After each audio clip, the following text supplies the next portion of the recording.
Yo! I'm here. A little bit later than I expected to be. I started the stream a little bit ago. But I am here. Where's everybody anyways? Feels like no one's here.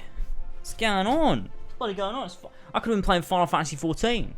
Right, what are we doing? Hold on a second. Let me get everything sorted out, set up, and we can just hop right into the game. We've got 2 hours left.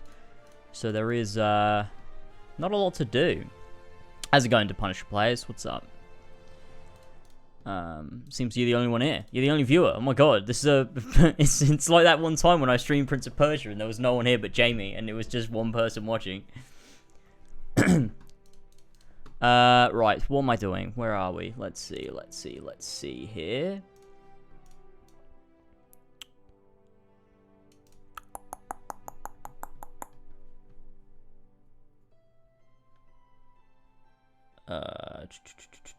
Okay. Here we go. Camera. Come on, camera. Let's bloody go, mate. Activate. Yep, that didn't work. Hey, Conocido Sam, what's up? I'll flick chat off for now. Okay, my camera's not working. This is annoying. Can't work this time.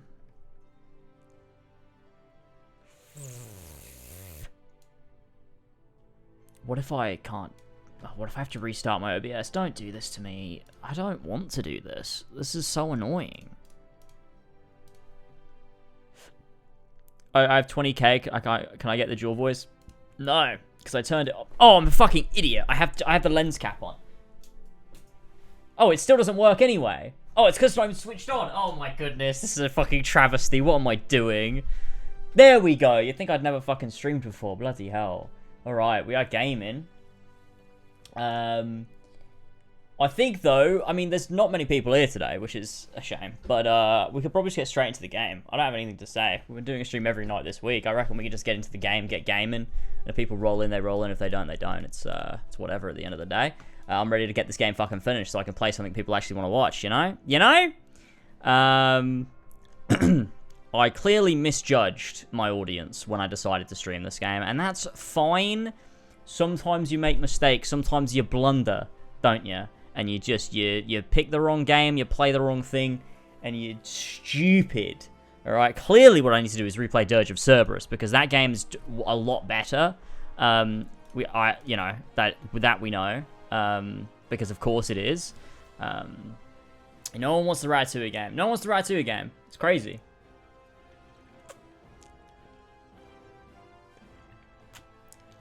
It's crazy though. I had like, what was it, like 60, 70 people watching me play Dirge of Cerberus. Probably ended up at around like 40 by the end, but like, holy shit. Compared to this is crazy. Like, I don't even know. I don't think it just comes down to the fact that people don't want spoilers. Surely that's not the only reason, right? Like, there's got to be another reason. Like, people just don't care. They're like, I don't care about that game. I thought Plague Tale had more fans, but I guess not. But that's, yeah, that's odd.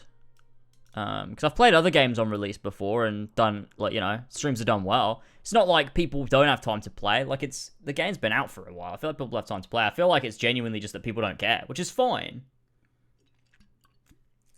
But it's yeah, learning experience. Helps me pick games a bit better. Because as well, people didn't like when I streamed Halo either. Those streams would always be dead too. But then, you know, I've built an audience of Final Fantasy, so I guess I'll stick to that for now and try and branch out from that maybe a little bit. You know, 7 Remake will be a fun one, I'm sure. But, I've always found story games to work like that. That's the weird thing. Like, Plague Tale Innocence did well. That was a good stream series on when I did that.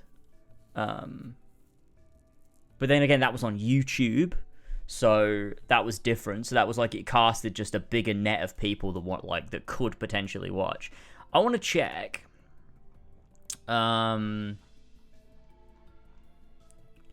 are we? Let's have a little look. I want to check what my views were on the Innocent streams, because maybe they weren't as much as I thought. I could be very wrong. Shame YouTube is bad. Yeah, well, you know. That's, I mean, definitely, you're right. Let's have a look at the final Plague Tale Innocent stream. What was my viewers? 60.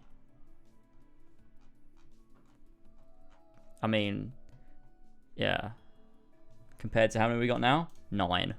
Okay, yeah. Wow, wow. I haven't been this low. I haven't had this low viewers since I did that one Final Fantasy 14 stream where just no one showed up. That's crazy. That's crazy, but you know, it do be like that. Right, let's hop in and we'll do some gaming. What is this music? Oh, it's Stray. It's Stray. Right. Of course. I should have known. Let's grab the wire here and plug it on in. I feel like no one's played this yet. Yeah, but like, figure it out. Play it.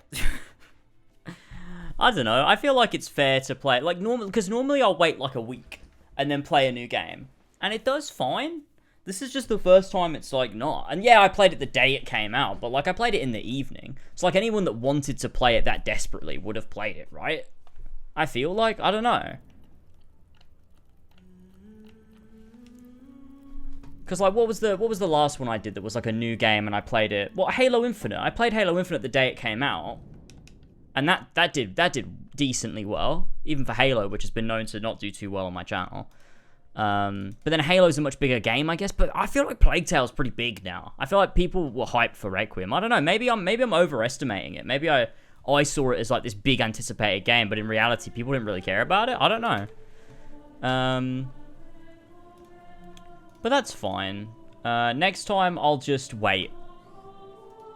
Which sucks, because I don't want to wait. Like, I want to play a game as it comes out. Like, you know, I don't really want to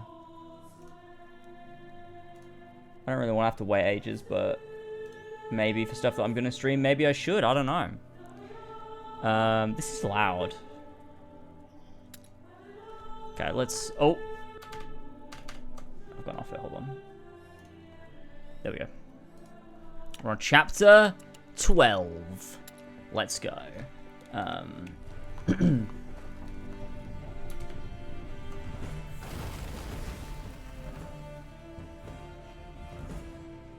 chat off screen. Oh, my camera's a bit weird there. Let's fix that.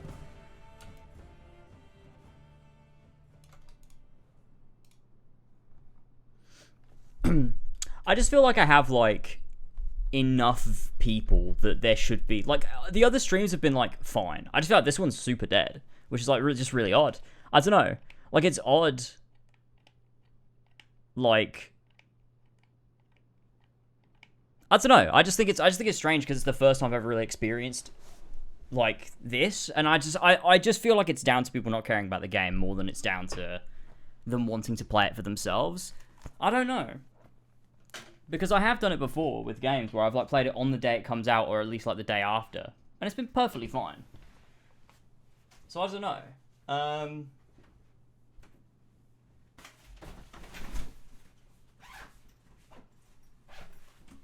Holy shit, that's a lot of wind. Hold on, I'm just putting the air conditioner out. Oh fuck, I'm stuck. Okay, there we go. Which as well as I think just like another reason why, you know, if YouTube up their game a bit, I'd be happy to go back, because I have more audience over there. I have more people that want to watch, that just didn't want to come over to Twitch. Like, they enjoy watching, but they don't want to switch the whole platform. So I don't know. I don't know, man. I don't know. It's odd. I mean, I guess people could be doing stuff on a Friday. Like, that's reasonable, but I don't know. I just feel like it's just... This whole playthrough's been a bit... like... It's been lower viewers than I expected. Like, I did expect it to be more for a game like this. I just don't know. I thought it was like a very safe bet. But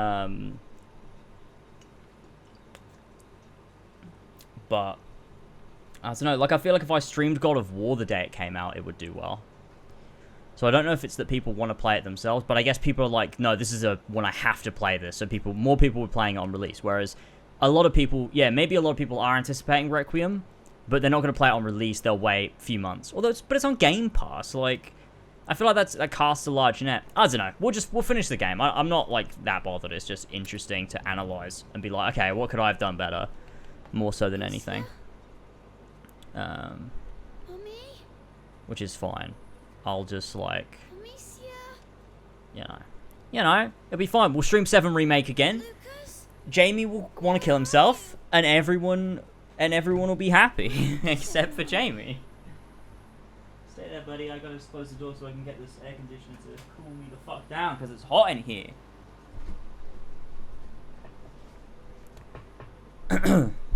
Okay, let's go. It's time to finish this game. Elva is currently going to the airport to pick up her family, so I only have a little bit of time, boys. A little bit of time. I have 2.5 hours, I think, before she'll probably be back. So I should be able to finish the game in that time, in that allotted time, and then we'll be good. I've not been able to keep up with the VODs for this either, which has been annoying. Twitch's export feature is like completely fucked up, and that's annoying. But you know, it'll process eventually. Hopefully, we can't know. In all honesty, it might never process. Oh, Hugo's gonna find... Yeah, Beatrice died, right? So Hugo's gonna go out and find Beatrice dead. Is this a dream? No. Honestly, It's not. you can be a hater, Jamie, on the remake streams, because I'm gonna be a hater too. I'm gonna be scrutinizing. I'm gonna be scrutinizing remake, alright? I'm gonna be out to like it, but I'm gonna be scrutinizing it, alright? Because after that compilation, I'm not letting shit slide, alright? That's a weird depth of... That's like a tilt shift. Why does it look like that? They're trying to make Hugo look like a little small boy.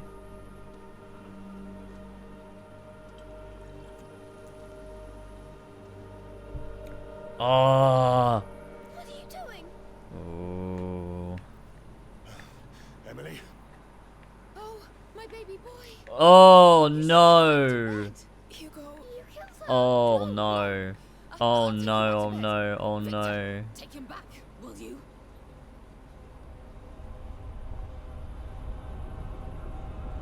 Oh, he is mad. He's Madge. Madge Hugo.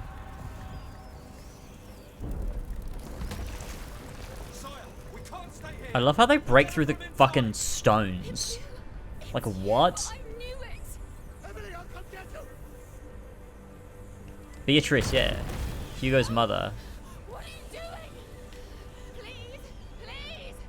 I'll be a better mother. Oh, Amicia, don't. You need more rats. Oh, yeah, okay, let's go.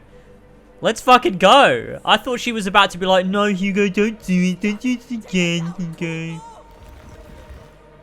They'll come for blood. Oh, that's sick. Let the rats eat them. What are you doing? We're making you pay. I'm so glad. I thought Amicia was going to be like, no, Hugo, don't do the rats. Like she has been the whole game. But she's ready to do some gaming. Oh, this is so cool. We're getting to destroy the whole thing. I don't know if I'm like a huge fan of destroying Roman ruins.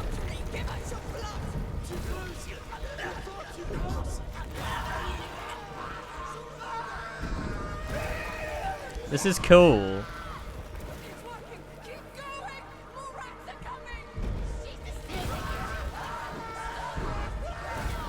Nobody deceiving nobody. You killed his mother, you crazy bitch.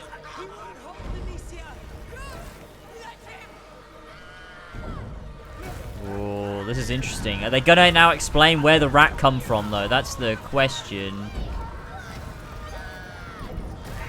Oh, rats! Oh, no! Damn it! Damn it! Fuck's sake. Fuck. Hey, Gentleman Gamer YouTube, what's up? I assume that's what the YT means, right?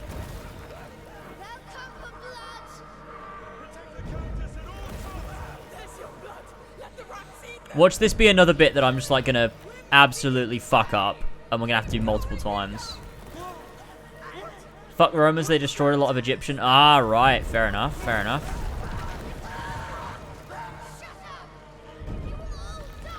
I guess fuck the Romans then.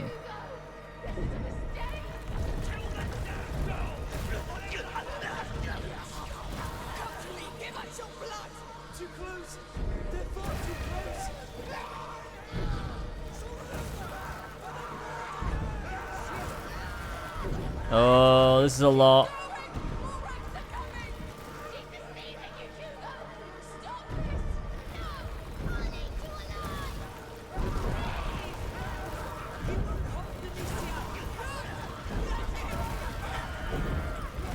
Oh, I think you could just tap.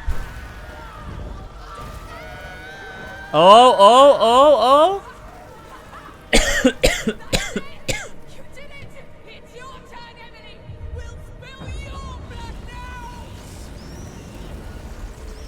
Emily! No! Oh. We need to evacuate! Are we the real villains? Let me go! Sire, your people need you, sire! You will never leave this island! I'll finish this!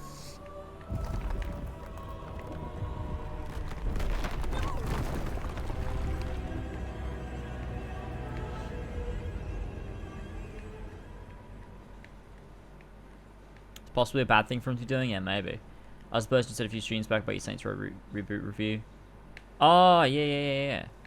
I remember you. I don't use Twitch as often as I prefer YouTube when the stream don't buffer every now and again. Ah, right. Understandable. That's why you're a gentleman gamer YouTube. Representing YouTube even on Twitch. Are we gonna play as Lucas? I'm here!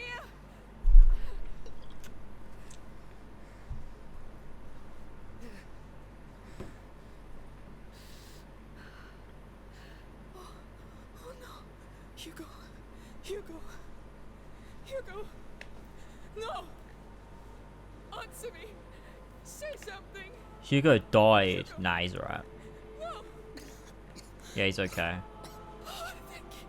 Thank you! We're all Hugo's Joker moment. You're right. We're all right.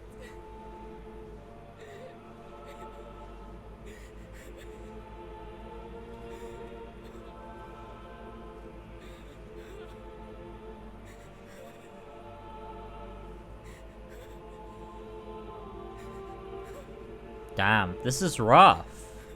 Lucas has got the crossbow now. What a cool gamer. Was that the end of the chapter?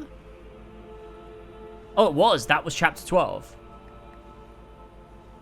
Chapter 13, nothing left. Nothing left because Lucas is sad.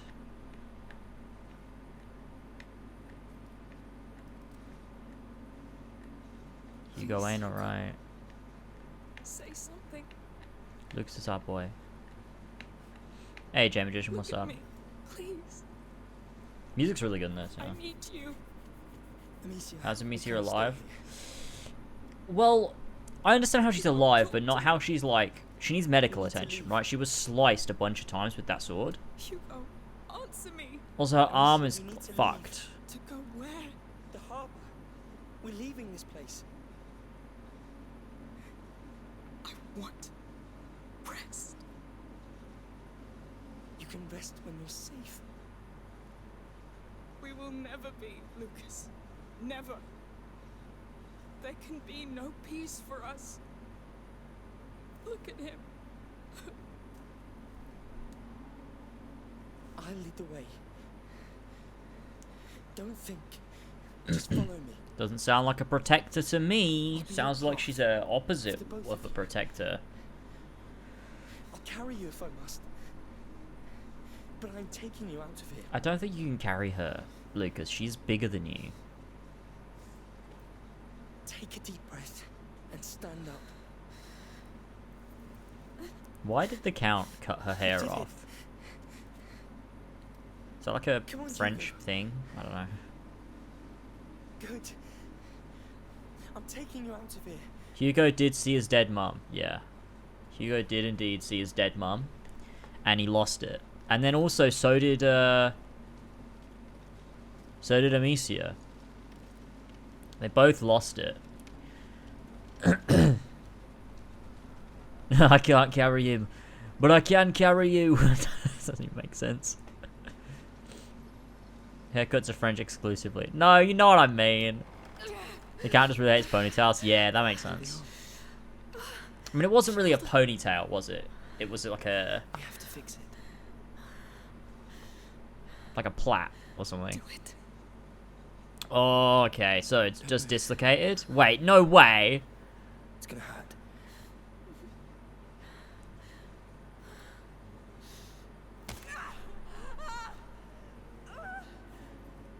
It was just dislocated, but she said he's ruined my arm for good. That's what she said. I mean, there's no way she could have known, but, like, why make her say that if it was just dislocated? Come on.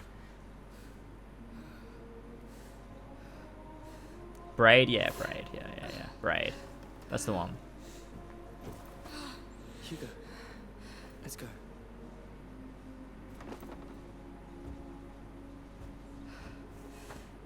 I'm not a big braid fan, you know? I don't know.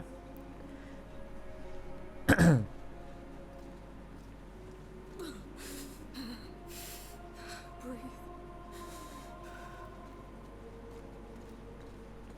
Oh god, look at us. The music is so good. The shit slaps. So my arm isn't like, it was just a little bit...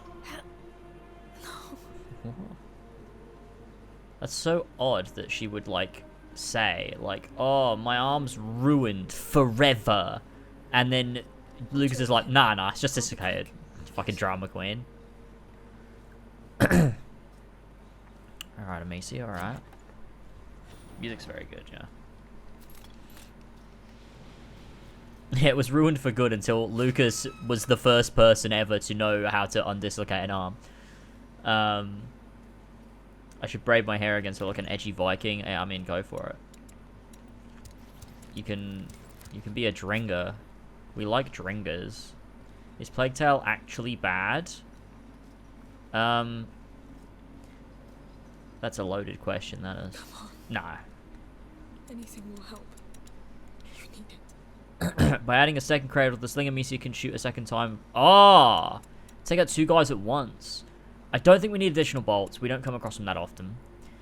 Chemical ammo makes odorous explode on contact with fire, killing unarmored enemies. That's quite cool. That's quite cool. Ah, shit. New pocket in her bag. Don't need that. I think we go with either the alchemy one or the sling one, but I don't know which. Like, this is really cool. This is good, because it means you can take out 2 enemies at once. But how often do you have 2 unhelmeted enemies next to each other? I think this one's probably better. I like this one. I'm going to do this one. This should make things a bit easier. Look, I can't definitively say if this game's, like, you know, has issues until we finish it, because the game might explain it, but I don't think it's going to. Because I think it's done its little lore dump bit, and now it's going to focus on these characters and their journey. I think, like, we said this yesterday, I think the game... Look, up there. An opening. It's our way out. How do we? The upper floor. I think the game thinks it's answered all the questions it needs to answer. I'll look. Stay with him. Amicia, you're still hurt. Try to bring him back. However you can. Please. Locked. Fine. But don't go too far. Can I, like, unlock the door? Oh, yeah. Well, Hugo, I think you can hear me. Oh, keep going. I'm sorry. I need to know if you're alright. My skin's pale. The macula's marked over here. This thing was in the previous game, and I used it once at the end when you had to shoot wooden rats. Oh, yeah. Come on. Oh. Pupil's not dilated.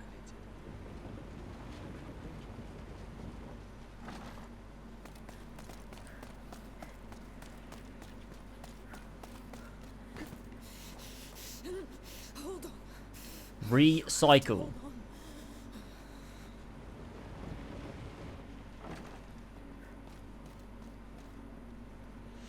What's in here? What a mess. I can't. Oh, Amicia, no. Oh, please. I'm so sorry, Please. Amicia. How am I going to do this? The Count and his wife. Well, the wife's dead. Hugo killed her I can't. with his rats. Help me. The Count, he's still about. Lord. Hugo, I think, is... I don't know if he's crossed the 3rd threshold yet, but he's gone... Stand up. He's become vegetable Stand up and come. that can walk, you know?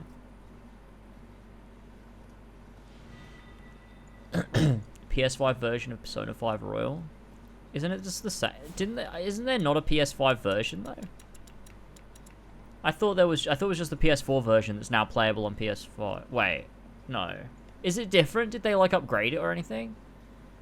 Is Persona 5 different on PS5? I thought it was just the same thing. Hugo, if you can hear my voice, move one of your fingers. It's on a PS5 version.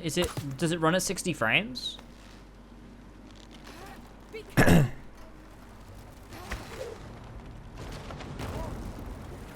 That's something. We'll try to climb up. It's 60 FPS, I think. I think it's a resolution FPS bump, and it comes with all the DLC. Oh, I might. Oh, I kind of want to get it. Oh, I kind of want to get it. His mind is extinguished. I mean, it's on Xbox I think Game it's not Pass, just so... shock. It's the macula. So he's not coming back. Not yet. Let's use this thing. Oh, no. Come on, Hugo.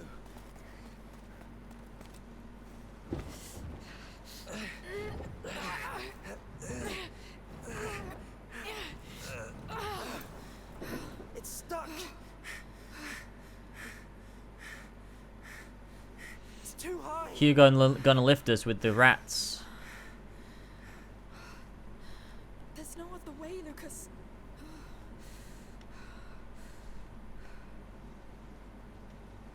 Amicia, let's push and see what's behind. Have you seen the physical case? No, I've not. Yeah, his body just seems like a shell for the macula now. Yeah.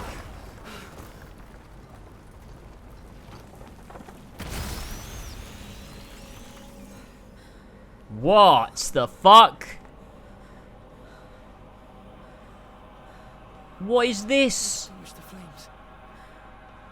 We saw those things inside the carrier's tomb. It will kill the sun. What? Sun killer. The light devourer. It's the nebula the old texts talk about. It's real. What? I'm home. No. No. This isn't home. Hugo, look at me. It's not him, Amicia. It's the macula talking, trying to fill the void left by your mother's death. What is the macula? I should have saved her. But we can still finish this. You hear me, Hugo? We can find that bastard Count and kill him. No, enough! Amicia, we need to leave this damn rock and take him away from here. He's drowning. Amicia, focus. You need to push back. Talk to him. Keep him afloat. He needs you. All right. All right.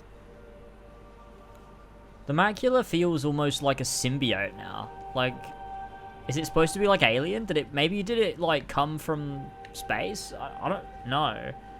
I'm here and I want to share a quick story. I haven't played God of War yet, but the last game I went through was AC Valhalla, and it put me off starting God of War. That was funny. Yeah, that's... I felt similar, so, you know, but as soon as I started playing God of War again, it slaps. Made me forget all about Valhalla, so we're alright. Alright, what's this? The case? Oh, yeah, that is nice. Oh, that's really nice. I like that a lot. I just realized I'm on display capture, not game capture. Not sure if that was causing me problems or not, but... Okay, we go. Yeah, I don't know what's... Yeah, I don't think... Yeah. The macula just exists. I think we've got to go with that now at this point. What am I meant to do?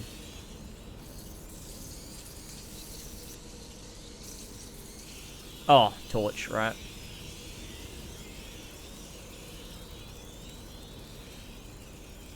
Stay very close. Oh, dead people.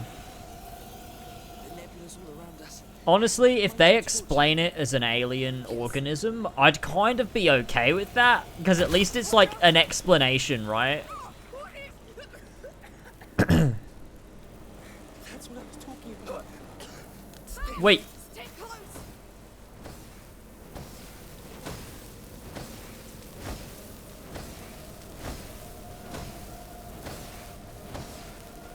The effect will end soon.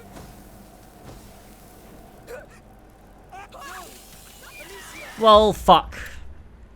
Well, fuck. I do like physical copies of games, but they're annoying. Like, I don't prefer them to...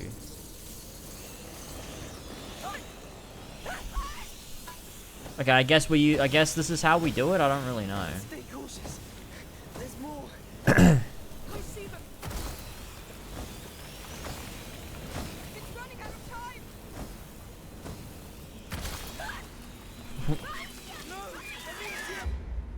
What am I meant to do?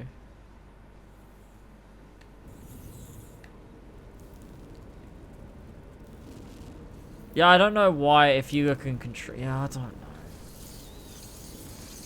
Am I supposed to go back? Like, where am I supposed to go? I think I'm supposed to go left.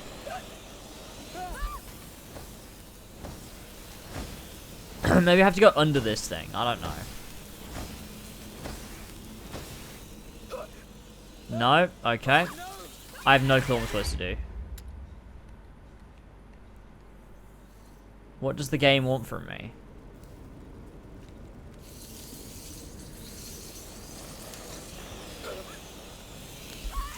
Stay close to me. Stay cautious. There's more. I see them. The effect will end soon. What am I meant to... Okay, kill me again. What am I supposed to... Maybe I have to go back? I genuinely don't know. Does the universe in this game make sense for it to be an alien? I mean, it would make much sense, I guess. I really don't know at this point. I'm lost.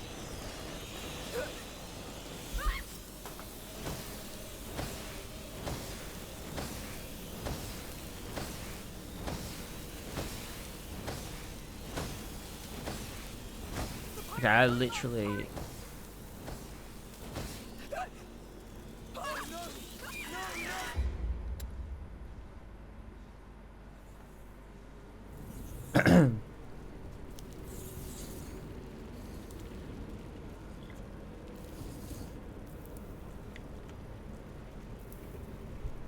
Maybe I'm not supposed to go in there, maybe.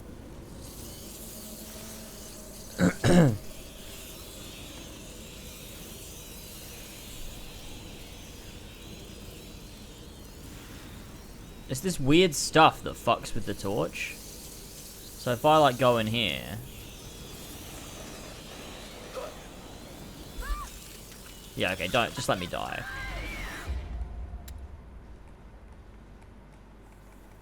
Suppose you could say a variant of the bacteria causing the plague has evolved within Hugo and become sentient, and because the Black Plague is linked with the rats, then that would give a reason for the control. Like it passed some kind of rat DNA to Hugo or some shit. Yeah, but then what caused the first carrier of the macula like 1,000 years ago? The same thing? They act like it's a bloodline thing, though. Or maybe it's not and they're wrong. Maybe it's whenever a lot of rats appear. Maybe it is like a sickness or like... Yeah, I don't know. That's... Maybe it... Yeah. Oh, I don't know.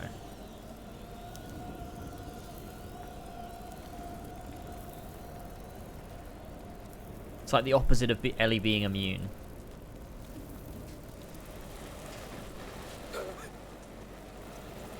Oh, you just avoid the fucking... Ah, right. There's more. Just fucking avoid it.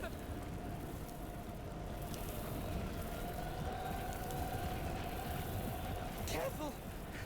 This is worse than anything. I think Hugo doesn't know how to control them. I don't know. I think it's like clearly, it's like affected by his like feelings in a way.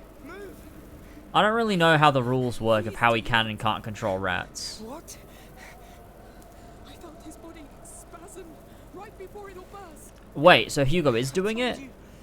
His bond with the macula Oh, is so stronger. the macula and Hugo are like fighting for control. So like Hugo controlling the rats was just Hugo like having the upper hand against the macula. But when the macula's in control of him, but why does the macula need control of a human body in order to rats? I guess it needs control of his brain. So is it like a fungus or something that's like growing on his brain? Bloody hell. We need to be more careful. And like it needs a human brain to have that like sentient link with the rats. Lucas, there's something ahead. I see it.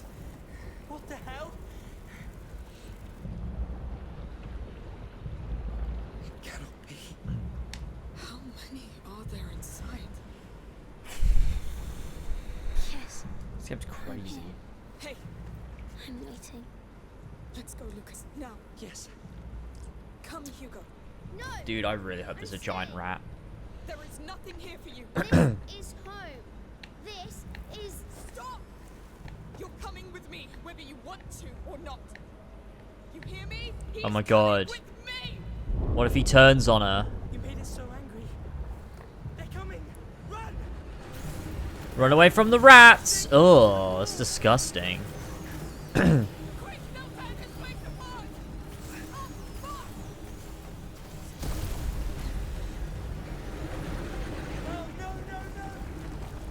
Hugo did speak to it, yeah, in his head. I think that was like a psychic link he has. Down, go down, quick! Oh, this is so bad. The sunlight's in the front! Run to it as fast as you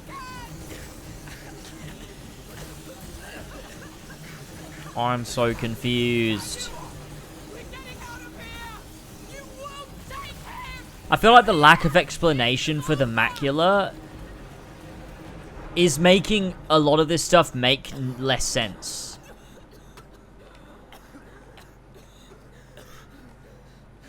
Breathe. Breathe. Hugo? Hugo? I think a lot of the answers to this is it just is like that, and that's the answer.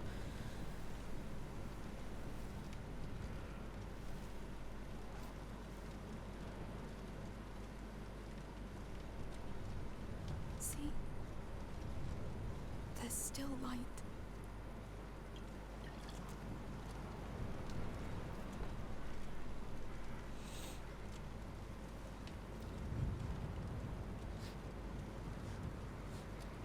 Have I ever ratioed Ubisoft? I almost did once. But not enough people liked my tweet.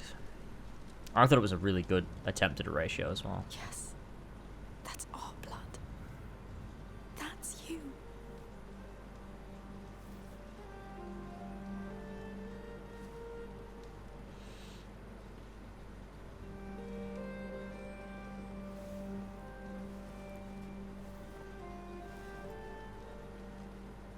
It feels like the macula's a smaller piece of a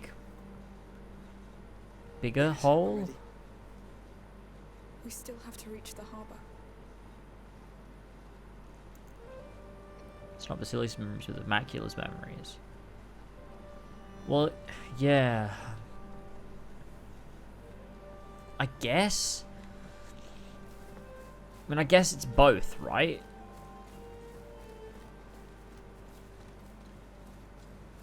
Was it the AC1 tweet they did? I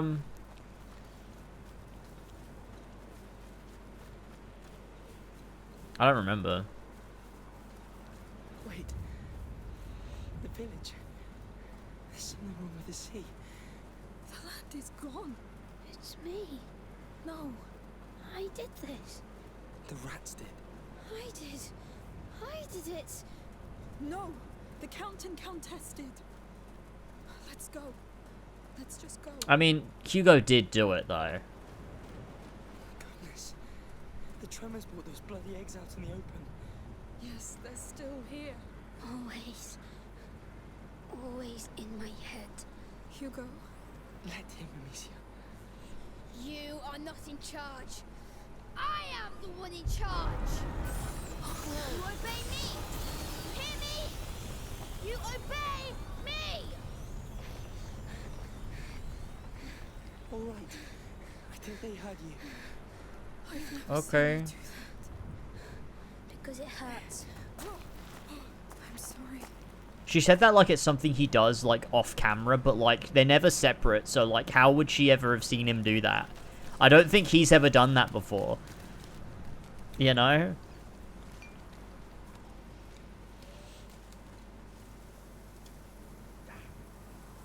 You felt that?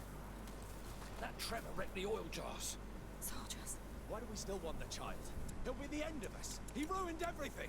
This happened because he's under the... Still alive. That's why. Seriously? He's supposed to die. Oh, it doesn't kill him because he's got a fucking helmet on? Are you kidding me? Just let us go. Okay. So what a waste of an upgrade. I thought it worked a certain way. It doesn't work like that.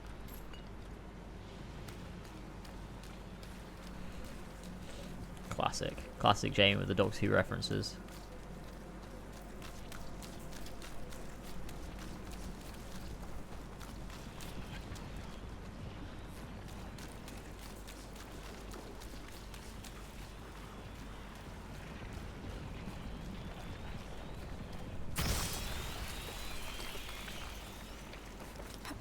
What the hell?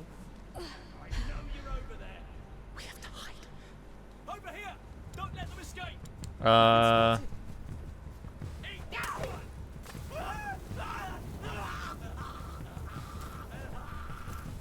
I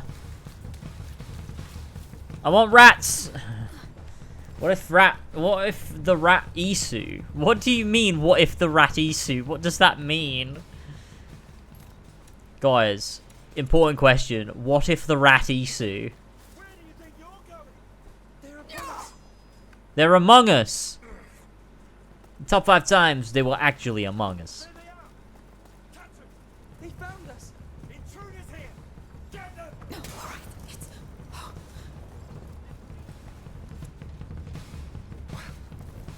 Let's go, quick.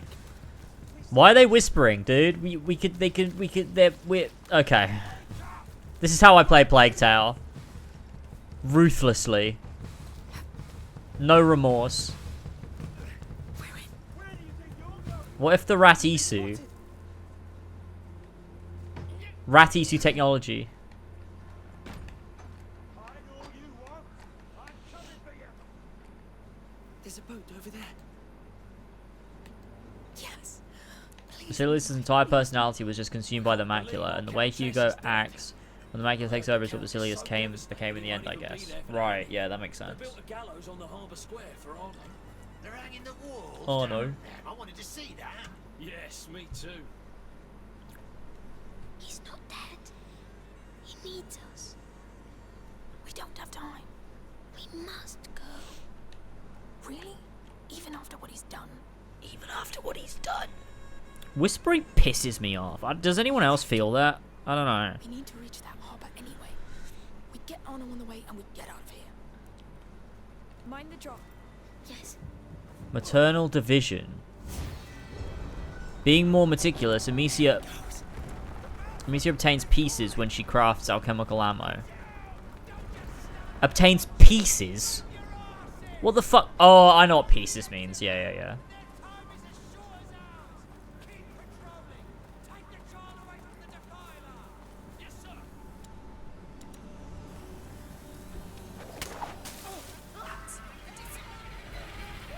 Rats, rats, rats. Rats, rats, rats. Rats, rats, rats, rats, rats, rats. Rats, rats.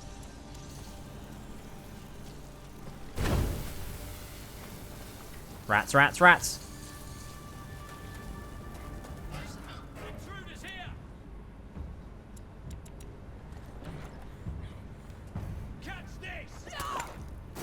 No. Fucking Lamau. No! To me.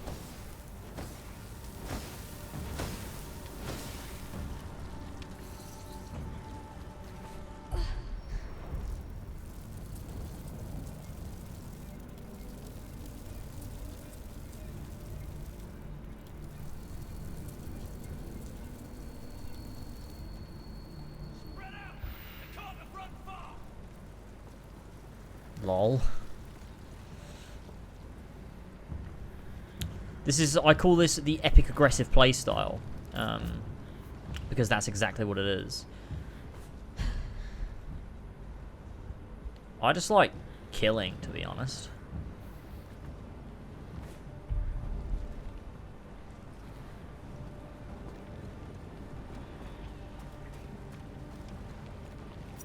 Knife, amazing. I like to kill things. I like to kill things. Where did that meme come from? Because I don't think Ethan has ever actually said, I like to kill things before, you know? Strange.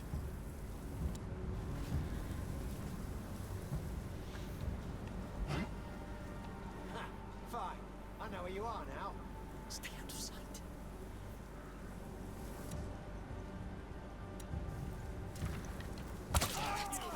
Out of our... He's coming here. Look at that! They're upon us. They're among us. Catch those intruders, quick! Oops.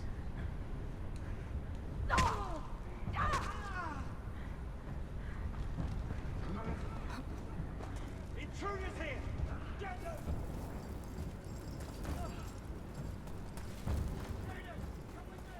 Oh no. How did they manage to disappear?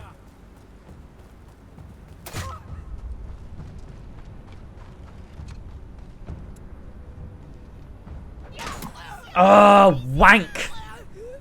I didn't know where I was supposed to go. I thought it was at the end of the level. That's why I ran. That was stupid. Well, yeah, maybe he has said it. I don't really know though, for sure. Yeah, I guess it would be odd if Ethan had never said I like to kill things ever.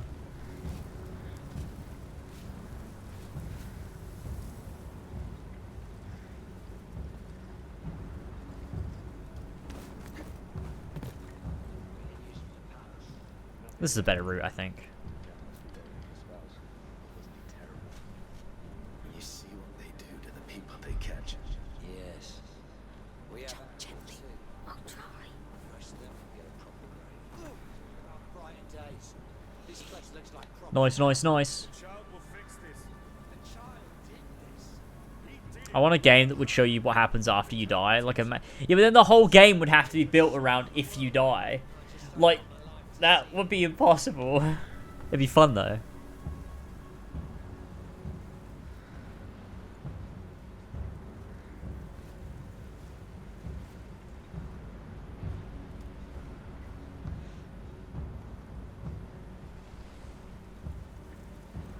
I really hope Samir's alive.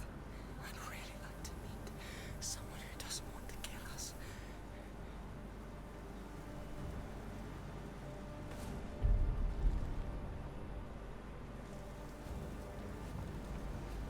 This is scary. I don't like it.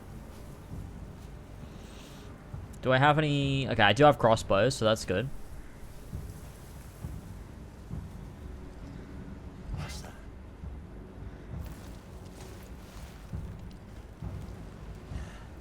There's nothing.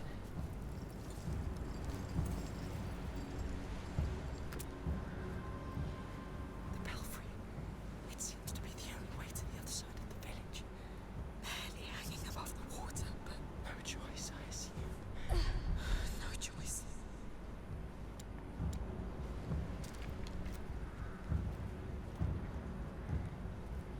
Let's get moving. Out of our way. Oh, shit. Wait. Where did it want me to go? The what? Get Oh, it's this way. Shit, I was right here as well.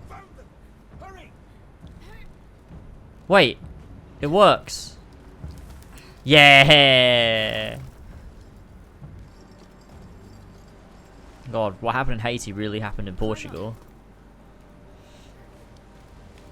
Shadow of Mordor does it? I mean... Yes. Now where's Armor? Kind of. Kind of. Kind of. We must go faster.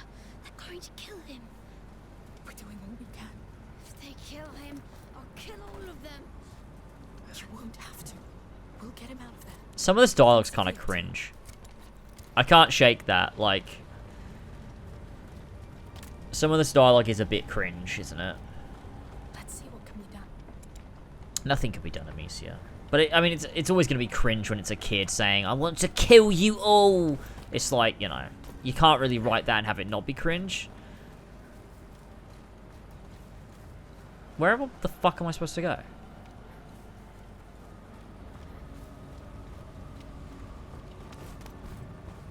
Precursor rat.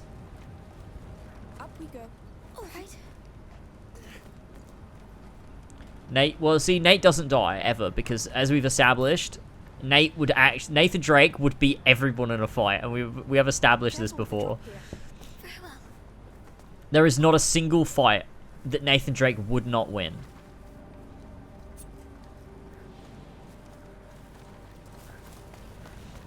Because his whole character is to be, like, so insanely, ridiculously lucky. Like, he can't lose.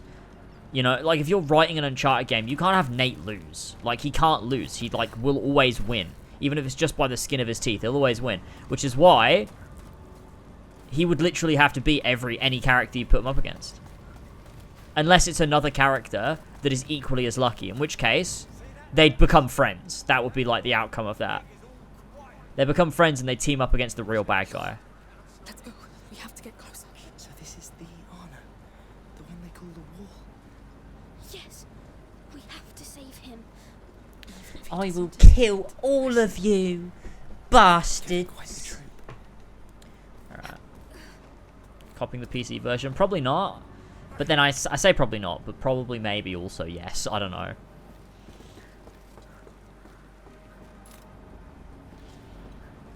The girl from Deadpool 2 is literally superpower as luck. But I feel like you could play that as a joke. She could die. Like that, because I don't think if you're writing that fight, I think you would have Nate come out on top because it would be super ironic that even Nathan Drake doesn't die to the person whose superpower is luck. She would still die. Quiet. I think I can make an argument for any fight that Nathan Drake could win. Let's move closer. It's crowded. Yes. Get ready. There are jars of tar right next to them. Now, Monsieur, do something. Did you come to finish me? Shut up! We're taking you out of here! Ha! What? It's her! The Defiler! She has the child! Take him away from her! No! Stick with me! Trust her, Hugo. This is not just for us! No! It's the world! It's our future! Fight for it! You do this! Be quiet. Fuse these. I'll help. Yes!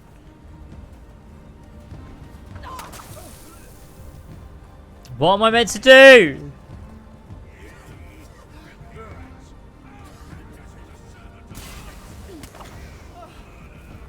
She died because she didn't want that!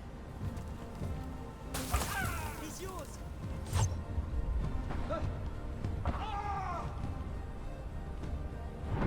Oh, that was close. Oh, I could have got him, couldn't I? He was literally just a normal bloke.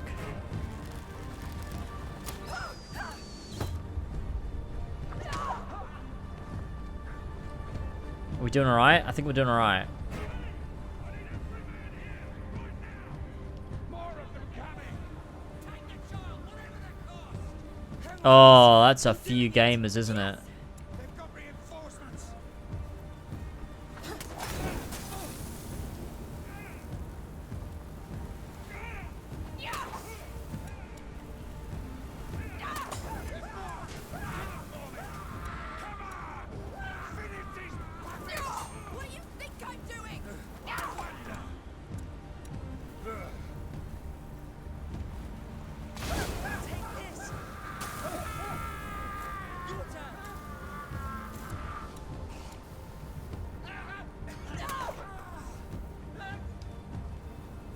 What am I supposed to do? I don't know how to beat these guys.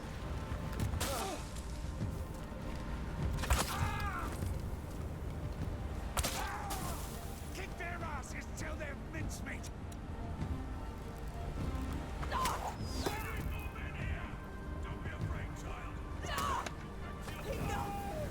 Hell yes! Yes. I'm a winner. Heavy bastards approaching. Shit. Oh no. Hugo, stay here. Go on, Hugo.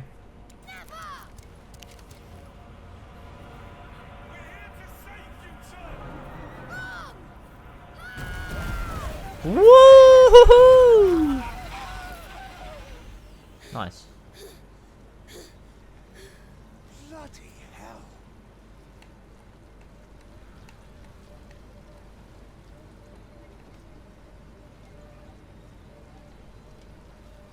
I was supposed to go comfort Hugo. It's over now.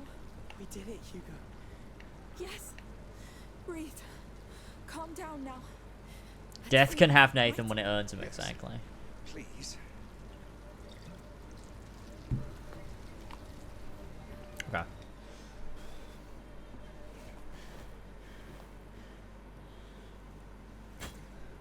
Come on.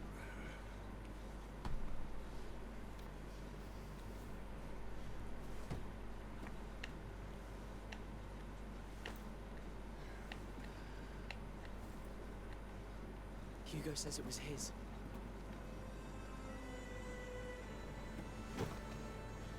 His shield. Now he's finally going to get to kill the Count.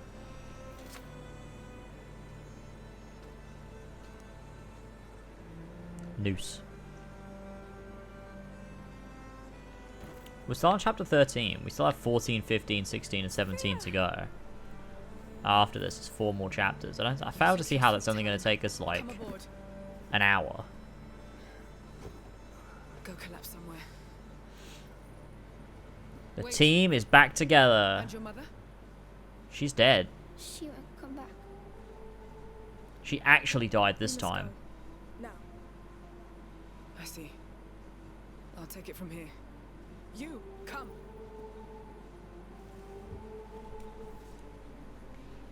Amicia is just simply the defiler. She's never coming back. I know. I wanted to tell her a lot of things. Me too. Oh. But she knew everything already. You are her greatest gift. She loved you the way you are. The way she made you. She made him like this? Is that... No, that I'm reading into that too much. She means made because babies are made. I don't know why she said made though. And we will heal.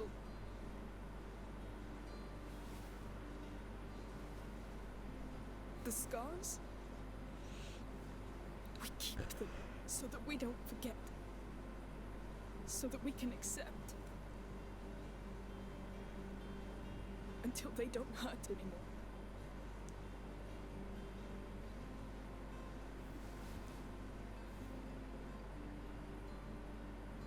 I think she means she helped shape his personality. I mean, she was the only person Hugo ever spoke to. Chapter 14! Healing our wounds. Oh, we're at sea again. We've left. So... we're not going to kill the Count? Well, the sea just went through the boat. I thought we'd never get back. Not all of us did.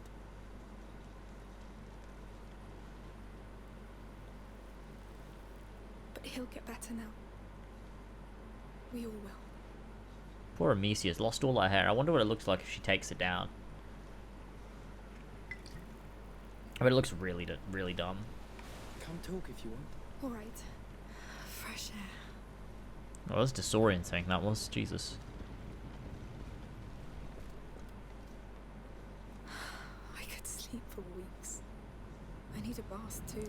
I could really use a shower. Hey, Okay. Oh, hey. How do you feel? you first. Just like after a strange dream. A terrible one. But I couldn't wake up until I dreamt it. Changed. Reborn. Almost. There's a home ahead now, Lucas. Will you come with us? Well, I think you and Hugo are my home, so Oh. yes. We're glad to have you with us. I'm gonna sneeze. Hang on. Oh no, it's going away. Please, no. It's the most unsatisfying thing when you feel like you're about to sneeze and then the sneeze doesn't happen. Oh no. Lucas is the best character in the game. Yes. You saved our lives. So, Hugo hasn't entered the third threshold yet, but he will, How's the right? view? It's Or they think nice. that he'll be It's okay alright. if they just be nice to Do you him. think I'm different? Well, I don't know. Are you hungry? Huh? Yes. Well, still the same. I feel different. Things feel different. It's called growing up, Hugo. Some things just make it go faster. Yes? Yes. But we'll slow things down from now on. We'll take all the time we need. I can't wait to be in the mountain. Soon. Mountain. Very soon. We're going home, Hugo. Our home. Yes. Passed out? Stay there. You don't want to wake up after this. Trust me.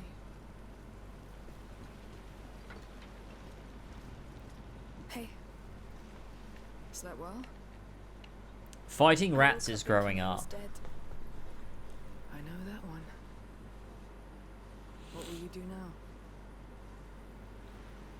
My mother, she had a house, an old house in the mountains. I promised him a chance to be happy. I think she means That's where we'll get it. tackling Sounds nice. hardships like You'll always be loss welcome there. and I know stuff. you don't like heights. It's part of growing up, Hey, which it is, but it just people happened really quick for change. Hugo.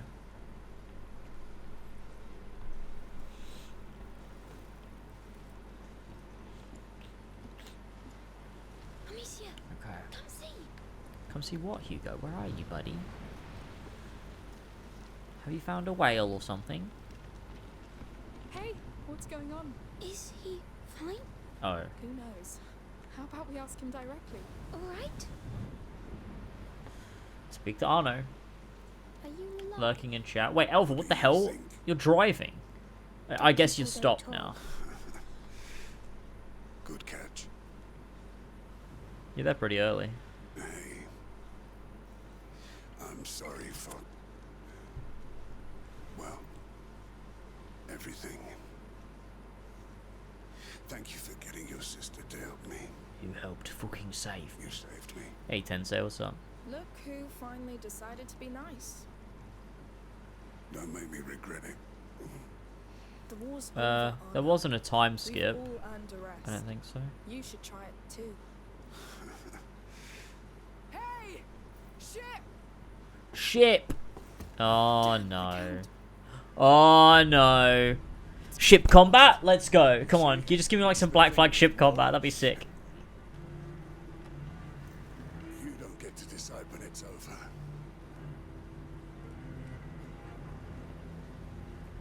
No, this can't be happening! Go inside, Hugo. You'll be safe. Keep steering. Wheel hoisted. Amicia, up here with me. Coming, others? They'll manage. Ooh, let's Stay go. inside the cabin and all. Man the rope on the other side. Let's go, let's go, let's go. No, come on, faster! Full sail! Go. We have to lose them! No, they board us! Done! Good! They're still closing the distance. I'll throw rocks at him, don't worry. Turn the sail to the wind! We need a better angle! Amicia, get to the lower deck. Right away! I'll give you some slack while you pull it towards you. Yes! We have no right to fail this, Arno! We won't. I mean, we're a smaller boat. We should be going faster. But it won't be enough. They're coming. Throw some cargo overboard! On it. Ha. Give me a hand, Amicia. Coming! There's like a huge fucking thing here. Heads down, everyone! Oh no, fire arrows. Holy shit. I'll handle the cargo. Go! Right. Hold on, I'm coming. You really thought you could leave with my child? He's not your child, you lunatic. I love how a bunch of trained archers can't defeat us, but I can with a sling and some rocks. No, don't die now.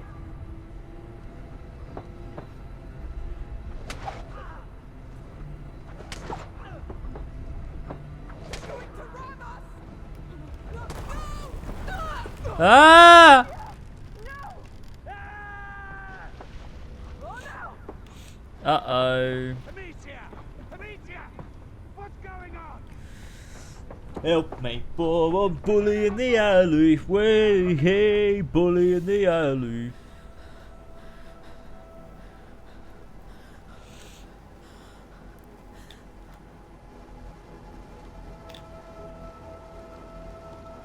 Lucas! Sophia! No! Come on, I'll cut you all to pieces! I find it funny they introduced those, like, basket-headed men at the beginning and they just never came back again. Coming! Take that boat! For the counter prolongs! Come here, Victor! Don't be a coward! You're the stinking son.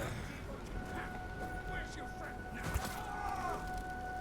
I'm enjoying seeing your men die, Victor! We must hold on, Ola! Don't worry, I won't rest until this bastard's dead. Oh no! Focus! Come on! Come! Abandon your corpses! The boat is done on us! We'll take theirs! Oh no! Oh no! Focus! You'll never get the point, you hear me? This is where I'll war for tomorrow. Well, that doesn't affect our allies, though. Anyone! No! We can do this! I'm getting warmer! You will die quicker!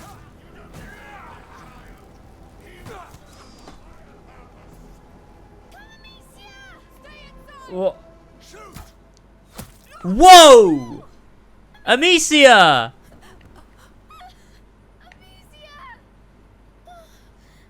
Are they actually gonna kill her this time? If she gets 2 death fake outs, You killed her.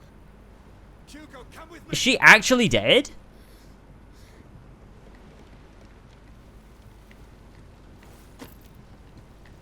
Hugo, come here! How are you gonna call the rats? You're on a boat. Can't help you here.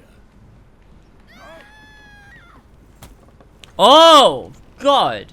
No! Such a fragile little thing. All right, you've won. Don't hurt him. Hurt him? He's Emily's son.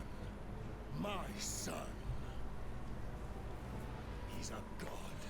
Oh, someone just shoot this guy in the head. Victor, you need to let him go. To his sister. Is she... No. She's not dead. I owe this to Emily. With her, I tried so hard to believe this world wasn't just blood and war. That I could throw a blanket over these flames. What? But the truth is, people like us, we are born to feed that fire. Whatever you're planning with him, it won't work. He will destroy you. He'll destroy what I tell him to.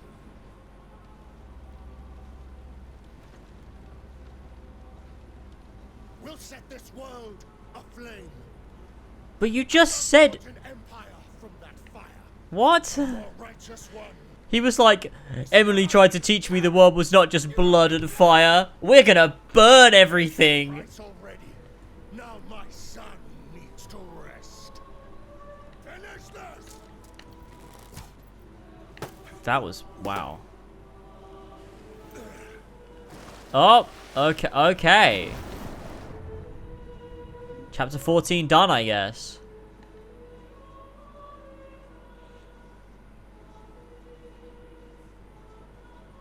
Chapter 15. Dying Sun. Where is Lucas? That's a good question, actually. Where is Lucas? Ah, damn you, you goddamn pig! Stop shouting. As if they did a death fake out again. For the pain.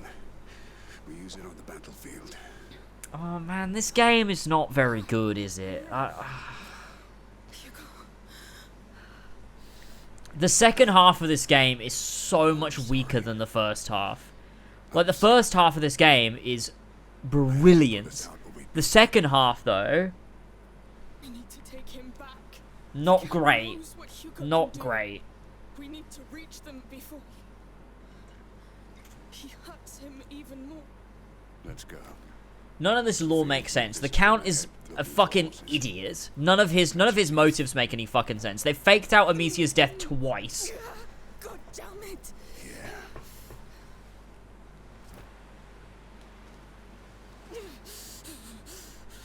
Hold on. It'll kick in soon.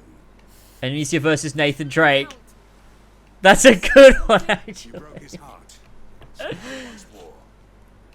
I think Amicia could win that one, because I can't imagine her dying either. Conquer. I know. Sophia and Lucas. Shaken, but fine. The boy. He's the Like, one who cleaned your the wound. core of, like, the character story of this game is good, and, like, Amicia's character journey is cool, and so is Hugo's. Through here. Come. And I enjoy that aspect, but everything else is, like, Yes. the main villain is nowhere near as compelling as that first game. Sometimes, Bastard Count. You couldn't win. like, sometimes evil for the sake of evil is more compelling than a backstory if the backstory doesn't make any fucking sense. Because he literally said, like, he lied to his wife that, like, he made it all up so that she could cope. Which, okay, first of all, that's kind of ridiculous. But second of all, he's now going, well, now she's dead, I would like to believe what she believed. As if, like, it came from somewhere else, and he just didn't believe in the same thing as her. He made it up. He knows it's made up. Like, what is he talking about? Like, oh, she taught me, like, she had so much hope, I'd like to do that for her. I'm like, but you know it's not real, dude. You made it up. This one,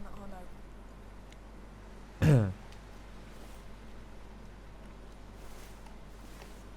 The story is very meandering and doesn't feel like it's going anywhere or has a real point to it. I feel like the status quo of these characters will be the same at the end of the game as the start. Maybe around Arno will be around there too, but not much else has changed. Yeah, I feel the same way. Like the first game, it takes us from a point A to point B, and it takes us there. Yeah, it meanders to get there, but like it meanders around character beats, and it gets us to this end point. This game, it just feels like they start one way, they go through a load of shit, and they'll end the same way. Like, the middle part is like them changing, but then they realise the change was actually bad, and we need to revert to where we were at the start. And that's the lesson learned, is like, where we were was good. The change that we've gone through is bad. We need to return to the original status quo of the end of Plague Tale 1, start of Plague Tale 2. It's ruined. It'll never sail again. It actually is a super fucking rat game. Amazing. Boats It come sucks and because I enjoyed the first half so go, but it's the much. sea that keeps Sophia going. I think the second half has just failed to deliver on satisfying payoffs to the setups that were built, Focus on what matters to you. both by the first half of the game and the first video game. So, the first video game of all time. Thank you. We'll get him back.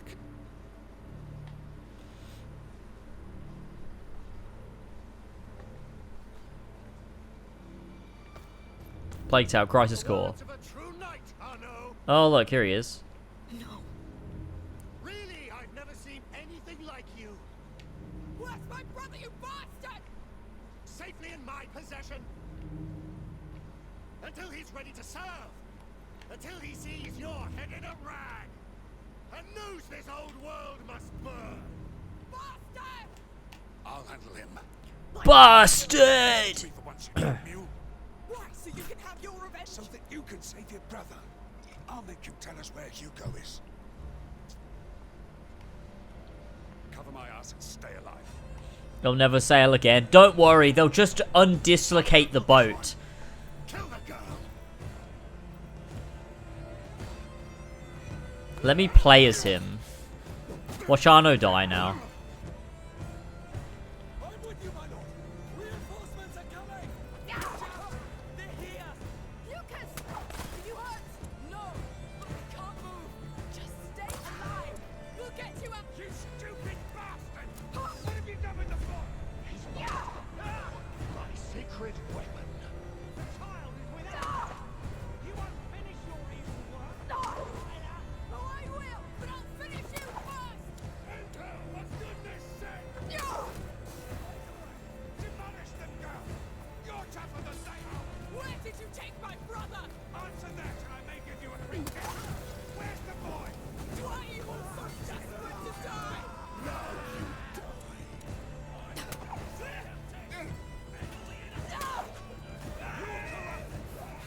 I'm coming, Hugo.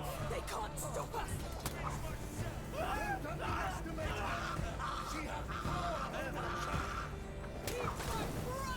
Talk! Where is he? Why would I talk to a dead man? The child will save us all. Oh, Hugo. He thinks I'm dead. what is going on? Himself to the macula. Oh no! Oh no! Marseille. You took the boy to Marseille after what happened to your damn island? Shut up! I will take care of it. We have no clue where Lucas is. It's too late. Now everyone will die. And he... Oh no! We must leave now. You're not going anywhere. Fuck's sake! What is that bloody thing? It's sorcery! She's cast a spell on us! Kill her, quick! You damn idiots! Face Damn it. the truth for once. It's your last chance. Why you had a chance to this way? You had a chance to run.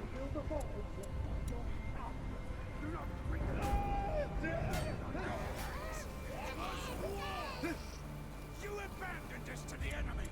But you can redeem yourself! Give a noble command! Stop this madness and let the boy go! Madness makes this world go round, but I will fix it. I'll kill all of you if I have to. You destroyed our island! You stole the bright attack like so much to kill you! To tell me where you hid Hugo! So confident.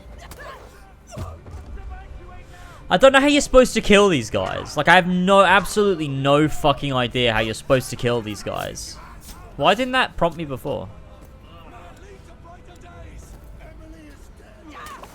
She was the only chance this world was given. Now you will all kneel before me.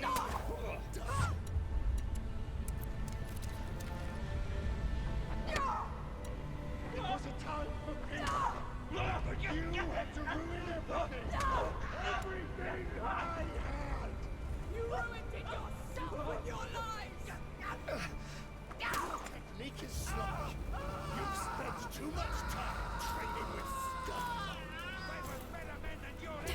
Oh, piss off, you wanker! Oh, fuck me! How do you kill the guys in helmets?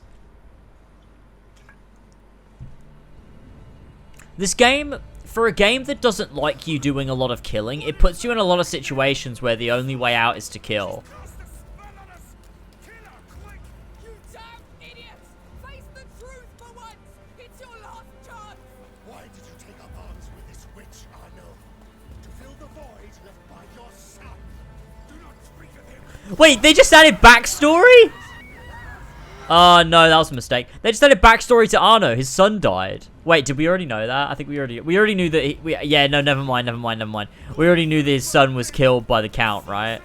She's cast a spell on us! Kill her, quick! You damn idiots. Face the truth for once. It's your last chance. Why did you take up arms with this witch, Arno? I'll kill all of you if I have to. Speak of him! His blood is on your hands! It was war! You abandoned us to the enemy! But you can redeem yourself!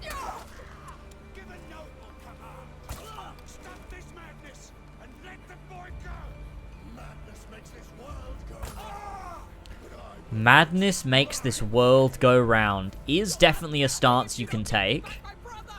I'd like so much to kill you. I'll leave just enough of you to tell me where you hid Hugo. So Damn idiots! You're just proof that we don't deserve to live! we finish this. Kill That we don't deserve to live. To save you, you asshole! My faith like my arm. May it lead to brighter days! Emily is dead. She was the only chance this world was given. Now you will all kneel before me. You had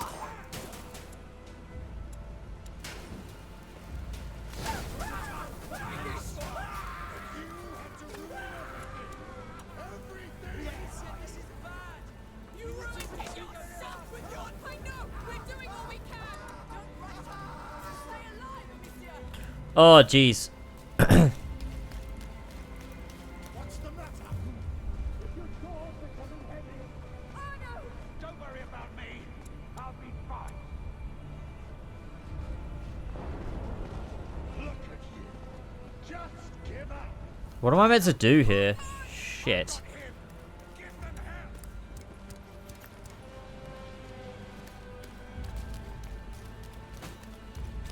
I don't know what else to do. Can I, like, shoot, like, fire at his shield or something? No. I could probably do this. Oh, wait. Oh, but I don't have any of that. No, that doesn't work? Okay. How do I kill this guy? Pot of smoke? Aha! Pot of smoke. Oh, wait. His thing is on the front, isn't it?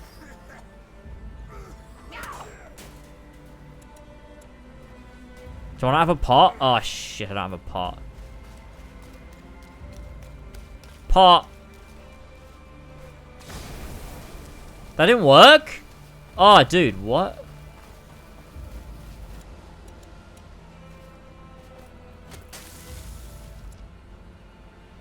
Fuck's sake.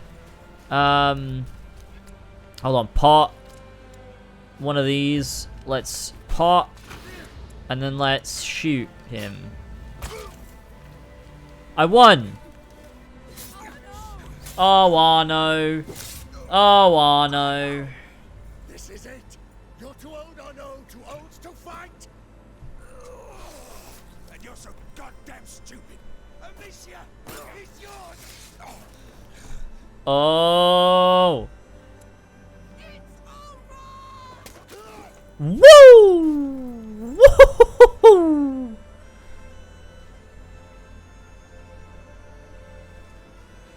What can I do? You can stop shouting. Sorry, Please, don't... Soundtrack's so good, yeah. It's apparently the guy who made the Freedom Cry soundtrack. Or, not necessarily a guy, but... Oh. And you gave me quite the last run. At least they gave him a send-off. They never gave a send-off to Melly. She just vanished. He's a great boy. Although I did like that about her character. Like, she left after Hugo showed what he could do with the rats. Like, it freaked her out too much. And you. I know. You. Oh no. I did like Arno. He was a pretty good character.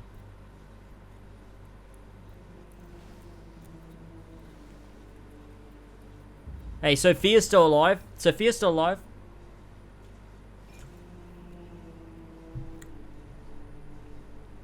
She could replace Beatrice.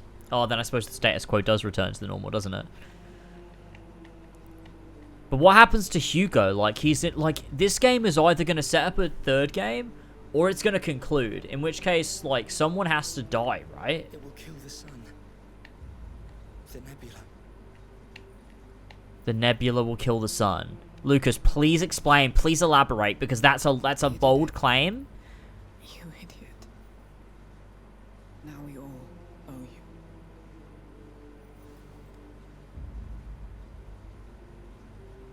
This whole game is based around a concept that is not explained.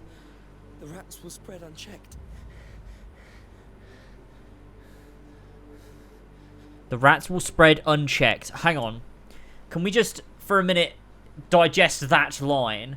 The rats will spread unchecked. So previously, either the rats did not spread, or they spreaded but they were checked. That is what Lucas is implying here. What the fuck does that mean? The rats will spread unchecked. As opposed to what, Lucas? What happened prior to this event? What are you talking about? What the fuck does that mean? This is his judgment. Whose judgment? Do we still have time? Is Lucas, like, figured something out off screen that we don't know about? Does it matter? Let's just go. Does he mean Hugo's judgment? I will take the reins. Whose judgment? Something.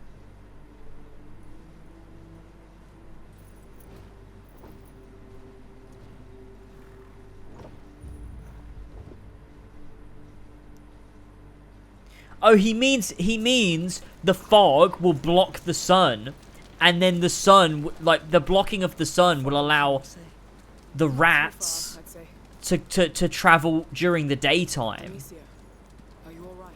But the sun is still, like, there, though. I don't even know how you're even standing. You did all you could, and he knew it, Amicia. Besides, you gave him what he needed most. I still think the line is dumb. No. Someone to care for. A real purpose. Yes. Yes. He gave his life for us. I won't let it be for nothing. Now we need to find out where Hugo is.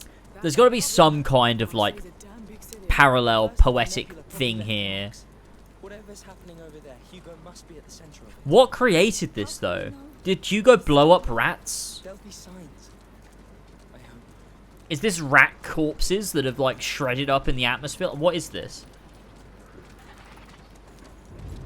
Wow. That kind of sign?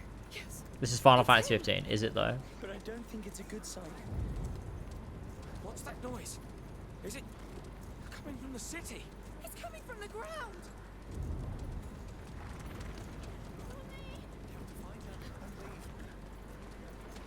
Run! Something terrible's happened in the city.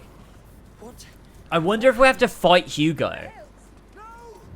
That'd be quite a good ending, I think. If Hugo, like, if they pull something, like, this game needs to take some risks. I think if it turns out that Hugo is completely given into the macula, and we have to kill Hugo to stop the macula, that will be a pretty good ending. But I don't think that will happen, because this game does not want to take risks. It doesn't want to kill characters that we really, really are close to. I think it's going to want to redeem Hugo, and will save Hugo, because that's what the game will do. But I think Hugo should die, because he's given into the macula. Amicia's going to have to kill her own brother. As the protector, it's like this poetic irony, like, oh, you know, she could have, you know, Hugo thought this island, you know, would be like where, like, but everything goes wrong, and then Amicia, his protector, ends up killing him in the end to protect him, in a sense. That makes sense, right? Look, I'm gonna go pee, but I'll be back in a second, and we'll finish this game, alright?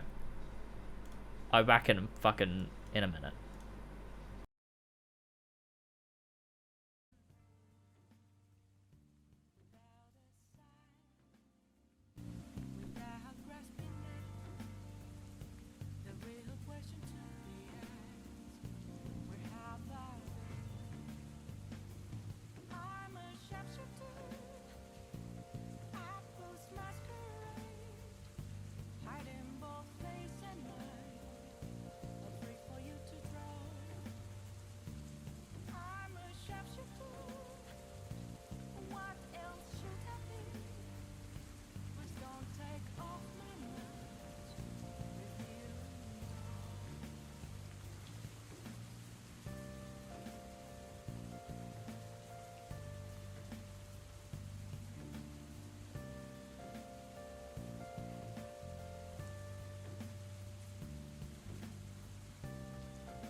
Yo. Gamer time. Turn off the rain sounds. Alright. It's time to find out what happens at the end of Plague Tale Requiem. Ladies and gentlemen. Actually, who used to trick-or-treat as a kid? Everybody! You always trick-or-treat as a kid. Fucking mental if you didn't. It used to be great fun. Although, we never used to go, like... Because I feel like it's a thing, at least in America, that you, like, trick-or-treat... You just kind of go to every house, right? But as a kid, we didn't do that. We went to, like, only people we knew. And also, yeah, you also don't trick anybody. You just go up and you knock on the door. You're like, trick or treat. And they're like, here's some sweets. And you're like, yeah. Great. Yeah, pretty much. No, you're scaring the children even more. Gates of hell have opened. Marseille is lost. We just went around and we went to, like, people that we knew. Like, everyone we knew. Because, obviously, like, when you're young enough to go trick-or-treating, you're not young enough to go out on your own. Like, it's that kind of age where, like, the only people that go trick-or-treating, or should, because if you're going trick-or-treating as an adult, you cringe. But if you're going trick-or-treating, you're young enough, like, that you want to do it, but you're not young enough to go out on your own, usually, right? Marseille, they're barricading the gate. So, me and George went with our parents. Or maybe that was just because George was my brother, and we went together, and he was, like, 4 years younger than me. It's like my parents wanted to be with him. I don't know. But... What do we do? There's another gate further on, but that hay is in the way. Wait, we have this cannon. You know how it works? I don't know. Wait, you push here. That must be it. I figured it out, I think. Go on then. Ah! Whoa! Is that Greek fire? Yes, the Count recovered some carts built by the Order.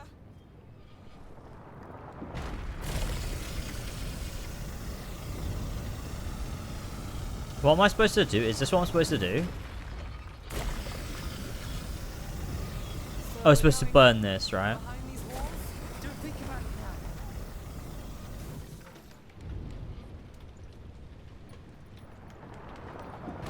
now. Let's go, Sophia.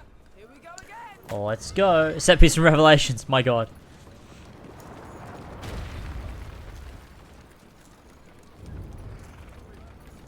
Adults who go trick-or-treating would go to the desk at McDonald's and complain they received the same Happy Meal toy too many times. But that's such a random comparison. On the city walls. It feels like a heartbeat. In the Netherlands, we don't do Halloween. We have... That's absolutely a lie. You definitely do Halloween because Mario is obsessed with Halloween. It's like his favorite fucking holiday because he's a fucking idiot. Whoa! Look at this! Whoa! Look at all the fucking rats! Holy shit! What? No! What the fuck was that?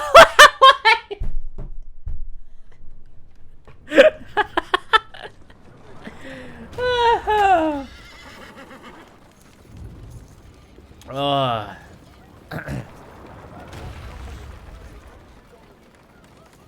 Maybe Mario likes Halloween so much because he doesn't get to do it in the Netherlands. Yeah, maybe he's obsessed with it because no one in the Netherlands does it. A heartbeat. His heart commanding them. Can you imagine how we... So this is how it starts. What? Our punishment. What the hell? Sophia, I think I have to shoot them.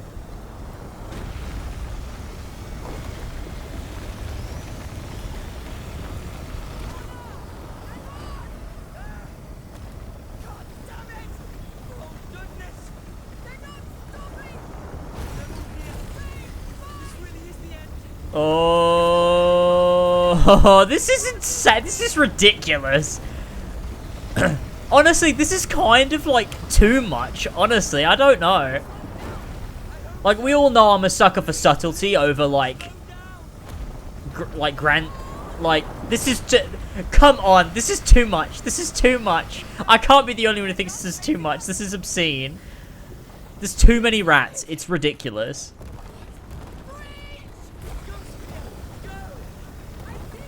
Like, I think the first game pushed it as far as you can go without it becoming ridiculous. But now it feels like... Did I die?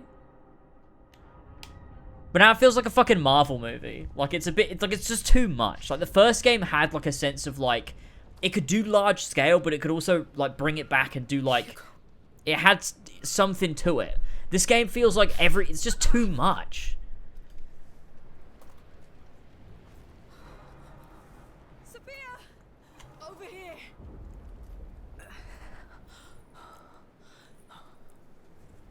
I just feel like this game absolutely falls apart in its second half. Who's not?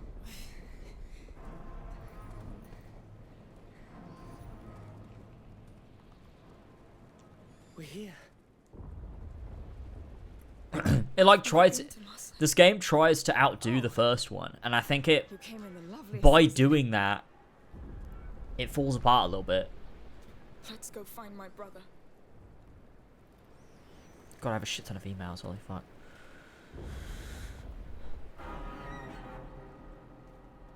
Someone wants me to do... What is this? Preview event? For what? Oh, chapter 16? King Hugo! Oh, blimey. Alright.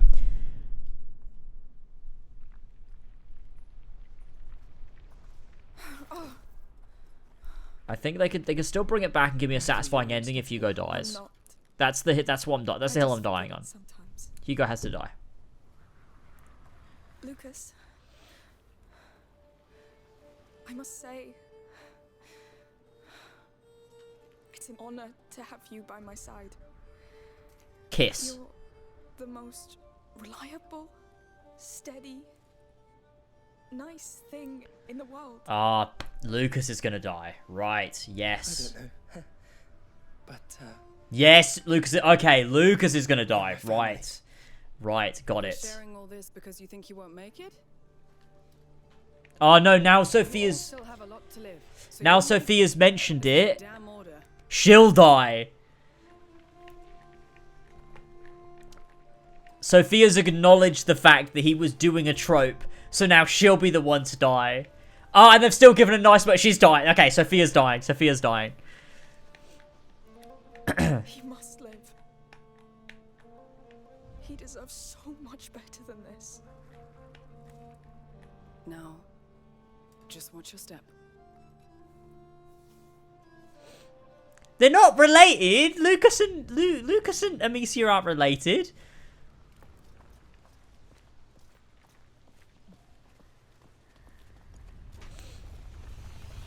Hugo has to die, and I think Sophia's gonna die.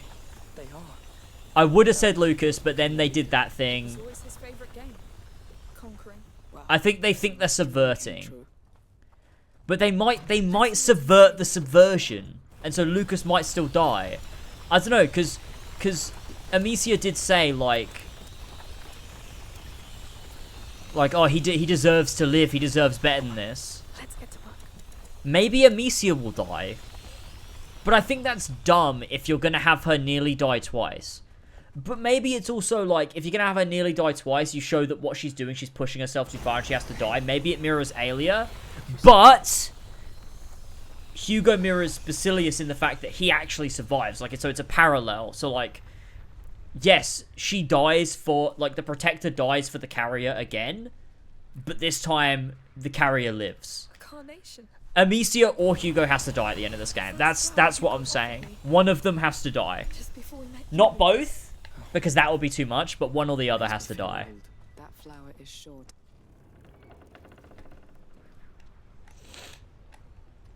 I think that's where I'm at.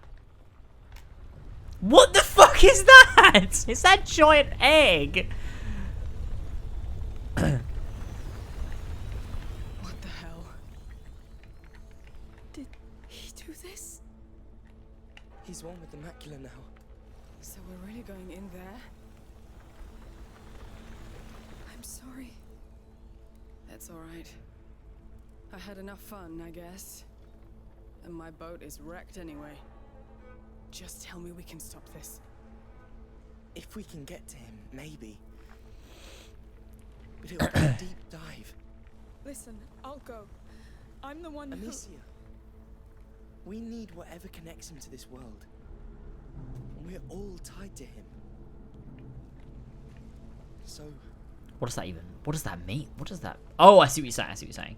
Because emotions are what's gonna win, right? So let's dive. Nah, see, now Hugo's definitely not gonna die. Because they've established they're going in there all together to bring him back. If he dies now... I don't know. Do rats come from eggs? Yes. What? I'm alive. You're alive?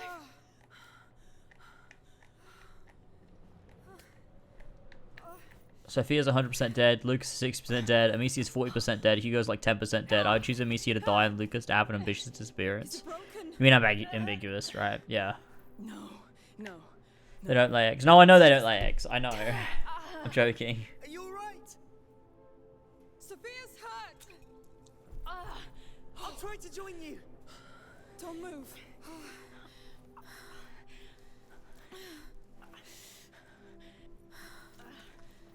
I told you, I'm not made for land. Not for landing, that's for sure.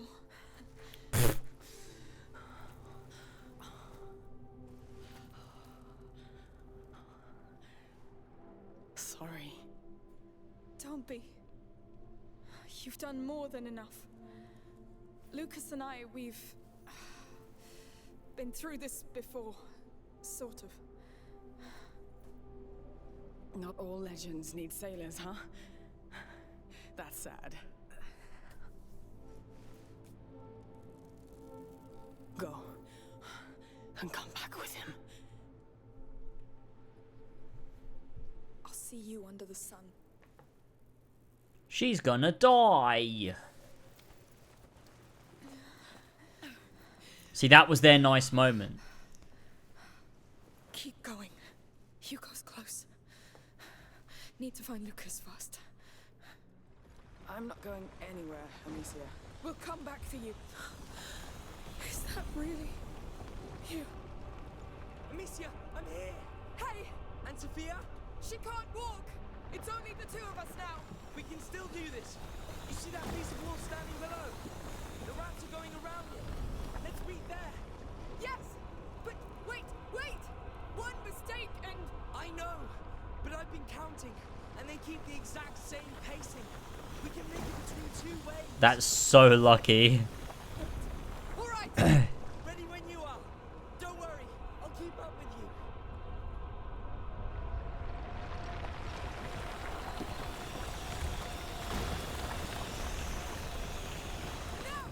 Oh, goodness!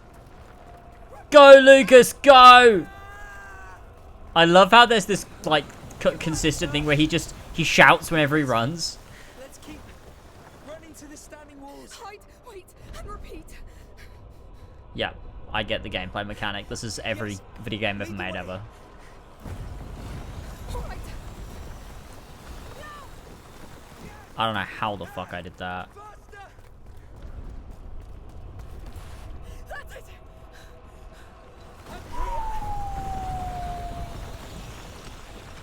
Let's go!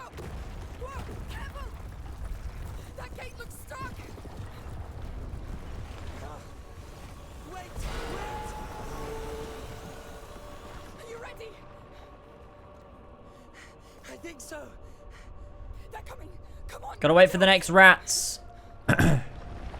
Open the gate, fellas.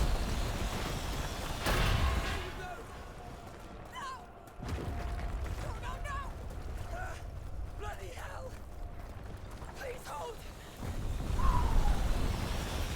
I mean, this is cool. It's maybe a bit, like, it's really dramatic and, like, super over the top compared to the first game. This is mad. But it's still pretty cool. Lucas, the roof! I see it! Oh! My heart! It will hold! Moving! Right! Okay. Extreme bloody hell. It's always weird when they don't only have English accents, they just, like, become English.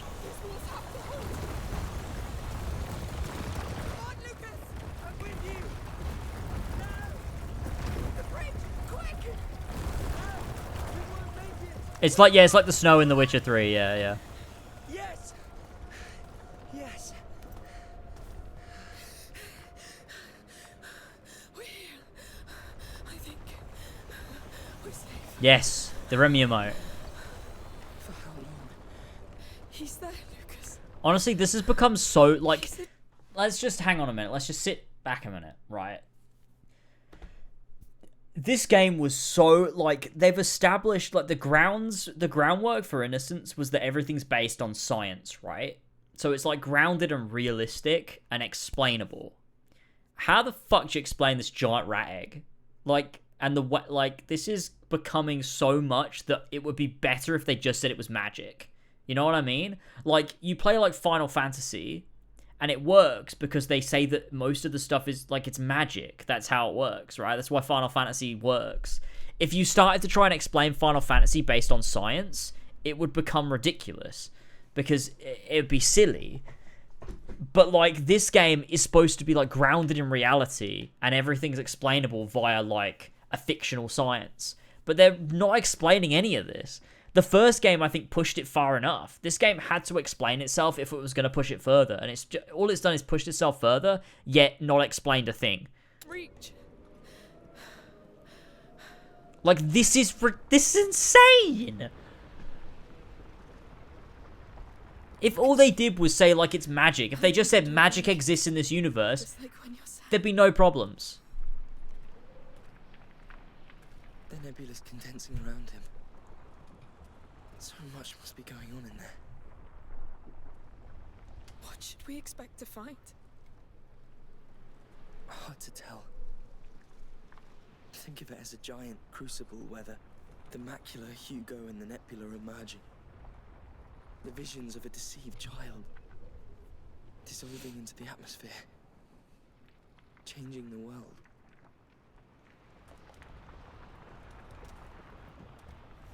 This is the last threshold. All natural laws stop here. That is, how do you know that? So we must cross it too. I mean, I guess he read the book, To reach your right? brother, yes. The book said that all natural laws stop at the third threshold. All natural laws? Right. Okay. Okay, alright. I'm just gonna have to be able to enjoy this. This is magic. Alright, this is just magic. Because there's no explanation for Take a this. deep breath.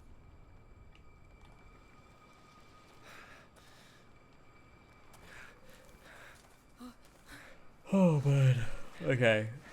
Let's go. Let's fucking go.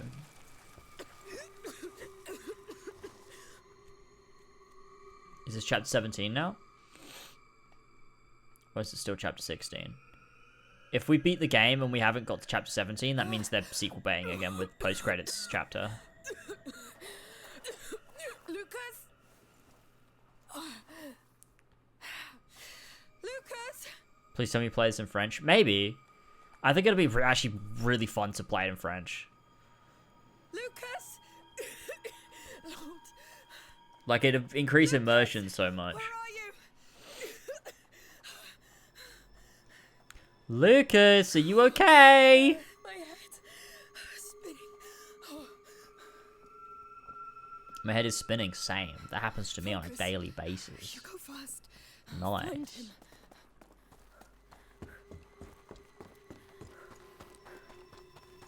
Hugo, it's me! I'm alive! I'm back! Where are you?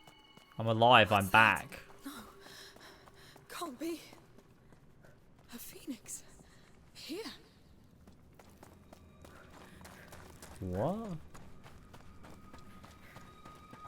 There's no rats here, though. Another one. What's going on? What's going on? What is this place? You think that, but I recently tried playing Metro in Russian. The line reads so static it's immersion breaking. Really? Something. I mean, Assassin's Creed Unity was fun in I must French. lead to him. Am I losing my mind? Hugo! Are you doing this? All natural laws stop here. Right. Hang on to that. Did you put them here, Hugo. So this is just like, that's... You did. Hugo! Oh, thank the Lord! Where are you? I'm here. So the whole all natural law stop here is an excuse to do just like random, like Assassin's Creed Odyssey Valhalla shit. In the way, aren't they? We tried that way, Amicia, and it was a lie. Not entirely. There was truth in it. It was a lie, and it brought death. People brought death. Hugo, I need a way to get you out of here. You need new ways. Things have changed, but you're still thinking as if they haven't. I'm trying.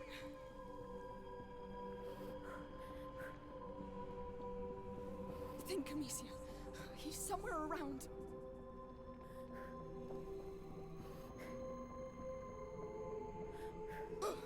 Do something. Do something. If I gotta be doing something, not just following these phoenixes anymore. New ways. Yeah, I think the game's trying to tell me Why are you something. still following those birds? Yeah. I'm lost, Hugo. I don't know what to do. This place belongs to the past. Leave it. Find your own way. So, I need a way out. Okay.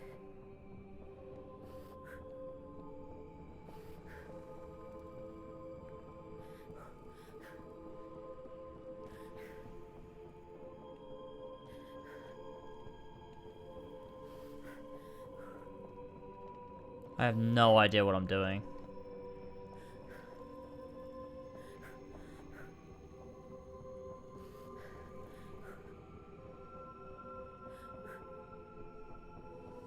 Honestly, at this point, if it was all in their head, it'd be better. Yes, that's it, I think. I'll keep going. What's happening to me? I feel...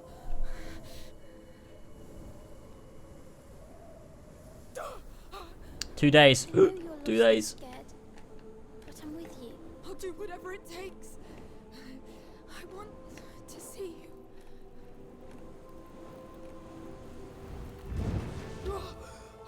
What? What? What? What? Where am I? What?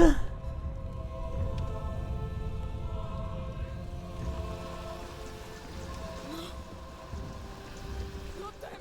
No. Go away. Hugo.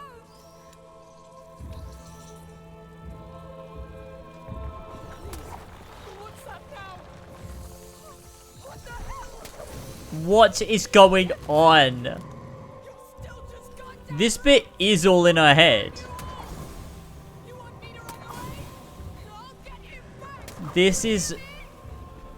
I've seen you fight so many times. Don't worry. I'll get them. You still won't back down, will you? It's us or them. I have no choice. You have a choice, but it scares you. There are too many, Amicia. I don't care. But I do. And it hurts to see you fight like that. Like what? Like before. And each battle mattered. They still matter. They do.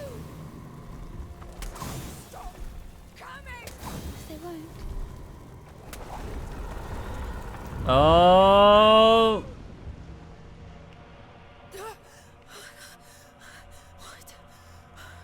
What happened? No, I'm back. I went back. Hugo, what did I do? You're stuck in your head. It's hard to move forward when you're scared. I know. It's all right. You will do it. I will. I'll do it again. I'll learn. Okay, let's run away from the phoenixes again. It must work the same way. I need to go back there. Yeah, I think I have to like... Way out. I need that way out. Far from those birds. I guess I have to lose. You'll get there.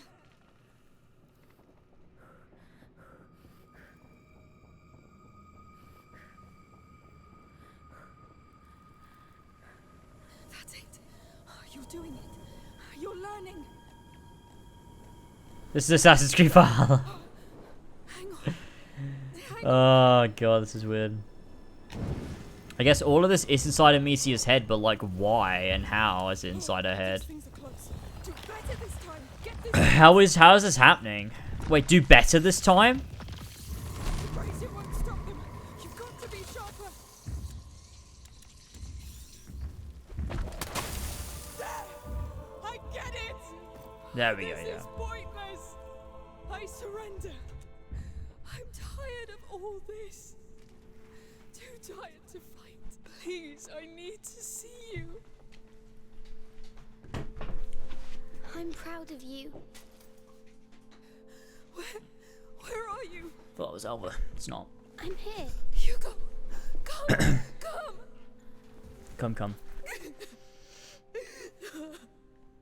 I thought I'd never see you again. Me too. I was so scared. What But is going you've to done it. happen? Can you walk? Yes. Do you know how to get out of here? Yes. Come. Let's go. Let's leave this hell. One way or another. Amicia, I thought you were dead.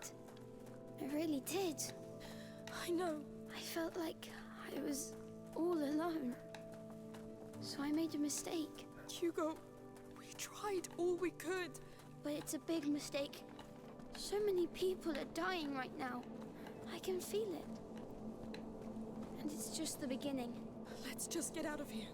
We I can guess make it just stop is supernatural. Like, there's no other explanation here. and live. I guess it is just like a sort of mystical, magical element. This place feels familiar. The way out is at the very end. Hello. Can I do something for you? Hello. We met already. Hey, what's going on with you? It's the boy! He killed her! I'm sorry. Killed her. What the hell? What's going on? She's right. I'm doing this. How? I see no rats. It's the mistake I made. It's what I've become. Let's not stay here. Come. We need to fix this, Amicia. We'll find a solution, but first we must get out of here. Yes.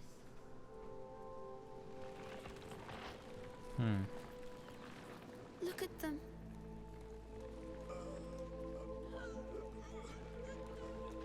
I guess this is still in her head. Maybe she hasn't even found Hugo yet. And these people. You have to stop this. I can't. Just focus. You did it before. Have you already forgotten? It's a lie. It's the macula playing tricks. I am the macula now. I am. What? No. This is all in Amicia's head to like It's too late. No. to convince her that she has to kill Hugo, The macula right? take all of me. Now this is what happens. I think. I know. We must do something. We must stop people from dying. Maybe if we leave, it will stop. Hugo, can it stop? I'm eating them, Amicia. Not just them, but all the others. And even more as the rats spread. So this is the end. Not completely. We have one chance. The last one. Tell me. I'll do anything. I think you know already. You must stop me. To stop the macula. Hugo. Yep. you can't ask me that. You're the only one who can stop me from becoming a monster. You're not a monster. I will be. You don't have wings. If I kill all I love. All these nice things you showed me. I understand, but Please, Amicia. I'll try. But doesn't this go against the whole philosophy of the game? In that love is supposed to save people. But now it's gone against that, and it's saying that the weird rat kid, you gotta kill him. Okay, let's go.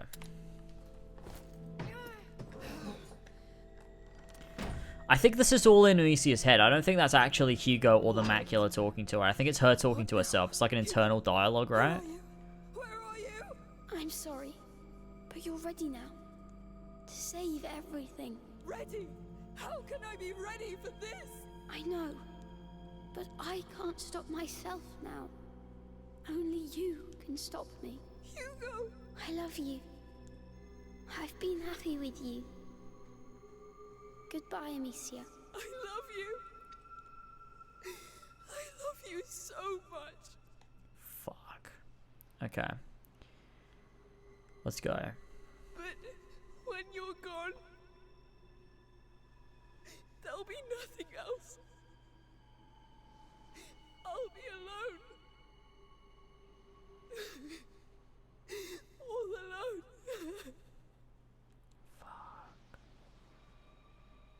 This looks crazy good though. Isn't killing Hugo also love? I mean, it could be framed that way, but I think then you'd need a metaphor or a mirroring of that earlier in the story. That killing someone you love is an act of love, I think would be useful to have that, like, in a different circumstance earlier in the story. Because the way the game has painted love has been, like, not that light. Lucas. Lucas. I'm here. I'm here. It's like they're in fucking Mordor.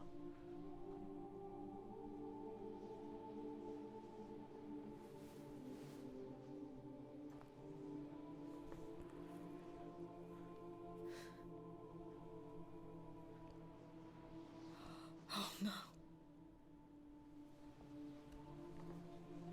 Can you stand up? Yes. I think Hugo's effect on the rats is subconscious. So by killing Hugo, the rats won't have that power of Hugo's human brain anymore. And they'll just become normal Do rats. you know what you have to do? Yes. Okay, I think we are killing you. Okay, let's go. Why are they walking away from me?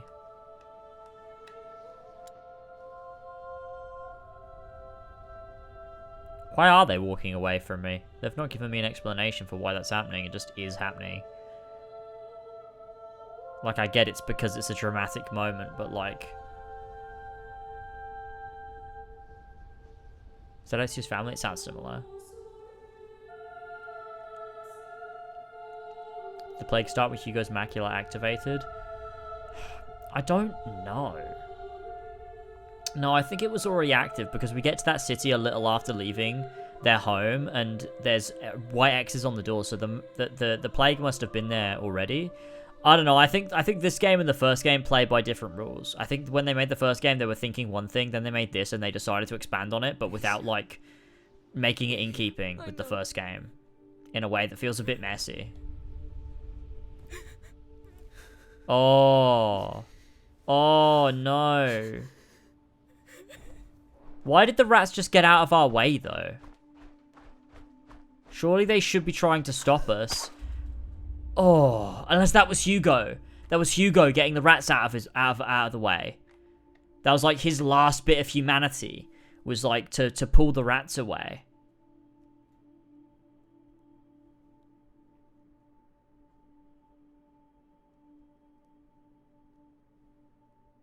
Holy shit. Holy shit! That's where the game hits the credits? My god, that's pretty cool. Fuck. Fuck. Character-wise, that was solid. Lore-wise, the game is a mess. Yes, 100%. The game is, like, the lore of the game doesn't make sense. But character-wise, solid. I think that's there will be a scene after the credits, but I think that, like, I don't think I've ever seen a game go from gameplay to credits before. I don't think I've ever seen a game go from gameplay to credits like that. Like, that's pretty cool. That was pretty cool.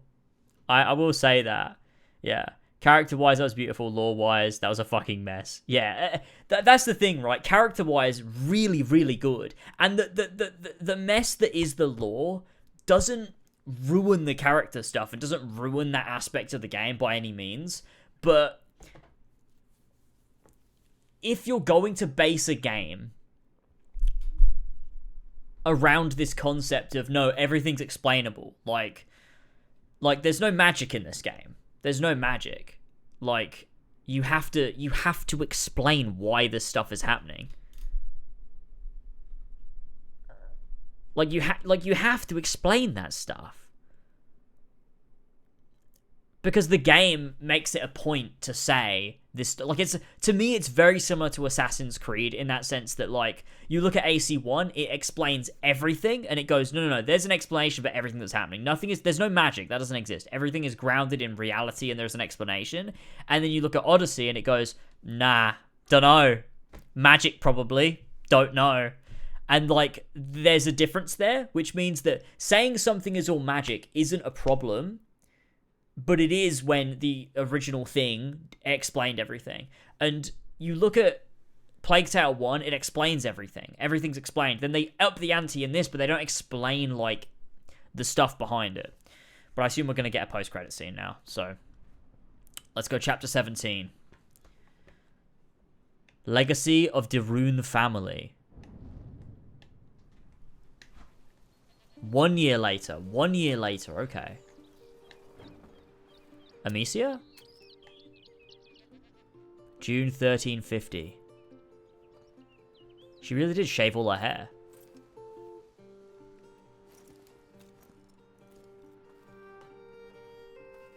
That was the title of the first chapter of the first game. Was it really?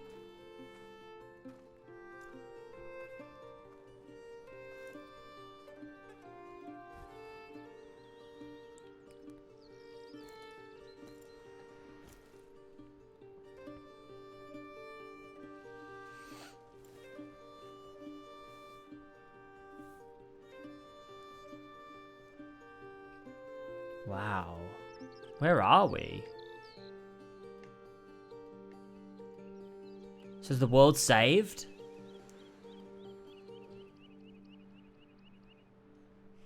Feels higher each time. Oh, Sophia. You came! Of course. I wouldn't. Sophia didn't die. Careful. I smell like a goat. Well, then welcome to your land, goat. How do you feel? Are you ready? Yeah, this is the house in the mountains, right? I guess so. No point in wasting time then. Wait.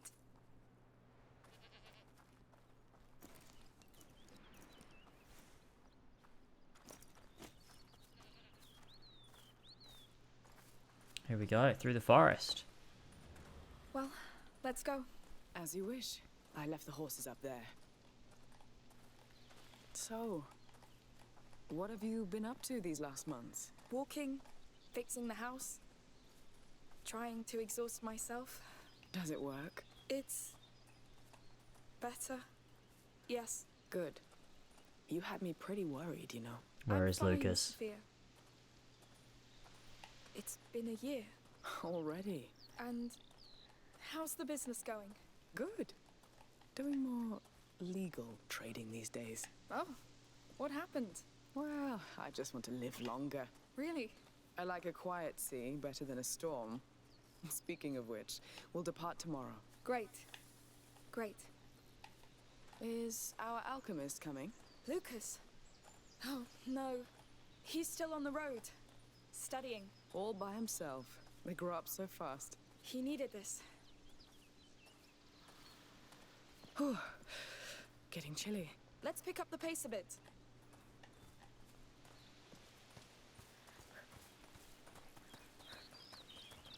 She still has the one elbow armor on. It looks sick, but it's dumb.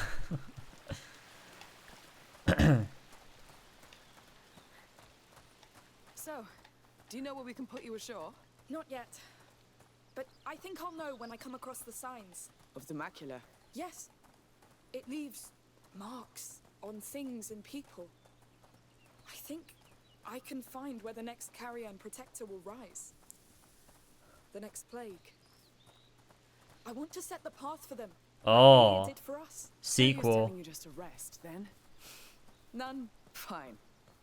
Wait, could you imagine if the next game is about Amicia leaving signs and symbols and clues for someone in COVID? COVID happens, and that's where the fourth game is set, and you follow all the clues left by Amicia. It smells so good. And the quiet. Yes. Yeah, so it's not genetic. Yeah, so it's not genetic at all. It's not a bloodline. Hang on. That's a lot. That has a lot of implications. So there's only been Basilius and Aelia, Amicia and Hugo, and then another carrier and protector. And she says she can predict where the next carrier will show up. How? I mean, I assume they'll explain it. Well, I assume they'll explain, but like they haven't. You know, historically they haven't. But so yeah, it is random, but it's also predictable. But so did Aelia know? Did Aelia know the same way Amicia does, and she was leaving knowing that Amicia would? I assumed it was just a coincidence. And also, as well, by the way, Aelia's clues didn't lead to anything. We didn't know what to do. Everything went wrong. Hugo died. Like, there was, like Aelia's clues weren't helpful. So what is Amicia gonna do? Leave clues to what? There is no cure. I don't know.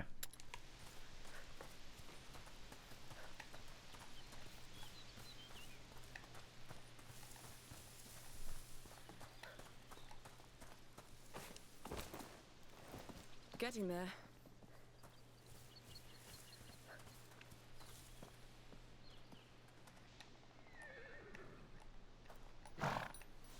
Boys, this is Amicia. Be kind to her. It's a special day. Hi. It's a special day. The clue is just a piece of paper with the words "kill your brother" written on it.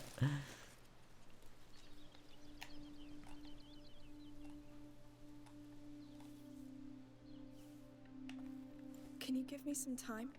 I have one last thing to do. Take as much as you want. My back still hurts from the road. No storm coming? You're the only one I see. It won't take Amicia is the oncoming storm.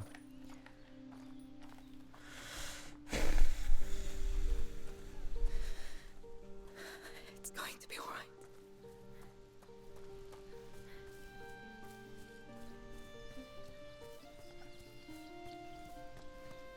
No. I honestly don't know if they're setting up a third game or not. I feel like they're not. I feel like this feels like an ending. Especially ending it on the same chapter title as the first chapter of the first game. The sea will look so flat compared to this. Wow.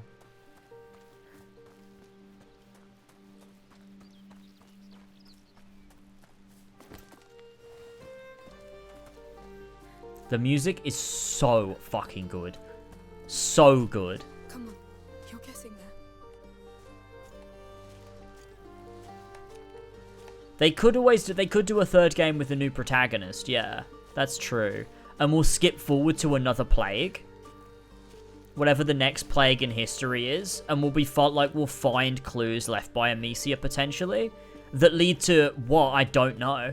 But maybe like she spends the rest of her life like researching, and maybe they do find a cure, so maybe the next... I'm coming in.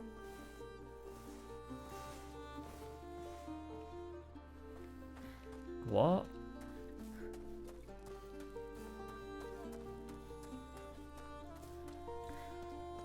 But so what was the island about? What were the island dreams about? It never came to anything.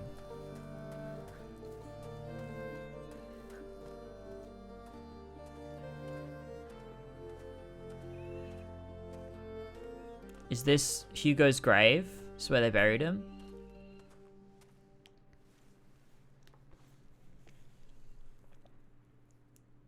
Hey.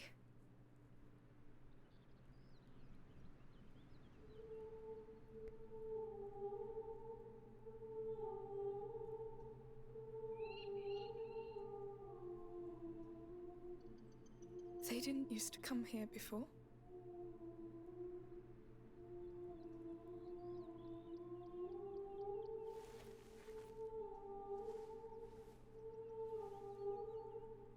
I always knew you'd be good at making friends.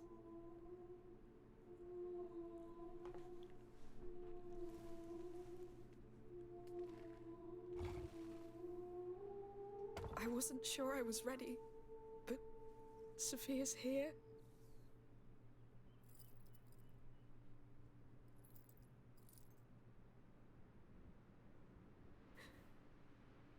Damn. It's the I'm necklace. sorry. Why is it so hard?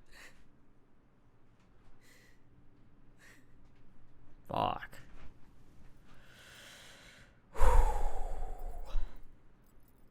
I think it's like, Down, right? it's good that they killed him. Because it's like, you know, has an emotional impact.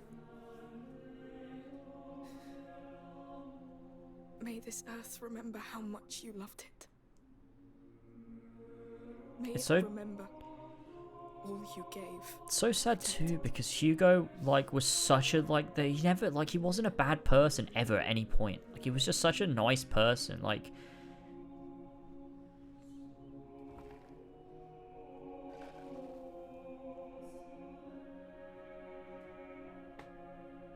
I remember.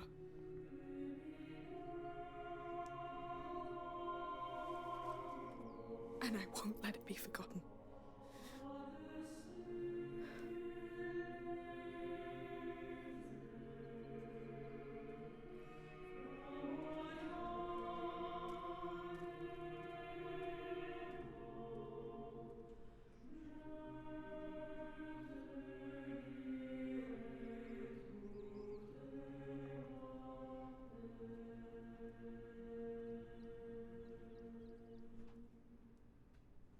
That's it. That's the game.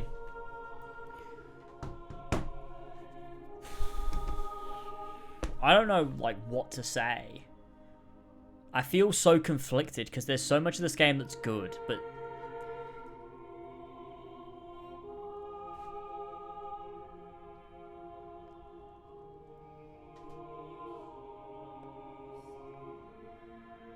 It feels like when I write a script and then I have to rewrite the script to, like, make it better, but they didn't do the bit where you rewrite the script to make it better. So, like, it's still, like, it's still a good game, but, like, it could have been better. Because I think like, the themes aren't clear, or as clear as they could be, to the point where I'm not sure what the game's trying to say to me. Like, obviously, like, lore aside, we know, like, the lore is just messy and doesn't make sense. Lore aside, the actual core themes of the game I don't think they translate all that well, because I don't think the characters know, like, what the message of the game is. Because, like, what's the game trying to say? Like, they did this whole thing where it was like, well, it seems like Hugo's emotions are tied up in this, but then also, like, that's not what the solution was. The solution was to kill him.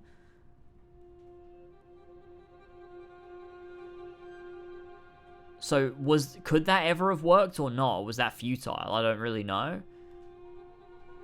And so, like, what was the whole thing about, like... I don't know. There was a lot of, like...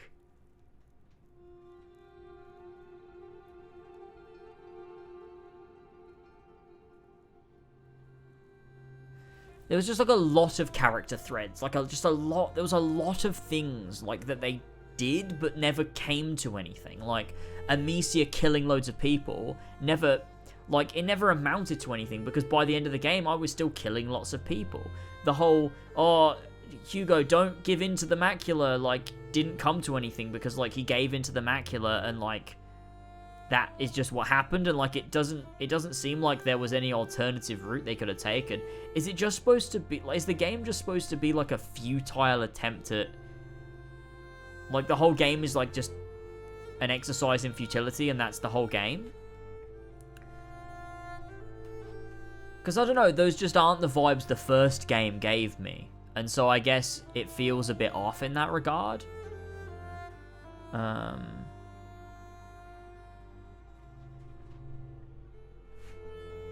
think there are different themes for most of the game in the final chapter. Like, most of the game is urging family and protecting what you love at all costs, but the final chapter says sacrificing what you love for the greater good is what's best. Yeah. The idea might be about futility, possibly. And then from this, like, story of just futility, do we end up coming, like, does Amicia come out the other end of that with something? I don't know. I think it's just this, like, uncertainty of, like, what's happening that's confused me, and, like, hasn't, the themes of the game haven't translated over because I don't really know what's going on.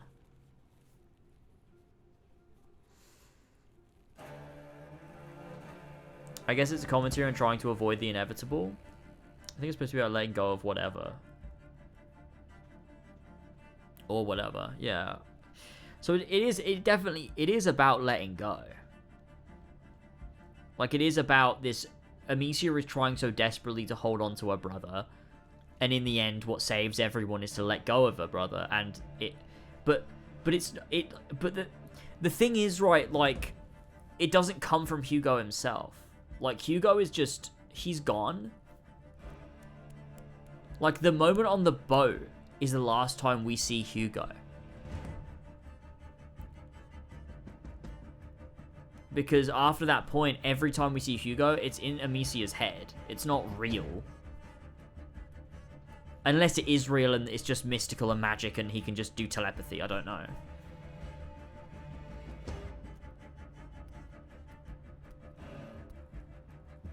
But that doesn't make sense because the whole game is against the whole idea of magic and mysticism and faith and stuff. It's actively against that at all turns. Like the first game and the second game, it's all about like no, it's not fucking bullshit magic. It's science. But then they don't explain any of it, so it makes it a bit difficult to invest yourself in this moment where a game that was all about explaining things in the most grounded way possible then becomes a matter of just suspend your disbelief. It's magic. He just magically telepathies into her head. And it's like what?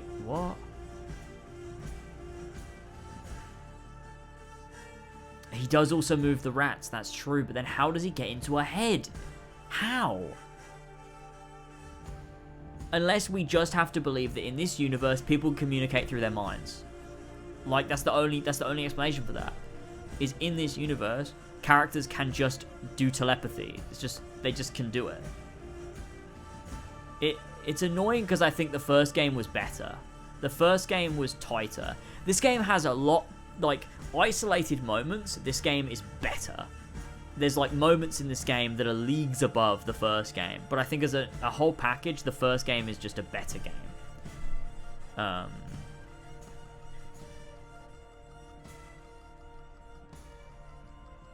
I think this game...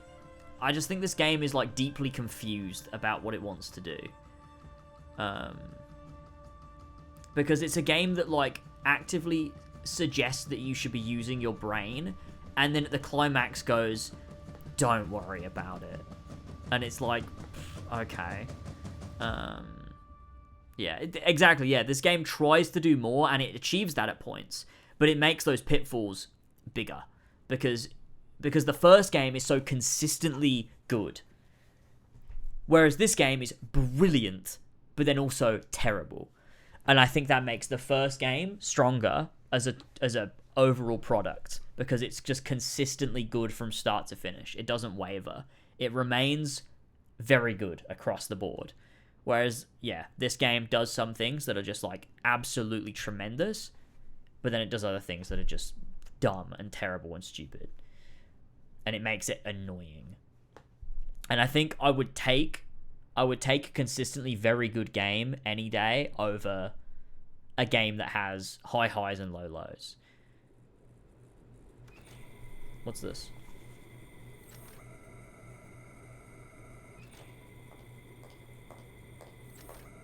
The new carrier? Yeah, yes.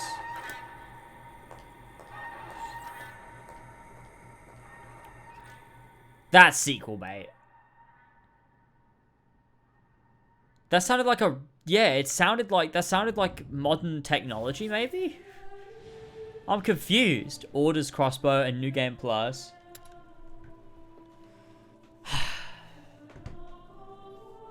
That sounded like...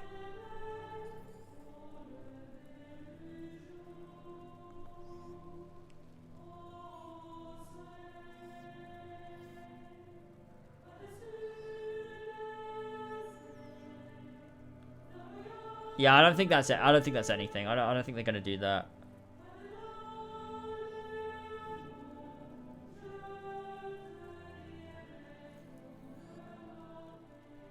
COVID game. Plague Tale COVID. It's saying that no matter how hard you try, no matter how hard you try, there is going to be something that you can't defeat. The macula. Almost opposite God of War type deal, and it's saying that there's things humans can't fight against, maybe. I don't know. I think I get what it's trying to say, like, at the end. I just think the whole like, a story should have a theme, you know what I mean? And it should be a consistent theme that's reinforced across the length of the game, or the length of the story. And I don't think this game does do that. I think it has, like, 7 themes, and they just drop them suddenly. Like, there's a theme of, like, family, and, like, this theme of, like, defeating evil with love, and then it just, like, is like, no, not that, though. And they never, like... I think the issue is that the game never criticizes Amicia and Hugo for what they do. Characters do go, shouldn't have done that, that was bad. But then nothing ever happens because of it, so it just reinforces that, no, they were right to use the rats to kill the people. Amicia was right to murder all the soldiers. Like, they weren't ever wrong at any point, you know? Like, there's no point in this game that the game goes, no, they were actually fundamentally wrong for doing that because XYZ. Like... They were always correct in their actions. The game just reinforces that, and I don't think they ever got anything wrong. Obviously, Hugo dies, but the game never proposes that there was an alternative. Like, if Hugo's death could be a lesson to Amicia that they picked the wrong path, if there was a visible alternative that they could have taken. But there's not one, because the only other carrier ended up the same way. And so it's like, there was never even any ounce of a cure. Like, that they could have done something to save him. Like, yeah, maybe if they got away and they lived on the island, maybe that could have saved him, but there's no, like, proof that that's the case. So I genuinely just believe the macula would have kept taking over and he would have died anyway. Like, I have no reason to believe that him living in the mountains or something he would have somehow lived out a long and prosperous life and died of an old age or something. But then if there's not but then what was the game trying to say? Like, I just don't know what the game was, like, what was the point? It would have been a good angle if Hugo used his magic powers to actively destroy the cities. They go to kill people. Magic powers to actively destroy the cities they go to and kill people who helped them. But the vagueness of how the macula works means it just sort of happens when Hugo is there, so it's not really their fault. Yeah. And I mean that's kind of the point. It's like, it's not really Hugo's fault. And so it's like they have to kill him, and it's quite sad because it's like a mercy killing, like they have to kill him to save him and to save the world. And like, I get that. It's trying to say that giving Hugo that adventure was worth the struggle. I guess. I didn't even think about that. I guess giving Hugo the adventure was worth the struggle. I mean, Hugo says in the first game, like, it's dangerous, but sometimes it's fun too. But so many people died because of him. And he ends up in this position where he knows he did wrong too. And his last thing that he says to Amicia is that everything's changed and everything feels different. And she's like, that's part of growing up, and he knows that's not true.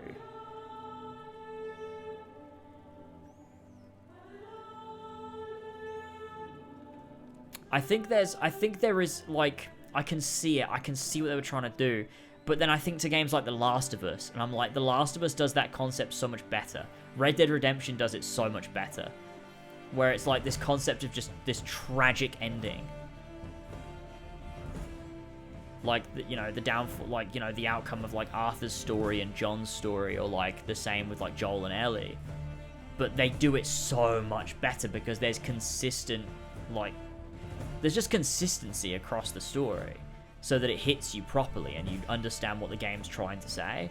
Whereas I think this game just, like, it starts off one way and it's, like, then it tries to go another way, and then it, at the midpoint, like, it does all this stuff with the previous carrier, and it's like, what's the like, what does it mean? Like, and it starts getting all lore heavy, but doesn't explain the lore, and then you're stuck being like, well, what was the point? Like, what? Like, I can't find, like, a core meaning of the game. It's a messy game with some really good shit in there. And I think it's overall worth playing. And I don't think anybody but, like, me and some of you in chat are going to find problems with it. I think if Elva plays this, she's going to absolutely love it. And I don't think she'll ever be thinking about the stuff that I'm thinking about.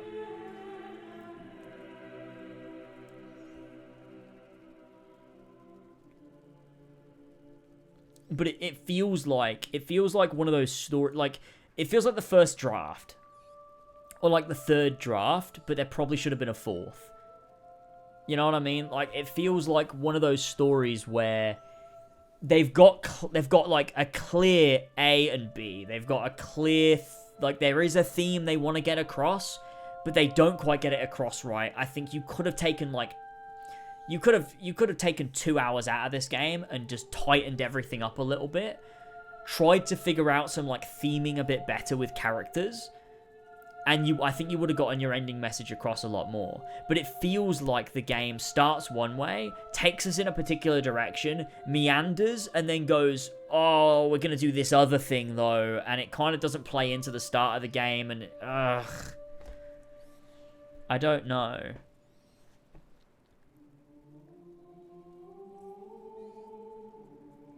See, I think that, like, I get the whole idea that it could be about the journey more than the destination, but then again, like, you look at The Last of Us, and that game is the definition of that. God of War 2. Like, God of War, The Last of Us, it is all about the journey because the journey's so strong. But in this game, it doesn't, I don't think the journey's strong enough to justify that, because the journey's just not strong enough. I don't know. Because I think the first game does that really well. Because it is all about the journey and about, you know, discovering the macula, about growing these friendships. And I think it works. But also the first game's destination works too. But I think this game's destination falls flat. The journey is still strong enough that the whole game feels a bit pointless in the end.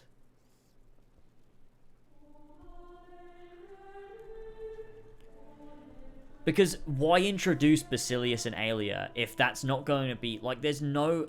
I can't figure out what the point was. Like, yeah, it was this...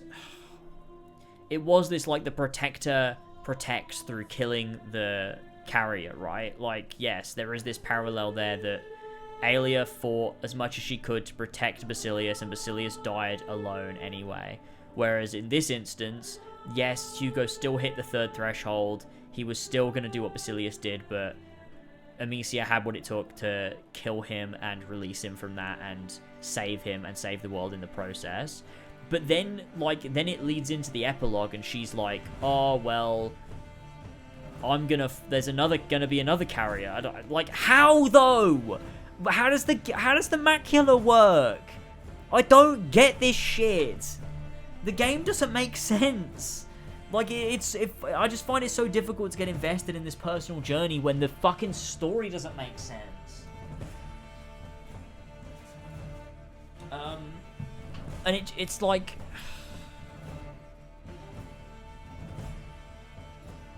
I don't know. If you included the Mordor dream sequence at the end of the first game, you could have done that. Nothing in the game was added that would have made that sequence just as tragic in that game.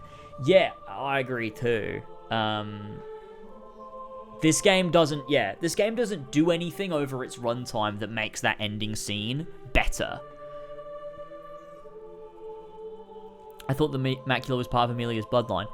It's not, Amicia. It's not. It's not. They confirmed that at the very end. Because Amicia says, oh, I can predict where the next carrier will be. So it's random. Because there's a chapter in this game. There's a fucking chapter in this game called fucking Bloodline. And it's all about Hugo's, and they call Basilius an ancestor. I am losing my fucking mind. This game doesn't make any fucking sense. This doesn't make any sense, dude. They literally call Basilius Hugo's ancestor. They literally call him his ancestor. And the chapter's called Bloodline. And then Amicia at the end says, oh, I can predict where the next carrier will be. Can you, Amicia? Can you? I thought it was a Bloodline thing. What the fuck are we talking about? Maybe she can predict it because it will be her bloodline, but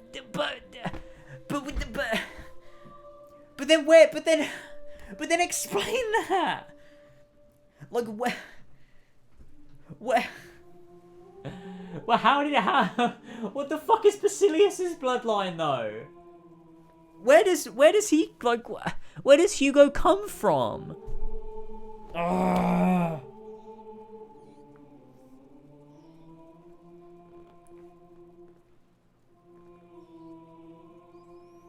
This game doesn't make sense. Is Elva home yet? What's going on? She's not. I told her to text me when she was leaving the airport and she hasn't. I'm gonna go grab another drink. I'll be back in a sec. We'll keep talking.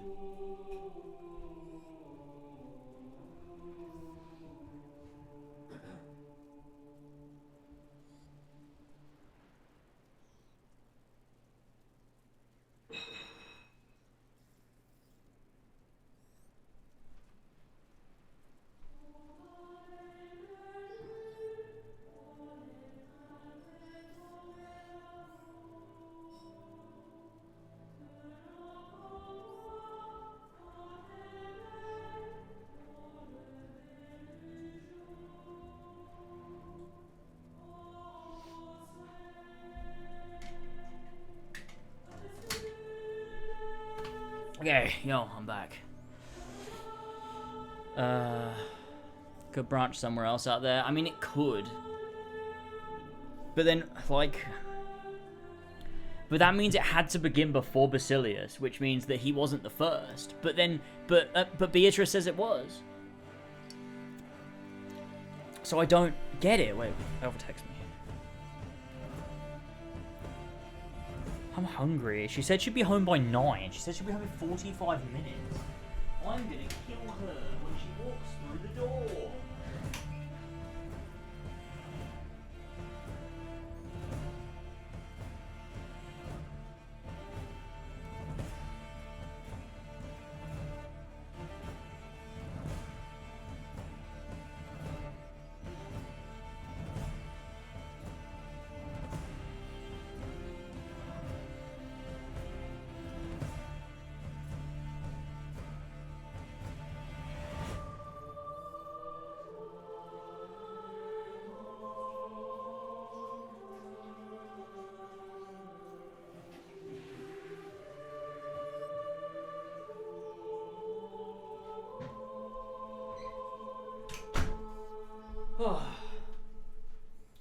Sorry, I just went to pee. There were no carriers for 1,000 years before Hugo then. Well, we don't know. The game doesn't explain that. I assume no. That's the thing, I assume no. I don't think they're going to do another game because I think that they were implying, and I think they explain it by that final scene where you can hear the sound of a respirator, and it's like, okay, that's modern day. And it's supposed to be like it's almost like one of those Doctor Who endings where it goes, ooh, and it could affect you too, sort of thing, which is a bit weird given the current climate of the world. But I think that was like the next carrier will be another 1,000 years. Not quite 1,000 years, like 700 years.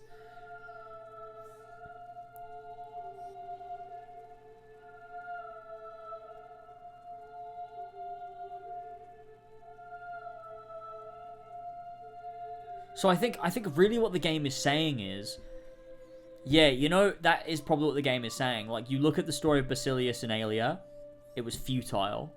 Basilius died, Aelia died.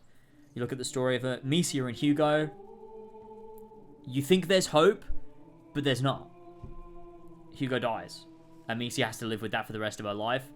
She leaves clues, hoping to help the next carrier and protector. The same will happen to them too. And it's this story that happens every 800, 900 years. Or something. But the issue with that, and I'm fine with that as like a story, that's good. But then you need to explain the macula, because that's a key part of this. Like, you've got to explain it. You have to explain it.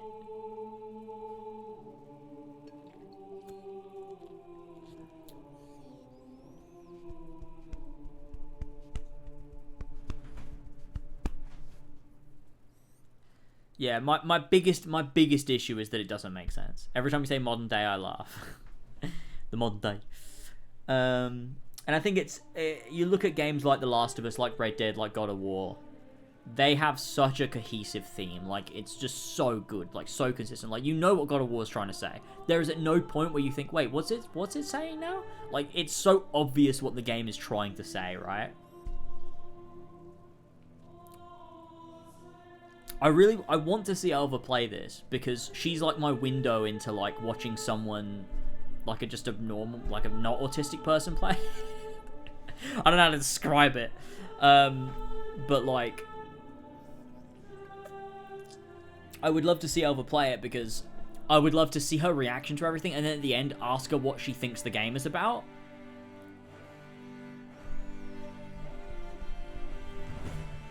Because it'd be interesting. Wait, it's a curse? What's a curse? What? What's a curse? Top 5 times it was a curse. Oh, she's behind me 45 minutes, and that was at 20 to 9. So 25 minutes and Alpha will be home. Amazing.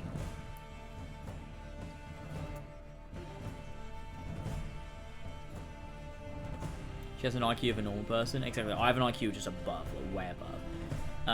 Yeah, if I don't understand the rules, I'm not going to cry when the game wants me to think that the scenario they've set up isn't the only way out. The whole point of a tragic story is that there was no other way out, but that isn't this game, which sucks.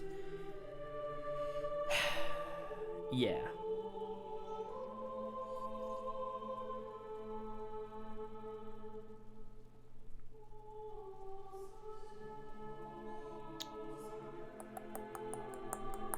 The macula is a curse or genetic? We don't know. How long did the game last? Not sure. 12 hours? Maybe a bit more? While it's not known where or when the prima macula first manifested, or even how. Well, that's useless. Yeah, we have no idea what the prima macula is. It doesn't make any sense. Is it genetic? Is it from space? Is it a type of bacteria? Is it magic? Is it like what is it? We don't know. When did it first happen? Is Basilius the first one? We don't know. We don't know. Where did it fucking come from? Is it genetic? Is it a bloodline thing? Apparently, but also maybe not. We don't know. They don't explain any of it.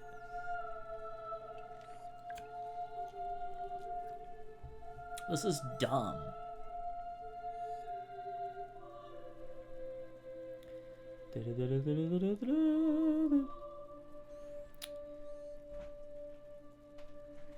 The character stuff is great as well. That's the most annoying bit. Like, I feel like if people find this VOD, they're gonna be annoyed that I didn't get upset. But like, I did feel things. Like, I did feel things because I love these characters.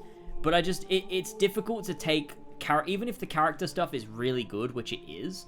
It's difficult to take it seriously and get invested if the characters are within a narrative that doesn't make sense in itself, you know?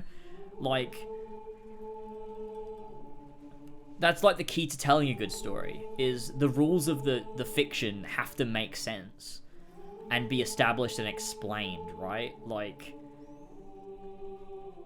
especially when the first game insists that it's science.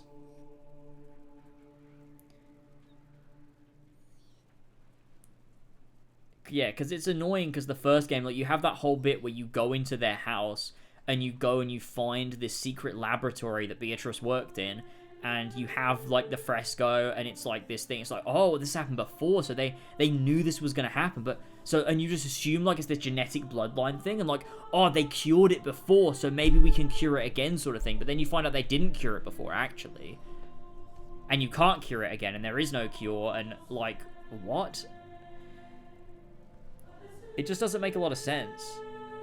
But, like, you look at games that do this shit well and do fictional science well, and you can do it. Like, you look at Assassin's Creed 1, you look at Horizon Zero Dawn and Forbidden West, you look at Mass Effect, you know, you look at all of these games. You look at The Last of Us, like, even stuff as basic as that, like, not as basic, but you know what I mean.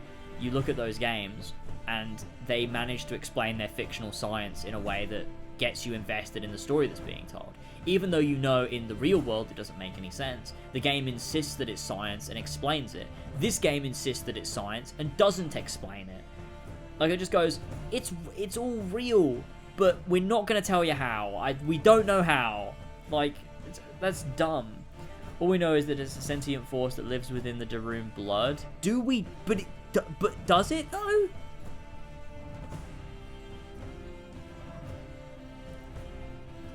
So is Basilius a Darun? Is he Basilius Darun? I don't... He was from Rome.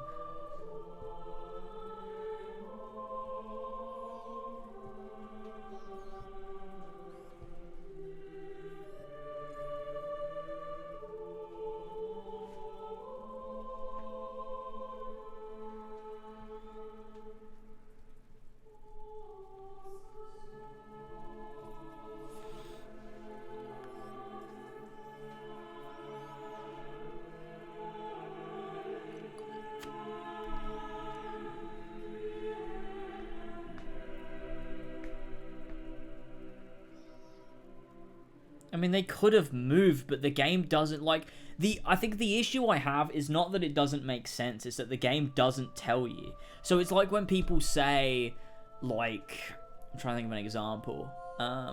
Like, okay, so, you know, so people say, right, a reason why, like, to explain off the stormtroopers, like, bad aim in A New Hope, they're like, no, they were ordered by Darth Vader to let them go, so it makes sense. I'm like, that does make sense, but the movie doesn't say it, so, like, that's not right?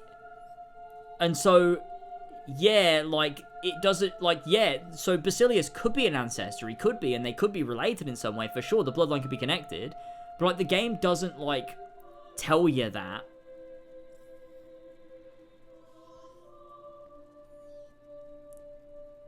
Like, the game should be explaining it, right? Like, I feel like there should be some sort of definitive proof. If the game is trying to go down that route, surely it should, at a point, give you a like, someone had to write this. It had to be made. So, the writers just decided they didn't need to explain it for some reason. Yeah, exactly. There's no issues with the lore. It's that it's underexplored, and that creates holes, not because there are holes in the lore necessarily. It's like, it's so weird, I don't know, it's like, there are holes in the lore, but, like, there's also not, because you could explain it. Like, they haven't written themselves into a corner, they can explain it, they just decided not to, and so it makes the game feel a bit empty.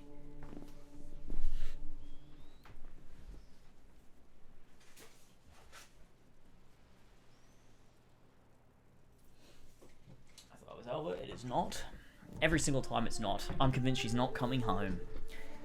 It's like an unfinished script. We're missing another lore dump or two on the island. Yeah, we're just missing, like, even just one. We're missing one little thing. Trying to keep you in the dark to make it more scary. Like, ooh, it's this force you don't understand. But I want to understand it, yeah. It's odd, because and the thing is, it worked in the first game, but it doesn't work in this game for some reason. And I can't put my finger on exactly why that is. I'm trying to think. I don't know. In the first game, the mysticism of it worked because the game assured you there was a reason, I think.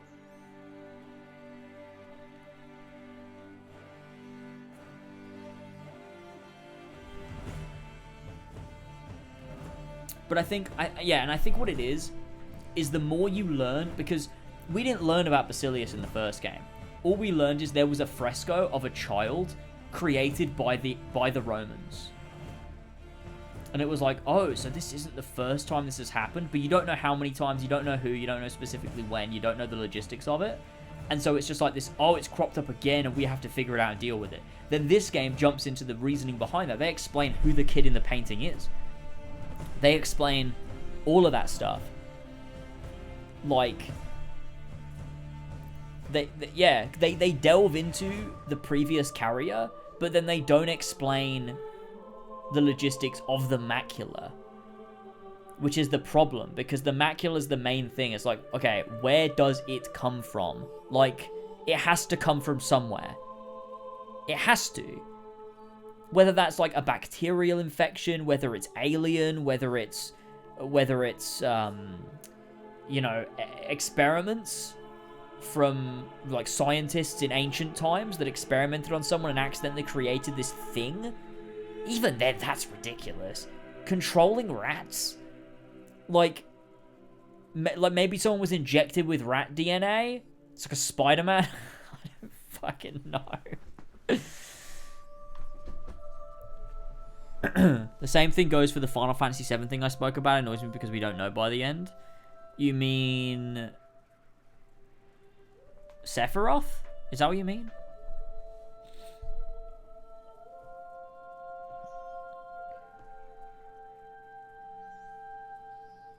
But the thing with, I mean, I don't know if that's what you're talking about. Rome is basically the start of recorded history in Western Europe. It's reasonable that this has actually happened lots of times in history. No one knew about it is all. They said Basilius is the first one, which just doesn't add up. Yeah, exactly. Yeah, I think so too. Like, if they wanted to keep it close to the chest for the entire game, that's fine, but I want to know what's going on by the end. Yeah, I agree, but I don't agree with Final Fantasy VII thing. I don't agree with it. Because I think that the fear that comes from Sephiroth is the not knowing, right? Like, I think with Sephiroth, it's the thing that makes him scary is that you don't know what he read in that book. And I guess for you, what you're saying is you don't believe that there's anything you could read in a book that would turn you into that. I don't ever want to know what Sephiroth read in the book. I don't ever want to know. If Remake tells me, I'd be mad. Because you know the basics of it. Like, you know what he read about. Like, he read who he is and like where, like, what Genova is and stuff.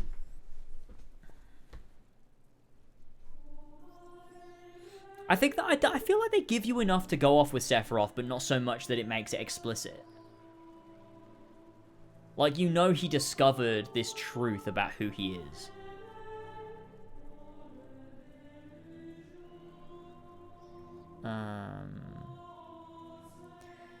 They should have just made them a cursed bloodline by a god or a witch or something. Yeah, I mean, if you just said there was magic in this universe and it was like fantasy, if you just made this like a dark fantasy game, I think it would make a lot more sense. But I think it would be less interesting. I think if the first game, and I think that's what the downfall is here, if the first game had been a dark fantasy game, and everything that was science was magic in the first game, and they just were like, no, this is a magical universe, I don't think people would have given a shit. Because I think what made the first game so deeply interesting was that we were led to believe it was science. And so we were like, oh wow, this is going to have some really cool explanation of like how everything works. Like, this is going to have so many moving pieces. Like, it's not just going to be written off as, oh, it's just another magic fantasy game. Like a fucking Witcher or a Fable or, you know, whatever else. It's like got, you know, there is a reason for things. But then they don't explain it, and then you're left going, well, you could have just said it was magic. Like, you could have. Right? I keep hearing cars and think it's Elva's home. I'm like a dog. I'm like a dog waiting for my owner. The concept of what else could you learn in there is scary. I don't know, it just feels like feels breakneck to me. I guess that's my problem. But also, we know that Sephiroth was like...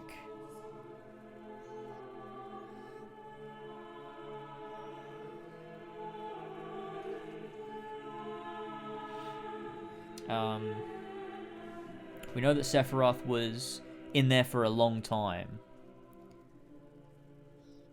I mean, I also do agree that I don't think you could tell that story today. In the same... I think you'd have to do something different. Because... it is very, like, old game. Like... I think for it to work, you have to establish first and foremost who Sephiroth is.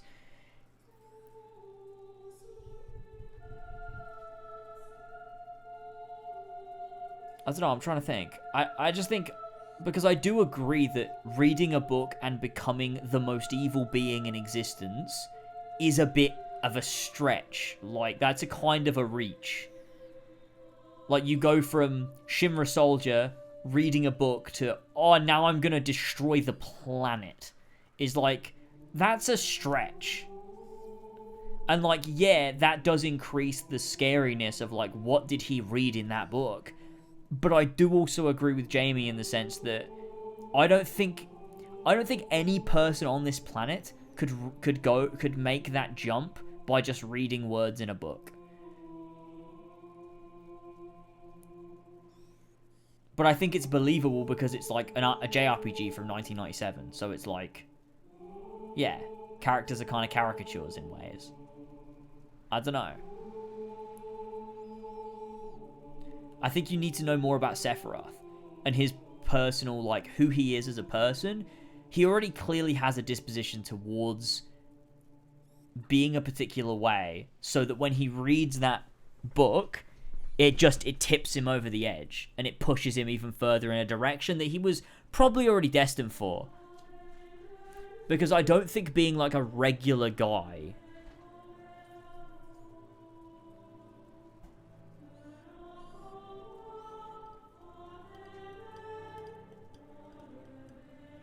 I don't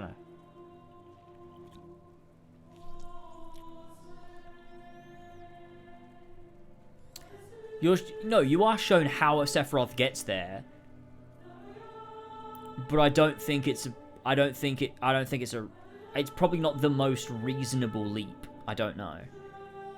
Because the first time we see Sephiroth, chronologically, and forget the fucking compilation, because that shit's bullshit, just Final Fantasy VII, the first thing we ever see of Sephiroth, the earliest thing we see, is him in the truck with Zack on the way to Nibelheim.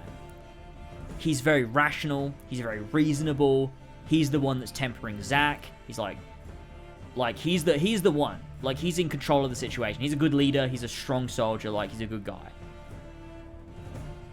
He gets there, he has this moment where he is a bit off, and it's like, maybe there's some... Maybe? I don't know. Maybe? Then he reads a book and then he wants to destroy the world.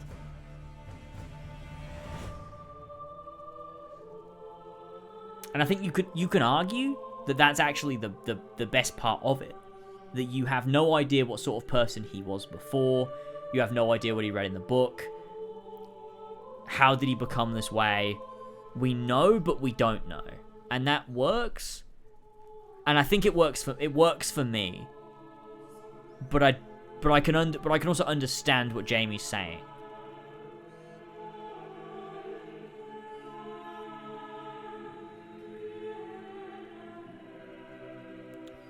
So I can definitely understand both sides. Like, I do think Sephiroth is very good.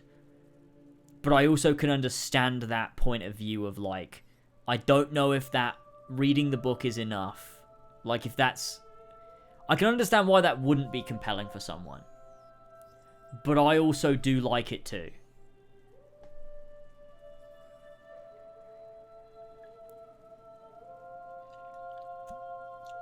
I guess.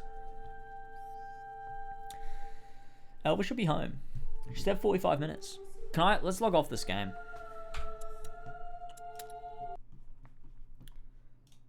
Can someone change the... Actually, I'll change the title. I'm really low down in the camera. I don't like that at all. That was weird. There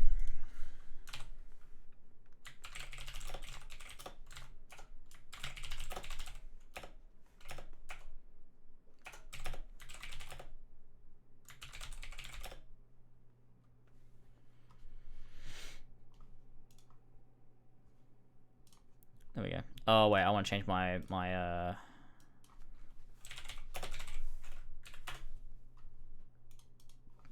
Let me throw out a tweet.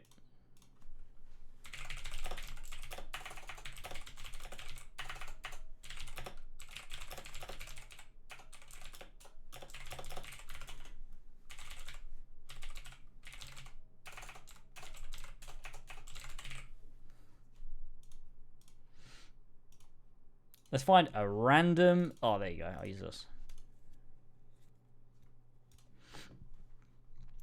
Perfect. Wonder if we'll get more viewers. Let me switch on the old the music. That's good. I like that. He's the Flash. You sound like a crazy person. He is the shark from Jaws. I'll put the chat back on screen so people can see what you're talking about. I don't know Final Fantasy, but this sounds like Rhaegar from A Song of Ice and Fire, where he reads a bunch of shit from some old prophecy scrolls and decides to start a war on that basis, except that story seemed to recognize he was kind of crazy for doing that. Yeah, see, that's the difference. They just see it as... Well, Sephiroth is crazy, I think, but I don't think the game ever, like, points that out. I think, hello, Mario. No Plague Tale, no Plague Tale spoilers, we've moved on. Final Fantasy 7 spoilers now. Nah, don't worry about it. I think if you were to do the story in 2022, I think the only change you would make is that everyone needs to acknowledge that Sephiroth is insane for reading a book and going evil. I feel like that's the only thing you would change. I don't know if that's a hot take, but I feel like if you were like, I don't know. I feel like someone needs to acknowledge that he's batshit crazy. That a book would turn him into a person that wants to destroy the whole planet. Someone needs to acknowledge that.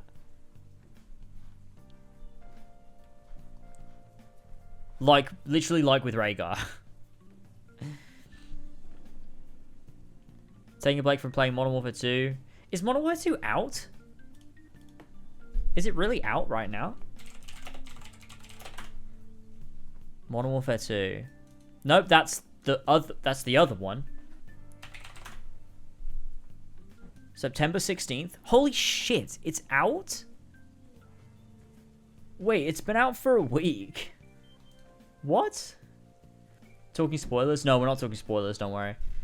If Genova is controlling him, that'll be so shit. Well, Genova's not controlling him, no, but there is a layer of Genova, right? In Sephiroth's whole thing. Or am I losing my mind? I don't even know.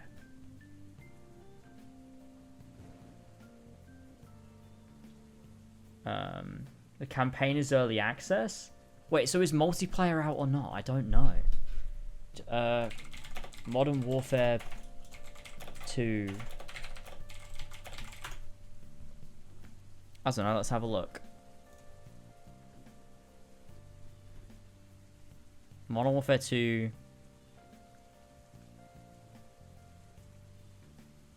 Oh wait, September 16th? That's not right.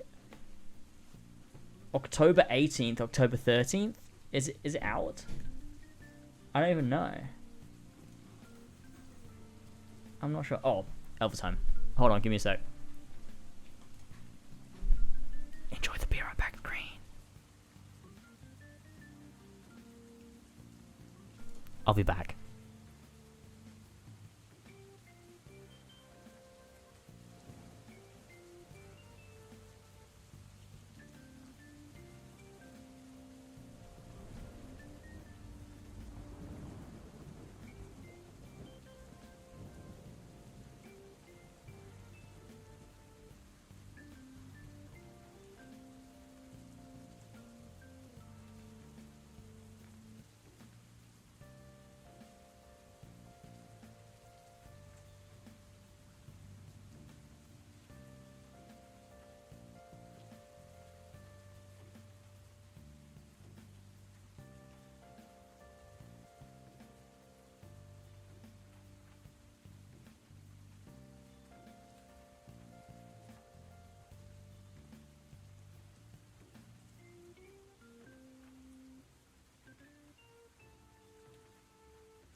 something inside. Will it unleash me, burning down the walls? Is there a way for me to break? I'm a sharpshooter at post masquerade, hiding both face and mind, all free for you to throw. I'm a sharpshooter, have no face to show. Please don't take off my mask, my disguise.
Hi.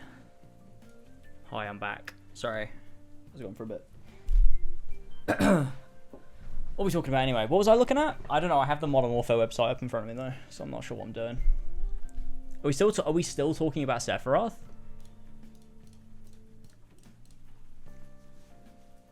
We're still arguing about Sephiroth. Right. Let me read up. Wait, what's Michael said? It'll be fully out this week. Just kind of frustrating that this kind of glitch happened. You can still make... Wait, what? You can still make out where they are because a small bar... Because a small... Wait. A small bar, which I think is their helmet visor, so it's not impossible, but dumb nonetheless. What the fuck are you talking about?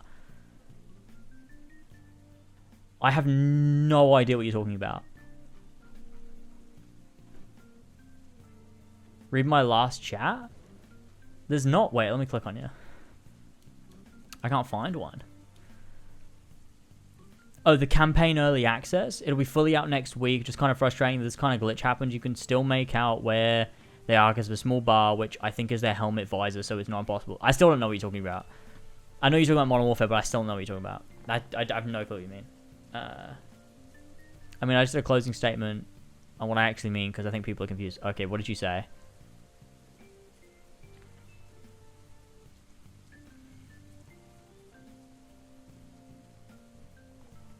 I get people like that aspect, and I also enjoy the boogeyman aspect, but in Remake, I would like to see him a bit more well-rounded as a character, and not necessarily learn what's in the book, but instead make him a person that I understand that reading a book would make them go back shit, if that makes sense. Right.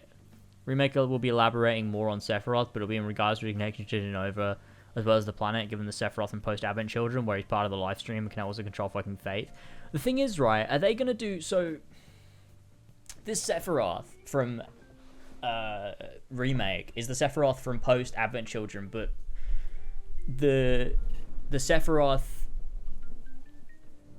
from he'll remember Genesis, right? But if he's traveling back in time, I don't know. I don't know at this point. I really don't know at this point. I hate it. You know what? I hate it. And that's absolutely, completely great.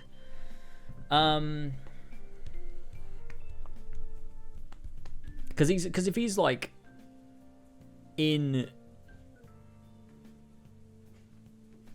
because he's in the live stream and he's just traveling back into the past and he's fucking with Cloud. There's a really cool, so I've kind of ruined it for myself because I was watching Harlan play it. And it made me kind of excited to play Remake again because I was like, oh, this is good. There's going to actually be more than I thought to like react to. Because there's that moment after the plate falls in chapter 12. The moment is actually in chapter 13. It's where you see Cloud for the first time, Cloud sees Sephiroth for the first time in chapter 13. And Sephiroth says, like, you failed again. And it's like, oh, that means way more. Now I know what's happening. So I'm sure there's going to be a lot more things going on. And he's like, yeah, like something about like power, isn't that what you always wanted? It's like playing into like Cloud's whole thing. It's almost like, I don't even know. It's almost like Sephiroth is going to be the one to awaken the true memories in Cloud. I don't really know. I should stop talking about this, though, because Elva's downstairs, and I don't want to ruin Final Fantasy VII for her if she can hear me. She probably can't, but I don't know. I don't want to risk it. I'm, like, really scared. I need Elva to play Final Fantasy VII so it can just be out there and done, because it's so much. Do you reckon I have enough of a Final Fantasy audience that I could put out a post on my community tab on It's Lies Boy and say I'm talking about Final Fantasy and people will come? Taking a break from playing Modern Warfare 2. Already ran into a bug where I'm essentially shooting ghosts. Oh, so the game's bugging. Yeah, that sucks. James, do you really think if Elva could hear you, she would listen? Well, fuck you, Mario. Do you think anyone listens to you? No. Bullshit, Mario. You suck. Nobody likes you, and you don't have friends. There's tons of shit. Yeah, I'm looking forward to it. Like, I can remember little bits and pieces. And obviously there's that moment with Aerith in the resolution scene, and like that links to literally something she says. I think she says it. Because Jas linked it to me at the time when I was playing 7, which, to be fair, was probably the wrong thing to do. Probably should have waited for me to play 7 Remake again so I could see it for the first time, but like Jas was obviously just really excited.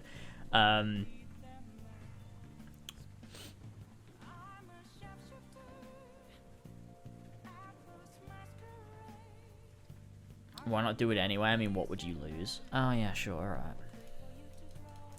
Alright, fine. I'll do a post. What shall I post? Chatting about the FF7 compilation and remake live. Come and hang out.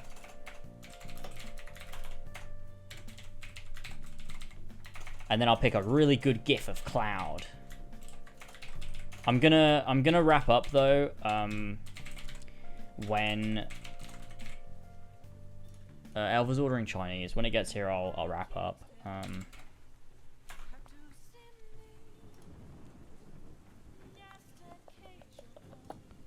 Because I don't want to be in my office streaming. Okay, well, this is broke.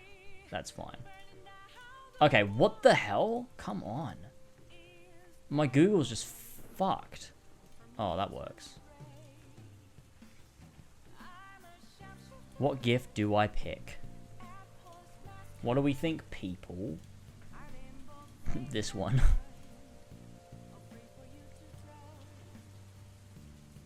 This one. I like that one. Pretty GIF.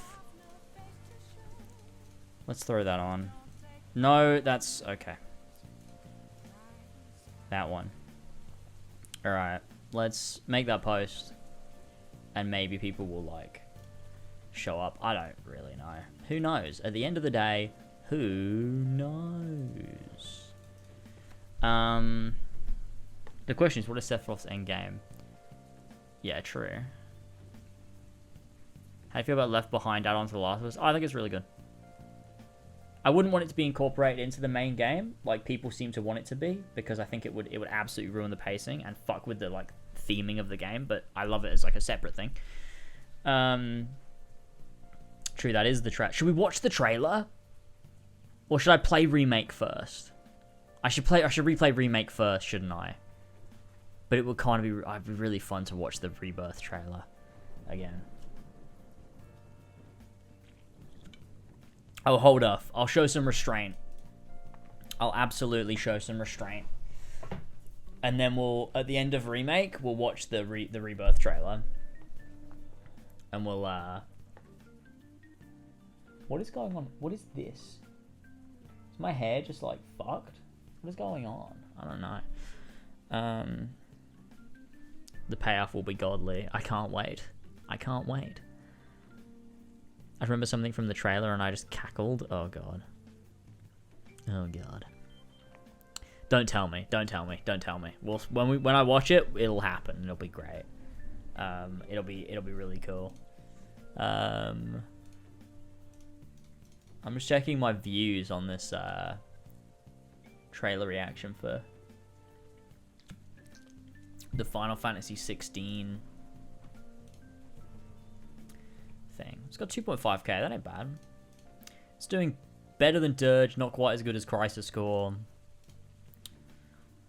Not bad for my second channel, to be fair. Crisis Core video 5k views. Alright. Alright. I mean, my second channel does quite well. Like, its Last Boy is, like, doing well. And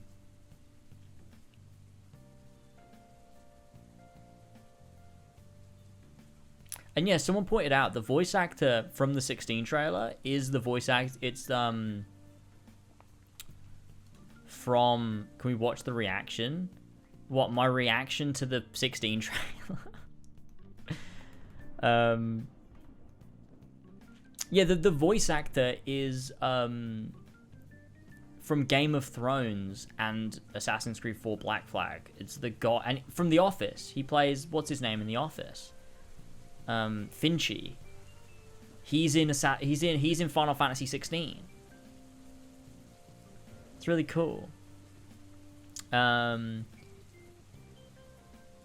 Crisis Core is funny thing. I really wanted to like it at the start. It's so funny. It's so fucking funny. It's honestly amazing the amount, like, I cut out so much of that video. Who the fuck is this guy?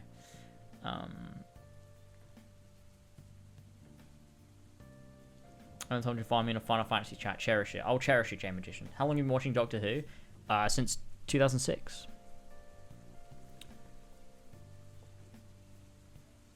Why did Sephiroth allow Cloud to destroy Fate and alter the timeline? Because his plan can't just be what his original plan was. Why did Sephiroth allow Cloud to destroy Fate and alter the timeline? I don't think he let him, right? Like, right? Like, he didn't let him.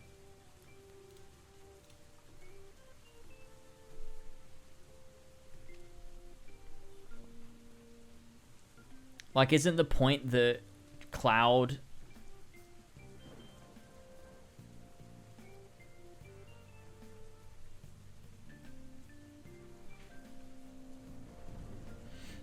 Isn't the point that Cloud did beat his plan?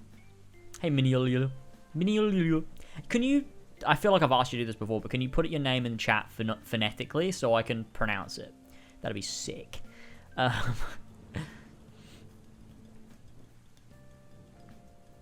Sephiroth is in control of Fate at the end of Remake. Yeah, so he didn't let him. They beat him. But no! Because he does let Cloud go.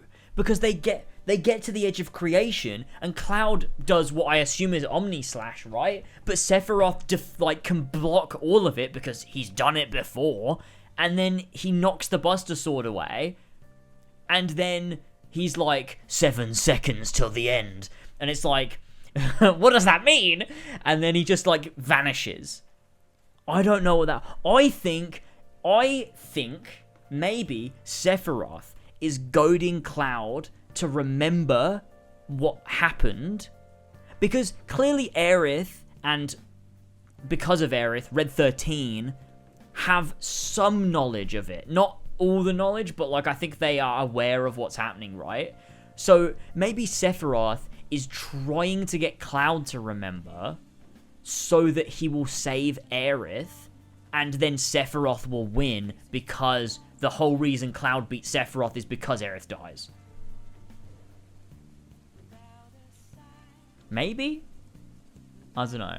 Pretend like you noticed that for the first time during the replay. Okay, I'll pretend. I don't worry. I'll do it. I'll pretend. Be like, we could be watching it, and I'll be like, wait, is that Omni Slash? Bloody hell, that's amazing. Does that sound realistic? Does that sound convincing? I don't know.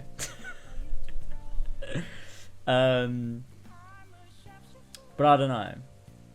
What if Remake ends with Sephiroth winning, and that's the end of Remake? And what it does is it just solidifies the path that was taken in the original Final Fantasy VII to say that's the only way to win. I don't know. Bloody hell, Harry! Bloody hell, Harry! Is that Omni Slash? Bloody hell! Not me, not Hermione, you.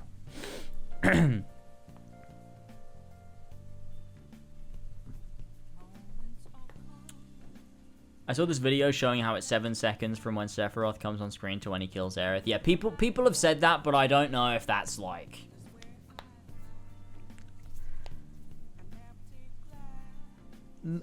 maybe? I don't know.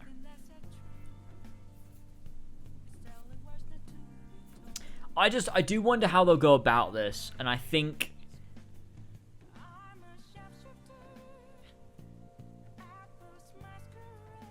yeah, I really don't know what they're going to do with Remake. I really don't know. What if... okay, what if Zack is in a different universe? What if Zack is in a universe where a different one? What if it's not the same one? What if he's in a different universe? And they're two separate alternate... there's like 2 alternate universes. There's 7 Remake universe, and then there's 7 Remake Zack universe, and then there's also original Final Fantasy VII universe. So like it's not... like Zack isn't in this, like the universe our main character's in. He's in another universe. What if it ends up like Sonic 06, where you've got Shadow, Silver, and Sonic fighting fucking the main villain in 3 different timelines?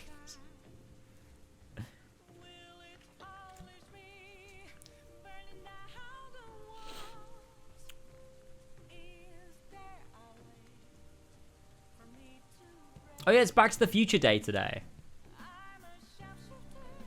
I need to play Remake. I need to play Remake. Honestly, I would start it right now. But I can't.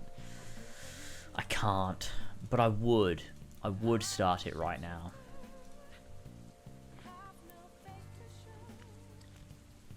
Because it'd be sick.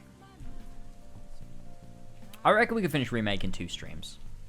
Nah, 3 streams. We'll play it on easy, right? Are we all in like agreement we'll play Remake on easy mode? Just blitz through it for lore, not for gameplay. And also, not do any of the side quests. Or should I? New Game Plus. Can you New Game Plus Remake? I didn't even know New Game Plus was in Remake. Okay. So, what about... 3 streams, yeah, because we've got to do intermission. Should I do side quests, or can I skip the side quest? Is there anything in the side quest that's worth doing? I mean, like, obviously I've got to do Betty's Cats, like, obviously. Actually, no, I'm going to do the side quest because they give you... I'm going to do them. I'm going to do them because I want to get the scene with Tifa. Because I want to see that conversation again with Tifa and Cloud, but from the knowledge that Cloud thinks he knows her, but Tifa knows he doesn't know her. And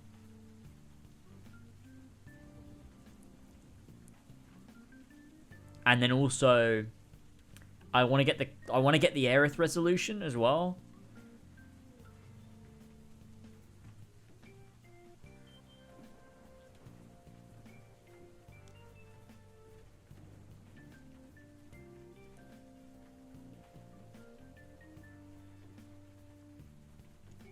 The only ones that don't really matter are the ones in Wall Market. But also they do matter because... Oh, I don't know.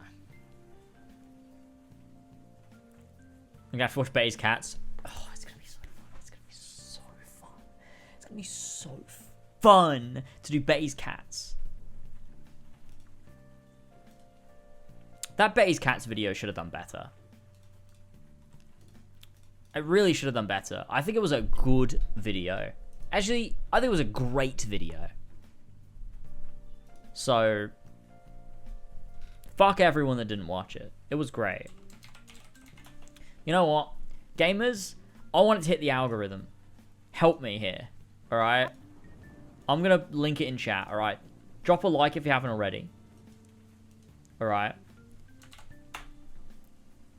And then leave a comment. Signal boost, alright? Just leave a comment on that video. Go on. Leave a comment. Comment and say... Betty's Cats are really good. Betty's Cats are the best, even. You know? Comment that on that video. Okay, please. I'm begging you. Because that video should be doing better. It's a good video, alright? It's a good video. It's a good video. Alright?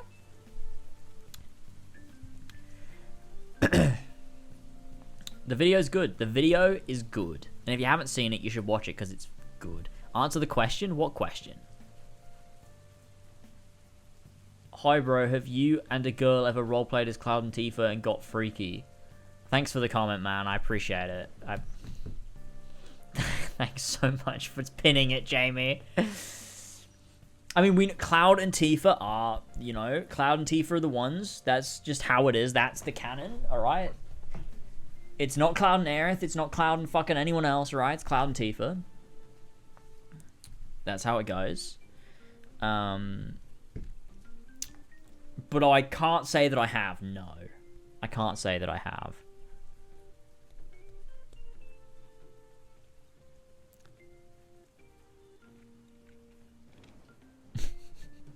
You know, I think... It's not Cloud and Zack? No. Sadly not. I love the way... Oh, Final Fantasy VII is so good. The original is so good. The way they use, like, romances throughout, like, just because... Just the way that it works is just... It's so good. It's so good. Like, what Zack means for, like, Aerith and what that, like, means to Cloud and how that then links to Tifa. It's just... Oh, it's so good.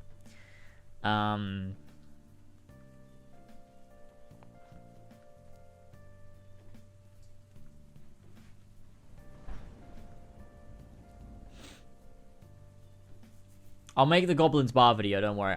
Look, let me show everybody. I put this on Elva's Discord, but I haven't, I don't think I've showed it on stream. I am making this video, alright? I made a thumbnail for it. I'll make it as part of the Advent Calendar, alright? Look here. Where is it? Here it is. This video. I'm going to make this video, alright?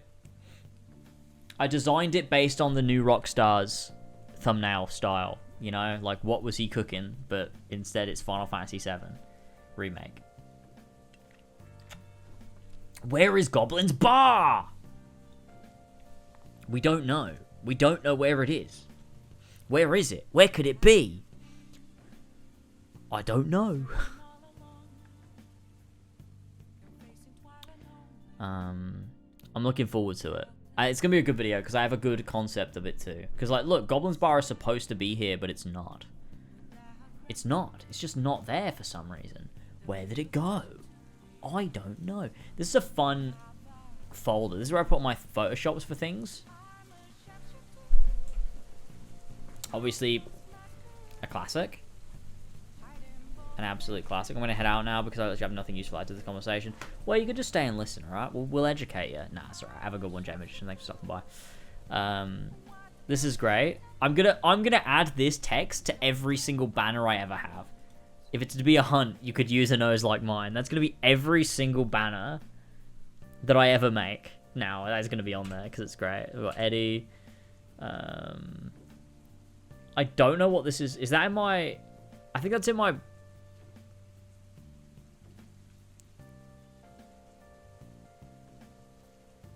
That's in my Crisis Core video. Oh no, my Dirge video. Yeah. Art classic. Accidentally a dig at Mario. I didn't mean it, but I'm glad that I did it. Oh yeah, I made that. I don't know what the fuck that is. Oh yeah, I know what that is. That was for my Horizon video. That guy's cool. I like that guy. James, you like the game? What, Plague Tale?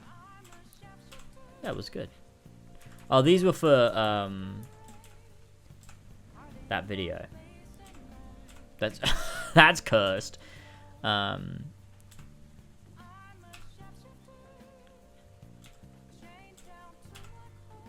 Blue Persona. I made that for Dylan. Was it Elon Musk one? That was for...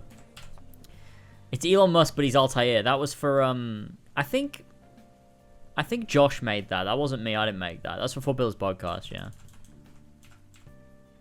Oh, that's fun. I like that one. That's good. I remember when I made that tweet. That's good. That's a good crop. Oh, classic. A new adventure arrived in Gridania.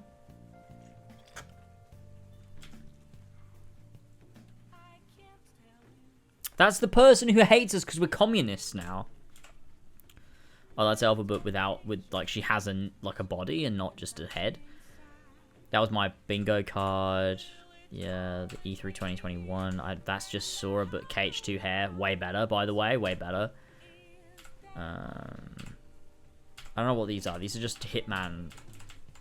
Edith. Okay, not... Okay. I don't know why I've saved these here. Oh, yeah, that's our original meeting we had about the 4 Pillars logo in 2020. This just was made. This is Luke's notes, because if you don't know, our 4 Pillars logo was made by Luke, my mate. This was the notes he took from the call that we had where we planned the logo. That was that was the original one that I tried to make, and it looks like shit compared to the one we actually got. Coal mines, Sinchi Strider, shit posting. I don't remember that. That's Sora when he was a puppy. He looks so different.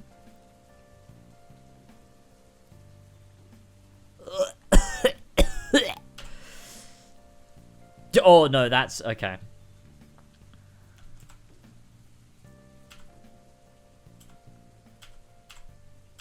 Oh, amazing. Me with Xiao Yun.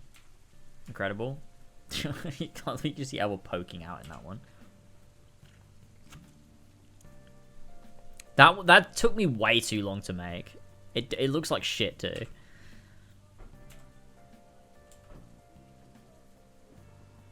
Who the fuck is that? That's Big Chungus. That's Big Chungus. I wasn't talking about that. It's a shit thumbnail.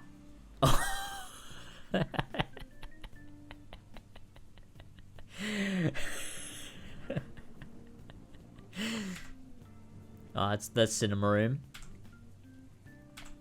Batman Arkham Legacy. Odyssey broke me. I don't know what that is. Oh, I made this with my dad. My dad works at a chair manufacturing company and he wanted me to like crop out a bunch of chairs. That's just me. I'm broken. That's funny. That's funny. Oh, I think Chinese is here. I better go. Spider-Man don't come home. Spider-Man homeward bound. Spider-Man home run. Spider-Man home. Save the pond. That was from the vlog that we did 3 years ago. That's pretty sick. I didn't make that, but someone else did and it looks really cool.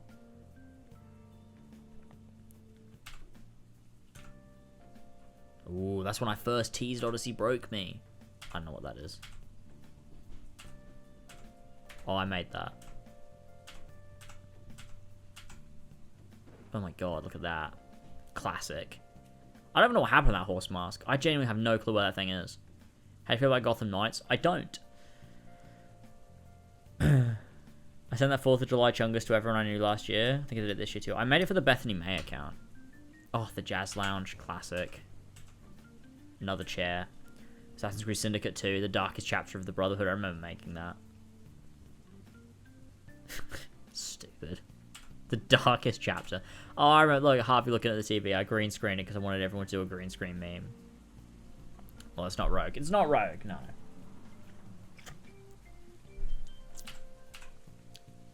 That's an emote that used to be on Discord. I don't know. Oh, that's Red Dead. This isn't real, by the way. This isn't the actual. Like, this is a real response, but it wasn't to this tweet. I cut them together.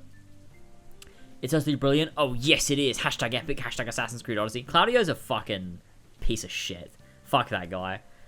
Claudio, I'm sorry, but no, they were talking about this case. He fucking, like, attacked Luke. Oh, fuck Claudio. Fuck that guy. Oh, look at his finger. What's going on there? It's really disappointing here, conservative, James. What led you down that path? What's about the current government that you think works? I mean, to be fair, pretty based. Pretty based. I was wrong, but that's alright. Yep, okay. Bully in the alley. Lots of the crews. Oh, 10 the crews out of 10. Fuck the law. That took me a while to make too. That's good. That was Harvey's F meme. It was Harvey's F meme. True. Connor. Let's be on good and evil. 4.5 the crews out of 10. Oh, no. Mine Creed. Oh, that was my old Minecraft server. I used to have a Minecraft server with Luke, and it was called Mine Creed. We built Rome. We built Monteriggioni, and then we started to build Rome, and we didn't finish it.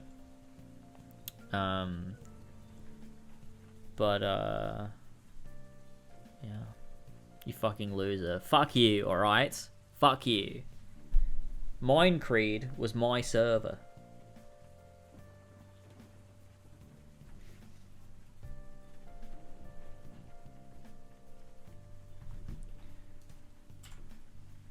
That's a good meme. I like that one. That's very good. Hello? Oh yeah, I just saw the text, sorry. I better go get food. I'll just go grab the food and come back. I feel like we've got good momentum here. I'm back in a minute. I'm back in a minute. I'm back in a minute. You know.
Hi. I have chicken fried rice.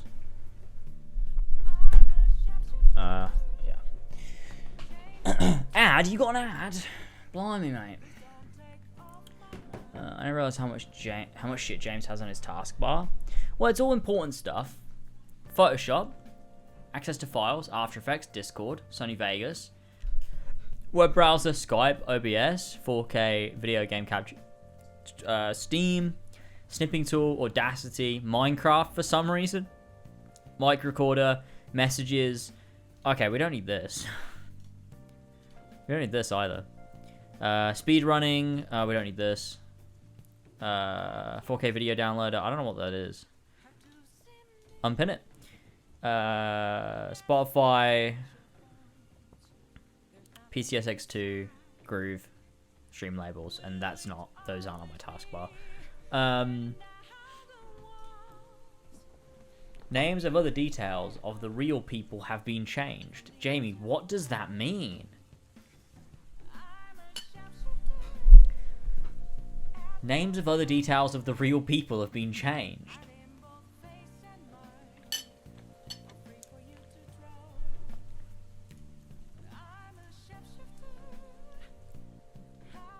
Oh. Why? The Bible meme? Classic. I don't know what's going on my chest hair in that picture, to be honest with you. I have to be honest with you, I do not know what that's all about.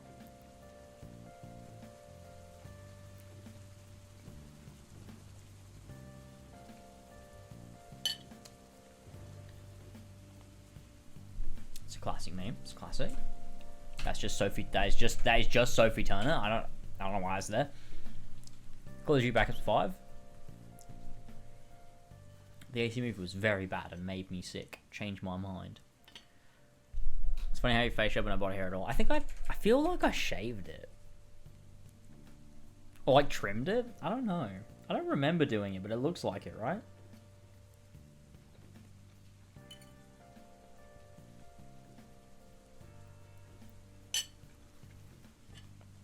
Finished the Mind Robber? No, I played 2 episodes.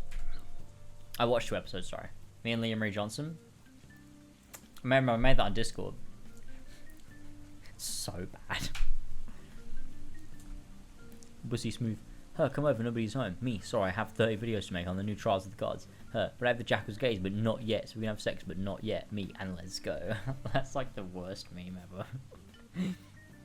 That's such a 2017 meme. Bussy Smooth.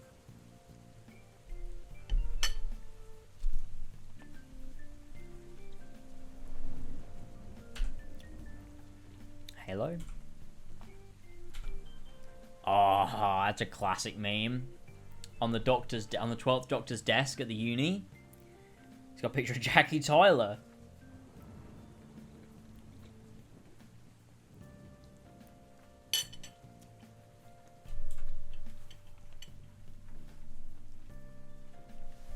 No, that's bad. That's a bad meme. Lasers, that's a bad meme, Lasers. Can we make things a little bit more lore-friendly, please? Bayek? I wonder if just by having this on screen will gain more viewers. Should we have a look? See if we can. Let's just leave this on screen. See if people click the stream.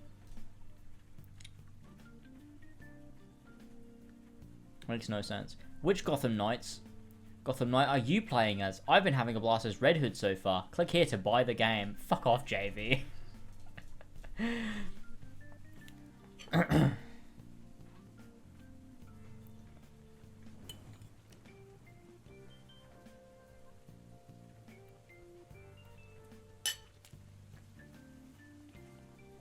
Imagine your whole YouTube existence being...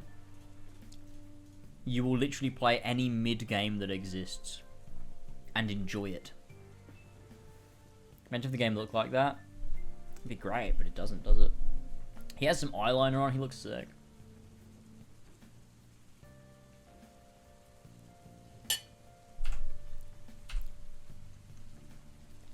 It didn't though, did it? It didn't come in 2018, did it? No.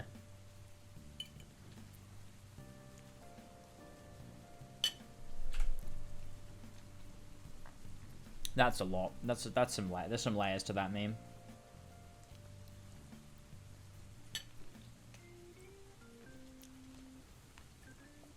Maybe come in 2018. True. How many viewers we got now? Oh, 23. Really? I thought we'd have more than that. The chat feels a bit more active than 23 viewers, but alright, that's fine. We like a little chill stream. Where's Leo when you need him?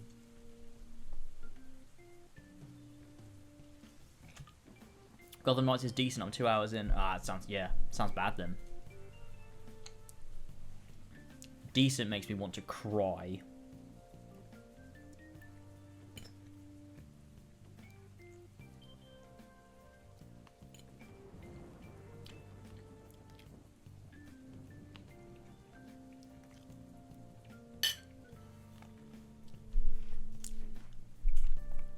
Classic. Oh, now that's a classic.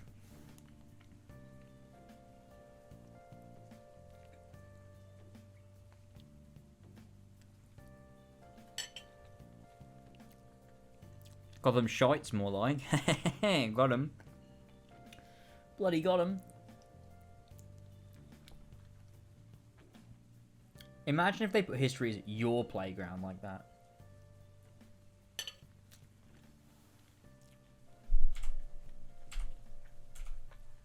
No. That's okay.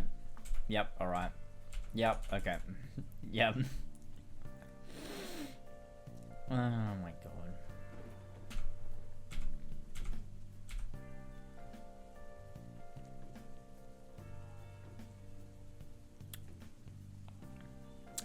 Okay.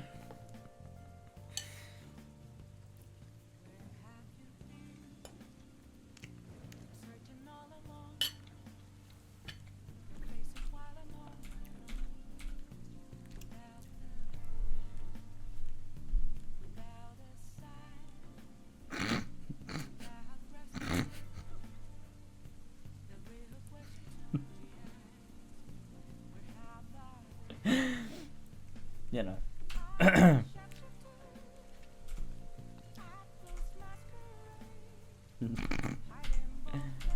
This is the evolution of that leak, that fake leak. Okay.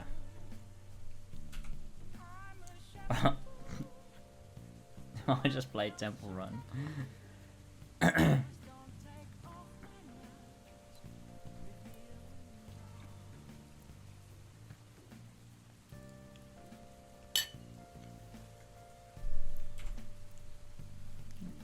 Oh, I remember when I made this account. We made it to try and, like, do a meme. Oh, epic triggered meme. The Publicola collection. I just fell to my knees. That was the funniest thing maybe ever.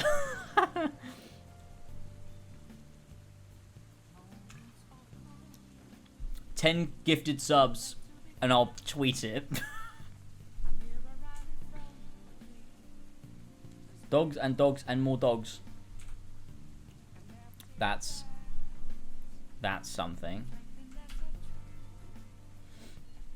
No, I don't need that. Okay, let's say 17 gifted subs and I'll do it.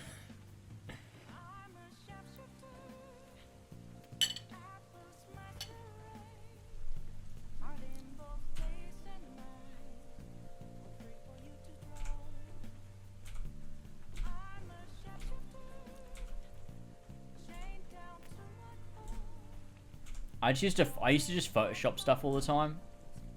It was just my way of practicing. Was like creating this like weird shit.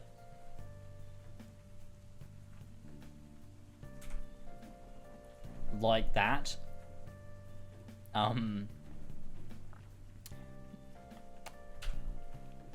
You know. I don't know. That's it. I can't leave it. That's it. Then we're at the end. Amazing. What are your expectations for Final Fantasy VII Remake now that you played the compilation? My expectations are that I'm scared. Those are my expectations.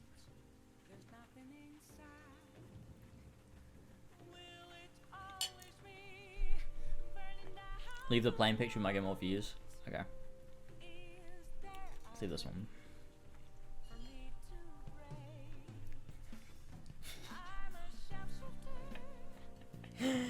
Oh man.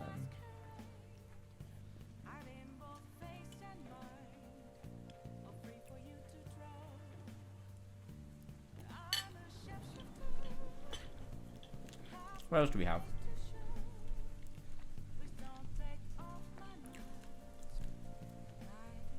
I don't know what that is.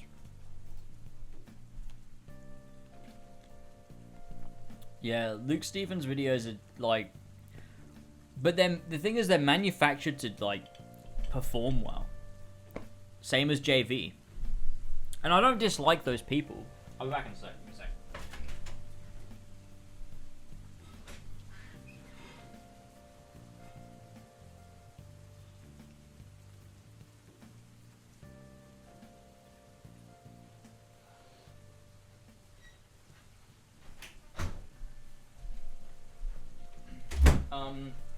I think I don't dislike either of those people. JV or Luke Stevens, I don't dislike them. But their content is manufactured to perform well, and that's really it. And that's not to everything. Like everything, it's just not who I am, you know? And when I say I feel jealous, sometimes, for sure. It bothers me as a content creator because I put a goddamn lot of effort into my content. And they do not do that. And it you know, I think if I'm being honest with myself, I do feel jealous at sometimes when I see the amount of views and success that both of them are getting. When their content boils down to playing a game for 20 minutes. Maybe they play it for 3 hours, they edit it down to a 20-minute video, you know what I mean? And it's like, fuck. It really is that easy. And I'm sitting here, like, putting hours and hours and hours and days and months of work into videos for them to just flop. And it does make you feel a little bit, you know, you do start to feel a bit like, fuck, man, I wish I could just do what they're doing. It's not on them, though. Like, they're absolutely fine people. I spoke to JV before. He's a nice person. I'm sure Luke Stevens is a nice person too. Just like, you know, from a very vain, very conceited point of view, sometimes I do feel that jealousy, that like, oh man, I wish, like, fuck. I feel like I deserve something, you know? But YouTube rewards consistency and a lot of other things. I don't know. Luke Stevens is modern day Hitler, you think so?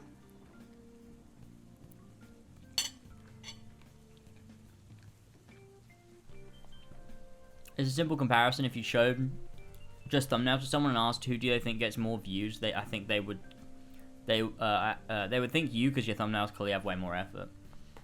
I think that's the thing as well. Thumbnails with less effort tend to do better, which is weird. It's weird. Like, lower effort thumbnails do better than higher effort thumbnails. It's based all on like colors and like pointing at things and faces on thumbnails. Like, it's all of those things, but I don't like that in my own stuff, so I just don't. Yeah, and it's yeah, exactly. My Exodus video did well. Like, if we look at it, this did well. I got like 50,000 views. It's just a screenshot of the game, and I upped the saturation a bit. But then you look at, like, I don't know. I try hard with my thumbnails, and they just don't do that well. Like, this video did do quite well, but only because my first Subnautica video did, really.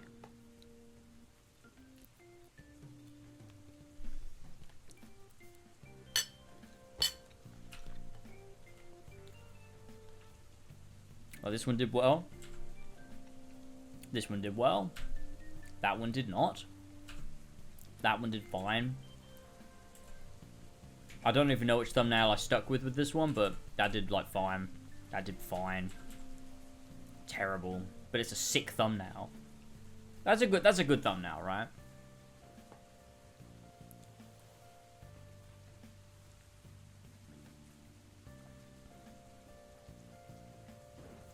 It's annoying because, like,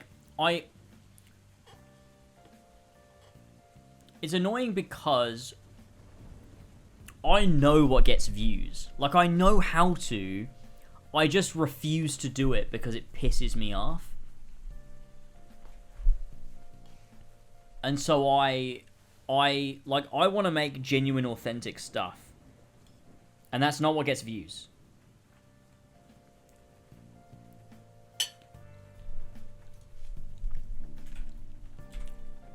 That was a good thumbnail. That's fine. This was a recent one I changed. That was a good thumbnail. Video did well. Comments suck, but you know. That's a shit thumbnail and the video did shit, so. That's a sick thumbnail.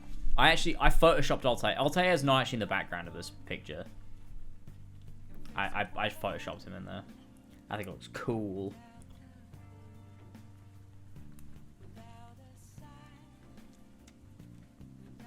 True. During the advent calendar I could, and I do, to be fair.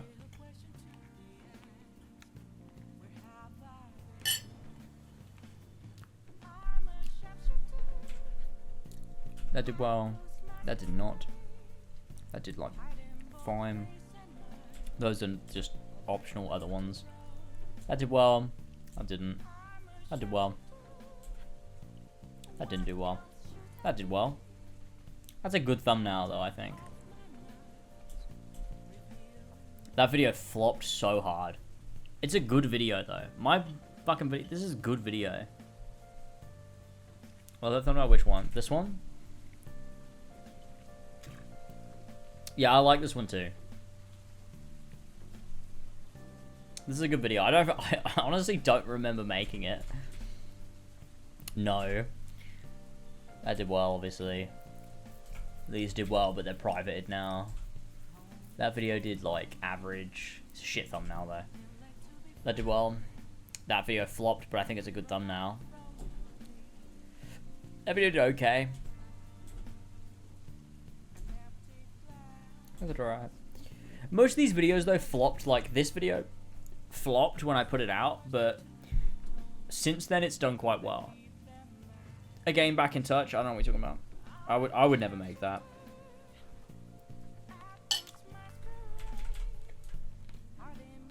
That's a cool thumbnail.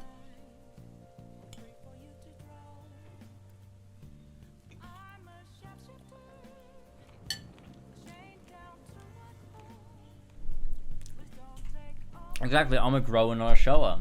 Exactly, that's my channel. These are like the other thumbnails I could have chosen. I think this is the best one. Like, there's too much going on in the background there. This is a good one, it's very clean. What's the background of that? Which one? They're all AC1, I guess Brotherhood concept art, actually. These two are AC1 concept arts. It's not Altair Heresy. Wait, which one? That's Brotherhood concept art, I'm pretty sure. This is AC1, this is also AC1. Is that going to do play Final Fantasy 7 after Ragnarok comes out? Yeah, probably. I think so.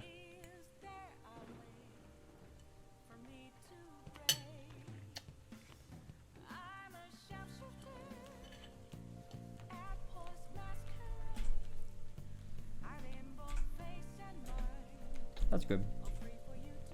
That's really pretty good. I do like these. That's a cool thumbnail. But also, I think what's wrong with this thumbnail is all of the important stuff is in the center, and that's where I've blurred it because of the text. So the part that's on the outside, there's nothing there. I think I should have done the opposite. Fallout Man here, nothing on the inside. Outer Worlds Man here, nothing on the inside. Opposite, you know what I mean? I think it would have been better. That's a terrible thumbnail. That's also shit. That sucks. That's a sick thumbnail, and I don't know whose art that is. And the text reminds me of Metal Gear Solid 5.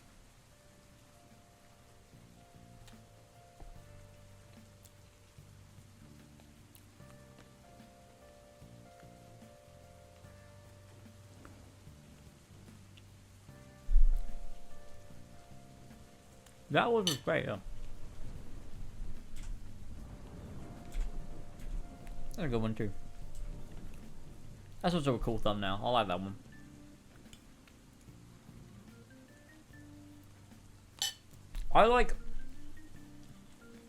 I see my thumbnails as an extension of the video. And like, I don't know, I like to make the thumbnail also as good as the video. Most of the time. But it doesn't get views most of the time. You know what I mean? Like, a thumbnail has to look shit to get views for some reason. Read for bad game. I mean, it's 2/3 good. 1/3 the worst thing I've ever played. And that makes it a very mid overall game. Oh, what a thumbnail. What a thumbnail. Honestly, not even that good. That thumbnail kind of sucks.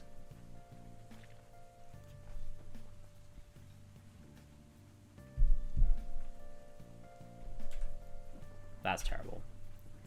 That also sucks. Yeah, no, that's fine. I don't know what's going on with that logo there. That video did insanely well. It's kind of crazy. It's more iconic than anything. Yeah, my Odyssey Broke Me thumbnail is just iconic. It's not actually good.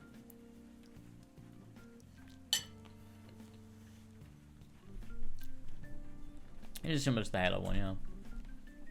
And what happened? That was a good video. Wait, can we watch this? I haven't watched this in ages. I want to watch my Crackdown 3 video. That's like a fucking fever dream. I don't even remember this.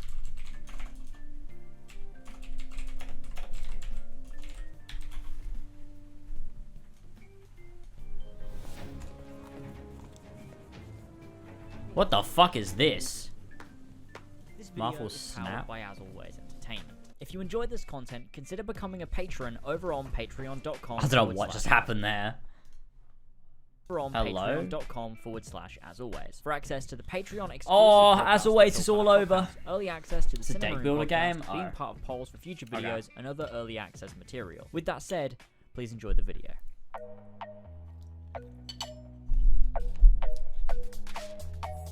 Crackdown 3 is a very, very weird game. It's weird because I can't seem to put my finger on why this game is weird. It just sort of exists. Crackdown 3 was hyped up for years. It's been nearly 10 years since Crackdown 2 launched, and I know the buzz around this game, at least from the fans, has been massive. Plenty of people claiming this was going to be the Xbox exclusive we... This is a classic Lasers 2019? Yeah, 2019 video. You can hear it in my voice. needed for Xbox to make their comeback, but it's really not that at all. I remember playing Crackdown on Xbox 360. Well, actually, I never had Crackdown, but I did have a demo disc with the demo. This is classic. This is a Lasers. I'm gonna talk about my childhood at the beginning of a video bit. Crackdown, and I remember having a blast as a 10-year-old. And so when I saw Crackdown 3 was on Game Pass, I was like, hell yeah, give me some of that. Let's see how this game has changed in the past 12 years. This is gonna be some mad shit. And that's really the issue. I found myself with Crackdown 3 having the same fun I had when I was 10. Somehow it took me back to playing that demo over and over and over and too many times. And How many times do you think I've done that joke? The bit where I go over and over and then cut it? I've done that joke probably like 50 times. I just sort of had fun doing stupid shit, driving cars, And it's blowing not things funny. up, and I genuinely had great fun. But then I realized it wasn't 2007. This wasn't a new Xbox 360 game coming out, and it was actually a $60 AAA title releasing at the end of the Xbox One's lifespan, and I just lost it.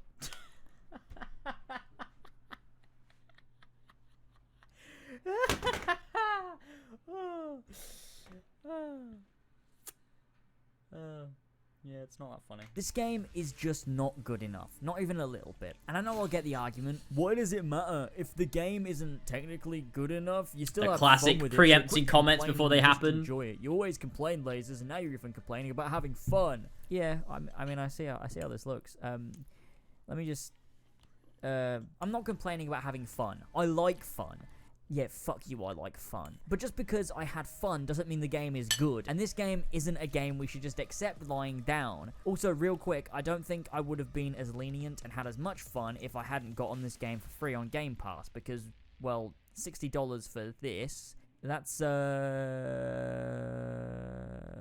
bad. My point is that if EA, for example, took Pac-Man and reskinned it and made it their own thing, I'm calling the released it for Oscars. $60, Do it. As much as Do I it. like Pac-Man, reselling it in 2019 for $60 would piss me off. So in short, I'm saying Crackdown 3 doesn't feel like a game from 2018 and therefore isn't worth the price tag. But let's get into details. Oh, wait, first, let me thank our Patreon producers, King Richard III, Josh DeValier, and Seth. Thanks, gamers.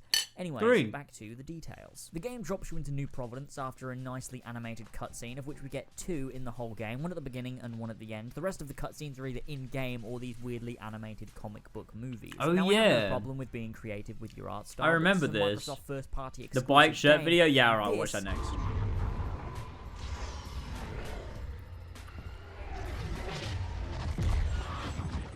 clearly looks better than this.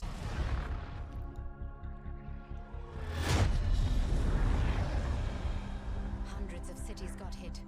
Power grids, communications. So why the fuck True. didn't Microsoft fund having awesome, fully CGI cutscenes for their game? Because they knew It's it just would a really flop. odd inconsistency. But as I was saying, you're dropped into the city of New Providence, a retro-type, cyberpunk, futuristic, Tron-looking place, and you take control of Terry Crews. Or one of these guys.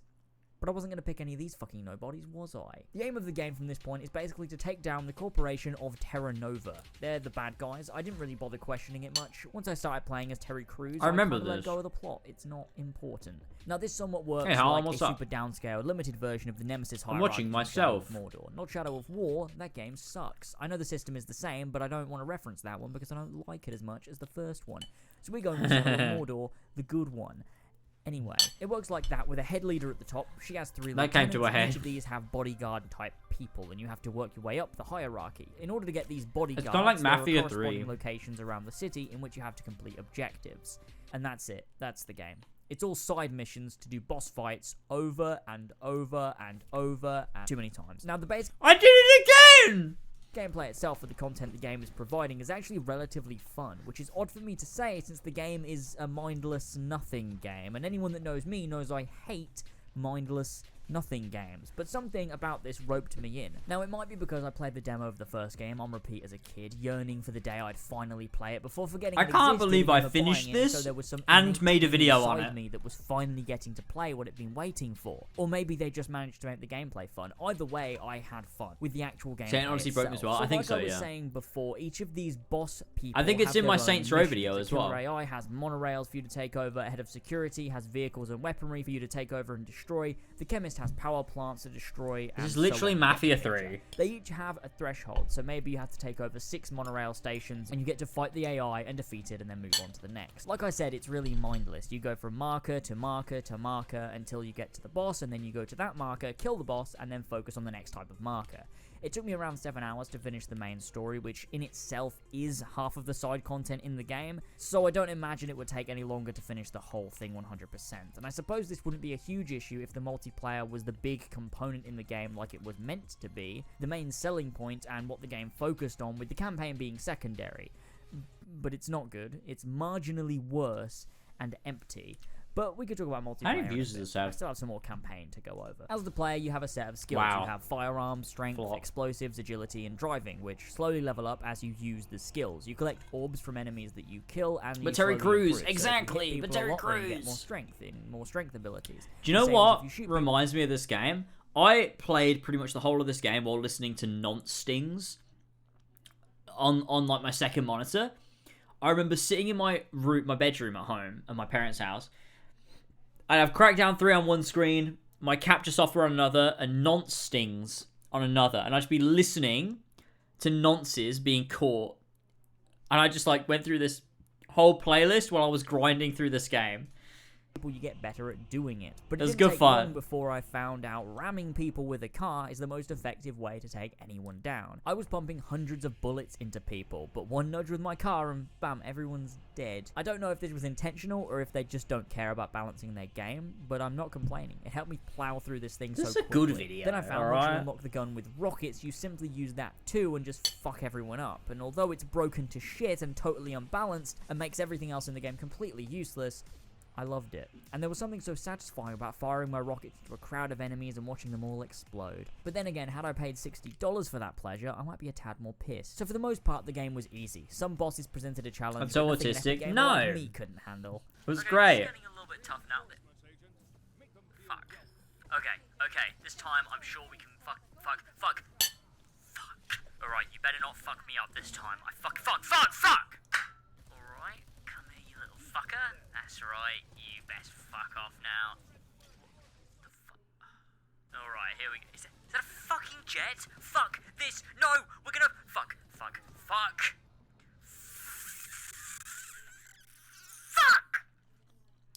This is Crackdown 3.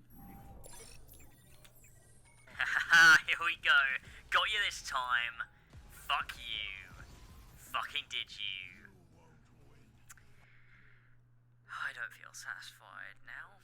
But overall, the campaign was a pretty nice background experience. I wasn't really focusing on it, I was actually listening to pedophile hunter videos in the background whilst mindlessly blowing shit up. There's something incredibly satisfying about hearing a man's life fall to pieces in front of him, especially when he planned to touch children. But that's not really relevant. I'm just here to have a nice day at the pub with my wife. All in all, I'd say if you have Xbox Game Pass and you have no games to play and you want to listen to some podcasts, download the campaign of Crackdown 3. Smash through it on a Sunday or something when you're lazing around, get the achievements, and have a bit of mindless fun.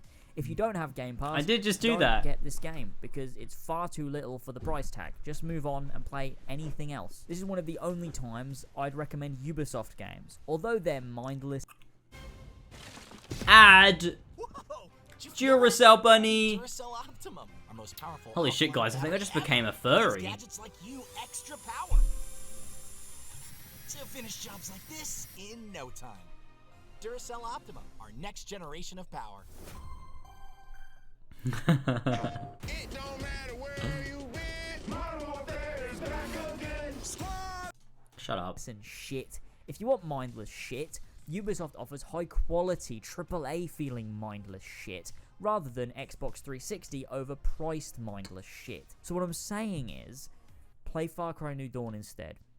Or don't, and play anything better than both of these. Anything. Pac-Man. Anything. Oh yeah, the multiplayer. There Yeah, we it's, go. I redeemed myself. Right. The game takes too long to set up. It's laggy as shit in terms of frame rate and the servers themselves. This is the only place with the full destructibility advertised around the start of Crackdown 3. Oh, yeah! And it's pretty shit anyway, so they really threw that one out. There's only 2 game modes, and everyone's just flying remember about this? doing nothing. They didn't even... When Crackdown 3 was first advertised, they advertised the entire city would be destructible environments. But it's not in the game. It's only in the multiplayer. And it's tiny environments. Even try. It's really fucking bad. Really bad. And there are no redeeming qualities. Just stay away from this multiplayer. It's easily one of the very worst multiplayers I've ever played. And it feels like back when Xbox first launched Xbox Live, and you had these weird, low-budget online games on the arcade marketplace trying to get a piece of the action. Except this is a Microsoft first-party exclusive, so fuck. Overall, Crackdown 3 is just fine if you downloaded it on Game Pass. It's fucking awful if you paid full price, and so I feel that's the issue. Although partly my criticism comes down to the game not offering a lot, it's very shallow and short and the multiplayer sucks, what it does do, it does in a way that's pretty fucking fun, and you could lose yourself fucking around him for a few hours. But mainly, my issue comes from the price tag. This game doesn't feel like a $60 AAA 2019 Xbox first-party exclusive. Just look at Sony. The equivalent of this from Sony is Spider-Man, God of War, Horizon, Uncharted, The Last of Us, Death Stranding, Ghost of Tsushima, Detroit Become Human, and so many more. They're all $60 AAA 2019 PS4 first-party exclusives. And when you look at it that way, or just again third-party games on either console, Crackdown 3 doesn't stand a chance. It feels like a good Xbox 360 game from the start of its life cycle. It feels like Crackdown 1, and not much more. Fairly fun, but not a game that should have come out in 2019. The last thing I'll say to back up my point is imagine after Red Dead Redemption 2 and Grand Theft Auto 5, Rockstar's next game comes out and it plays, looks like, it has the content of Grand Theft Auto San Andreas. As much as we all love that game, it's a product of its time, not a product of current times, and the same goes for Crackdown 3. And it's a shame. Based lasers! So based! I miss when I used to make videos like this. I stopped, like, I don't know. I miss these, like, smaller scale, like, just fun little videos I used to make because I felt like making it. And yeah, it did shit and made me no money at all. And so, like, it was a stupid endeavor. But, like, I don't know. I miss these. I made it because, like, I wanted to make it instead of because I felt like I had to make it. I don't know.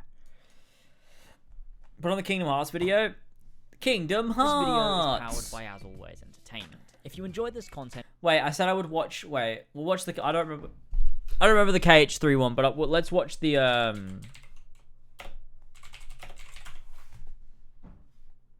Where's that leak? There it is. Watch this one. I said we'd watch this. It's just 5 minutes. It's fine. We'll watch the KH3 one, though. I want to see what I said in it. So we've got yet another leak. Now, this one, I do have some people who are going to be saying, oh, yeah, what real thing? This is nothing. I make Assassin's Creed videos. I'm going to cover everything. Oh, wait. This is using that music. Wait, where is it? I got to find it.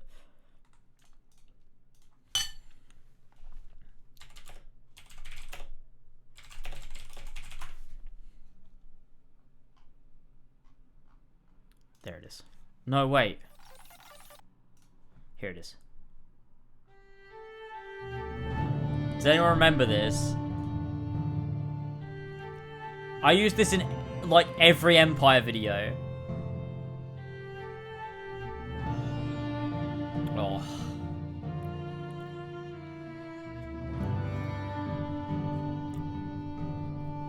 Hello everybody, how's it going? And welcome back to another video on Assassin's Creed Empire. So today we're going to talk about the blacksmiths in Assassin's Creed Empire and how they might be handled in that game.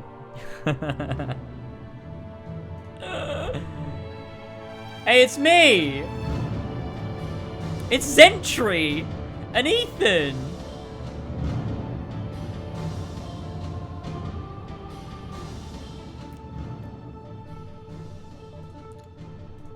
Banger!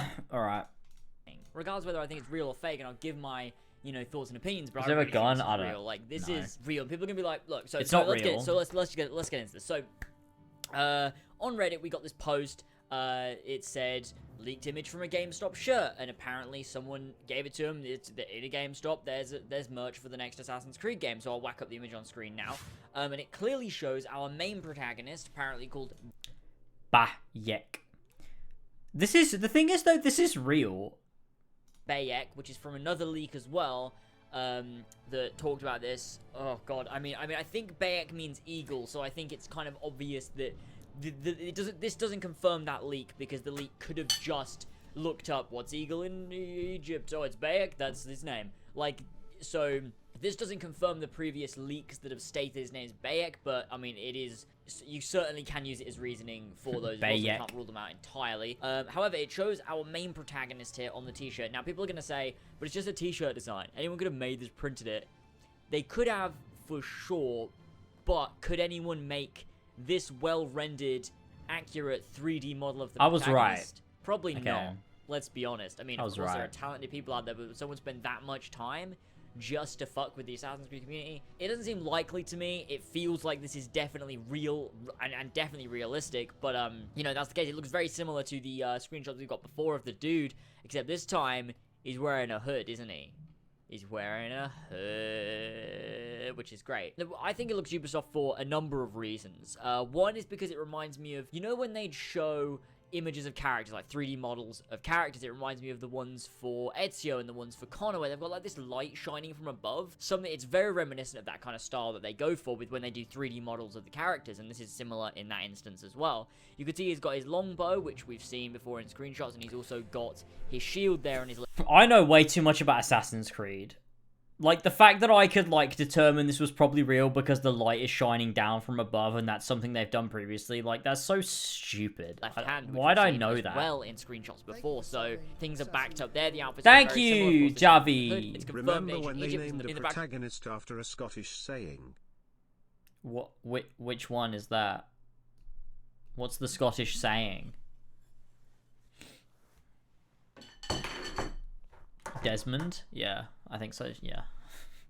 Background, you've got like the is that the like the god thing? I recognize it, but like I'm not a historian, so I can't say. At the top right, you've got the of course ancient Egyptian hieroglyphs, and then his name Bayek, Saying is which I believe Rathmagathon. means eagle in Egyptian, so that's that. At the bottom right, we've then got the logo, which the thing is, to me, the 3D render looks so realistic and real that I'm like, this has got to be real. But the rest of it looks so shit. Like, this is such a shit t-shirt design. Like, it just doesn't look good. The only thing that looks good is this 3D model. That logo looks like complete shit. Like, it's just an Assassin's Creed logo, just really weirdly designed with a fucking, you know, just classic Egyptian irons. I mean, it is a bit weird, shit. isn't it? But, It is a I shit think logo. going Like, it's a on shit that design. 3D model alone, it's got to be real. It's got to be. But this is huge because The fact means you you've got subscribe based off information this what the flash character is looks like. ridiculous. Got a hood, which is great. We've got his name, which is cool. Bayek? We've got obviously shield, like Scottish for bow, something? Wait, more really? confirmation that this character is the character that we've been seeing all along. So, and the thing is, he's got a hood here, and you see screenshots where he's got his hood down. So, does this back up the theory of there is a button to put your hood up and down? Is that a thing that's There is, there was. Who knows? I mean, there's not In too the much else we can inventory, go but- over from this screenshot, of course, or from this leak, of course. It's just, of course, the t-shirt design, and you know, it looks like it's in store just from, like, you know, you've got the multiple t-shirts behind. You've then got, I think you can see, like, I think at the bottom right where you got like, the red thing, I feel like that's a snapback, and then, like, obviously it's the classic when you're in a shop and, like, they just what they hang things on, you've got, like, the holes in, like, the metal, like that. It just looks like a store, doesn't it? Let's be honest. So it's very realistic. It's very likely. I find it strange they've already got marketing out now. That's crazy, and they Flash. haven't even announced the Imagine game. if I never made a video about the leaked Bayek t-shirt, you wouldn't be here, Flash. I wouldn't get to torment you about all of the various things I torment you about. Very odd, but let's just wait and see what happens. Will we get an announcement soon? Who knows? Let me know you guys. Red think. Does 13's this knows. announcement coming before E3, or do you think we're still gonna have to wait for E3 for that announcement? Do you like the name Bayek? Do you think this looks fucking cool? Because I think the character looks fucking cool. Like, I love those robes, look awesome. The fact we've got a hood just tips it off, looks really cool, and I'm really excited to see some more from the game. So let me know what you guys think in the comment section below regarding this. I know a lot of people are going to be like, oh, you just cover everything, it's just a t-shirt. But there's so much in this t-shirt. How could I not cover this? How could I not cover this? But thank you guys for joining me, and of course I'll see you soon for some more stuff. Got some more videos coming this week, which will be a good time. Subscribe if you're new, because it'd be really, really great, and I'll see you And then next Flash did. Bye. Leaping from my places, rivers are flowing red. Now we're defying, now we're uniting, go. Watching from the skies, these streets are burning now. They're starting fights here. I'm gonna take it to them all. Oh man. The good old days. The good old days. I miss it. Oh man. The buy? Wait, let's go back. Next time. Bye. Bye. Oh, I miss it. And consider becoming a patron over on patreon.com/as always for access to the Patreon exclusive podcast, The Kill Chronicle. If you'd make a Valhalla parody, what song would you parody? Let's have a look at 2020. The top 40 of 2020. Top 100 songs in 2020.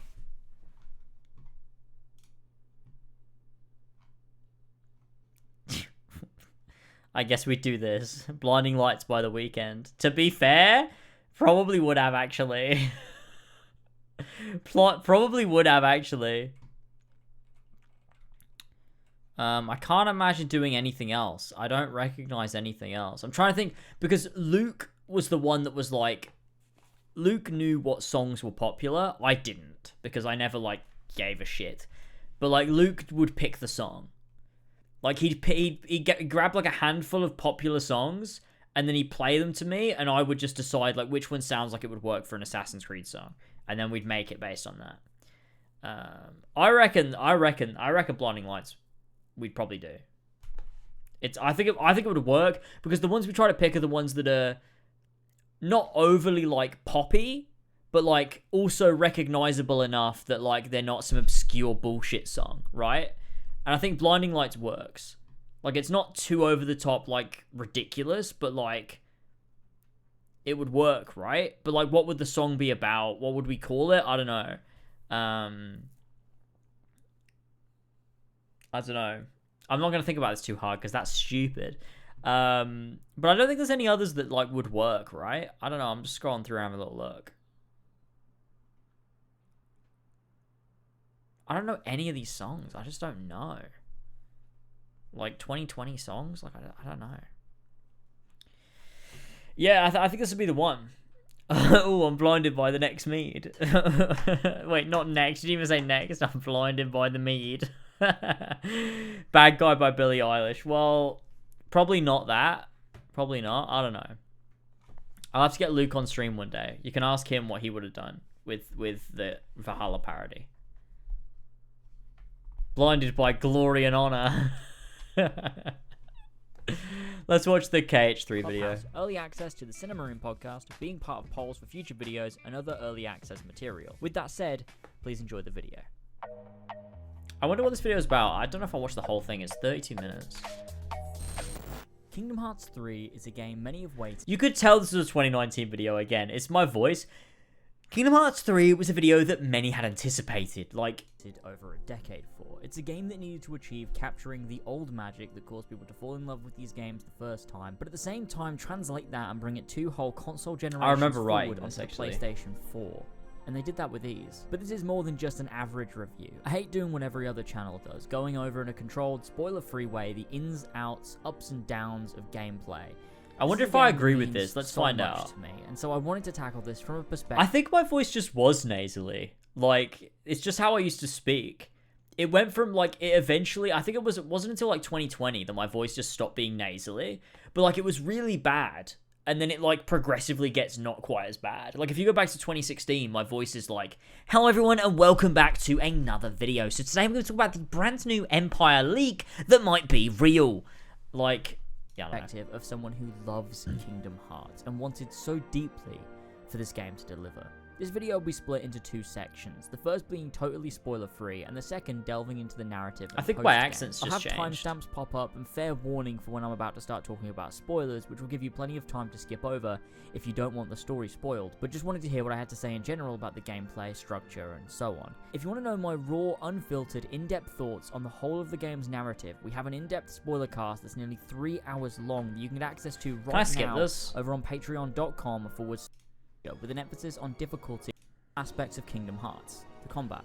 Combat and abilities. Combat has been major, with an emphasis on difficulty and using your skill to take down enemies and bosses, urging you to master their attacks. I wonder if I agree. Each let's Kingdom Hearts see. Game has their own way of doing this, and usually, even when overpowered, you can still get a challenge from the bosses in the games. My streams were normal. When it comes to Kingdom Hearts 3, the combat is solid and fun. I feel powerful. I feel flashy. I enjoy it when I'm playing it, and that's a huge.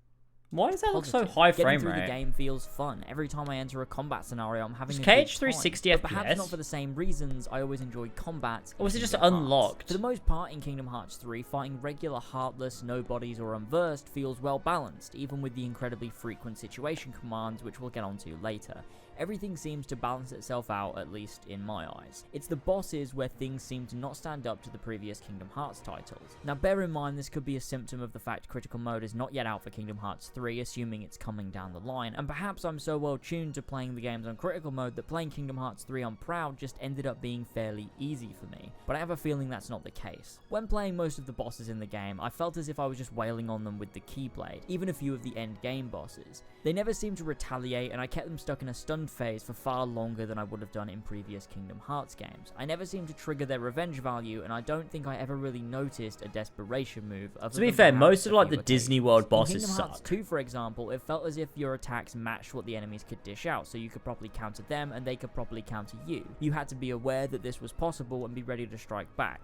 In Kingdom Hearts 3, it feels more as if you're just smashing X, and it doesn't feel like there's really much else to it than that. There's no tactical switching to drive forms, no limits to use, no alternative attacks, no cancelling out of combos, and when compared to Kingdom Hearts 2, the combat can feel slightly sluggish, but that's only really in comparison. The game itself doesn't feel slow, it's just because Kingdom Hearts 2 was so precise and responsive. All of the moves I mentioned before, which would have been tactical and manual in Kingdom Hearts 2, are now swept away into random situation commands in Kingdom Hearts 3.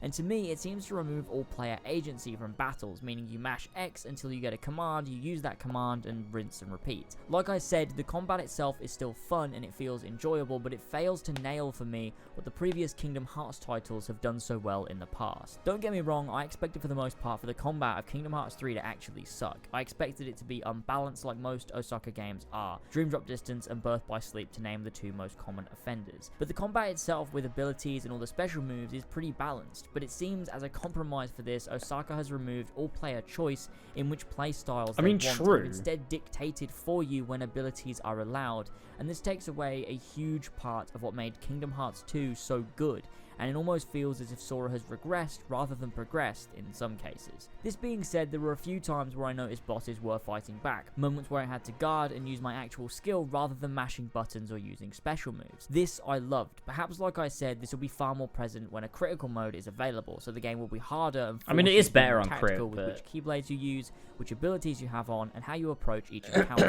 This is all coming from someone who's used to playing Kingdom Hearts on their hardest difficulty and playing all of the secret and super bosses. And I suppose as someone who is accustomed to this, I'm going to notice these smaller things a lot more. And for a casual player who plays all the games on standard and just enjoy what they offer and the story itself, you're not going to notice these flaws. You're going to have a blast. And all the critiquing aside, I had a blast too. Like I said, the combat is fun and enjoyable, and there are a few challenges to be had.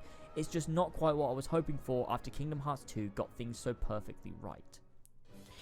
I mean, alright Fitbit, let's hit this new move. I agree.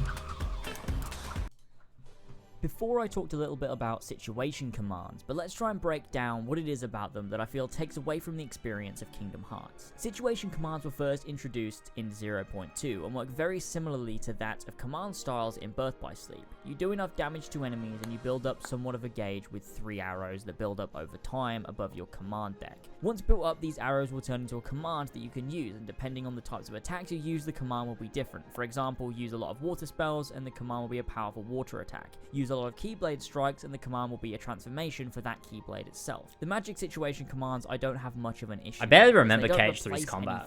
This is like interesting. Those on their own I wouldn't have been mad at all because I think they work well. Use a lot of magic and you get rewarded with a powerful magical strike. Remind My fixed a issue lot comes from of things, Keyblade to be fair. transformations and party limits being tied to situation commands. The Keyblade transformations basically replace drive forms in Kingdom Hearts 2, and the limits are the same as previous Kingdom Hearts games, except now they're shifted to be situational. Like I said before, this removes player choice. You can't decide when and where you want to use a drive form or Keyblade transformations in Kingdom Hearts 3.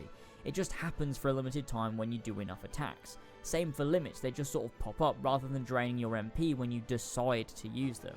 It means they're entirely useless outside of regular combat, as you can't plan to use specific attacks. You can't factor in Keyblade transformations or limits into your speedruns or boss guides because they're entirely random. A better way of making these work would be to have limits. I mean, they're not entirely random, but like, I get the point. From your command deck, rather than being situational, and attach Keyblade transformations and shot locks both to the drive gauge, which would balance a nice risk-reward for using those abilities when the player decides to. This would mean you're able to choose when you use these party limits, Keyblade transformations, or shot locks, but I think I still agree with all this. To do so because you'd lose MP or your drive gauge build-up, just like in Kingdom Hearts 2. But then that's up to the player.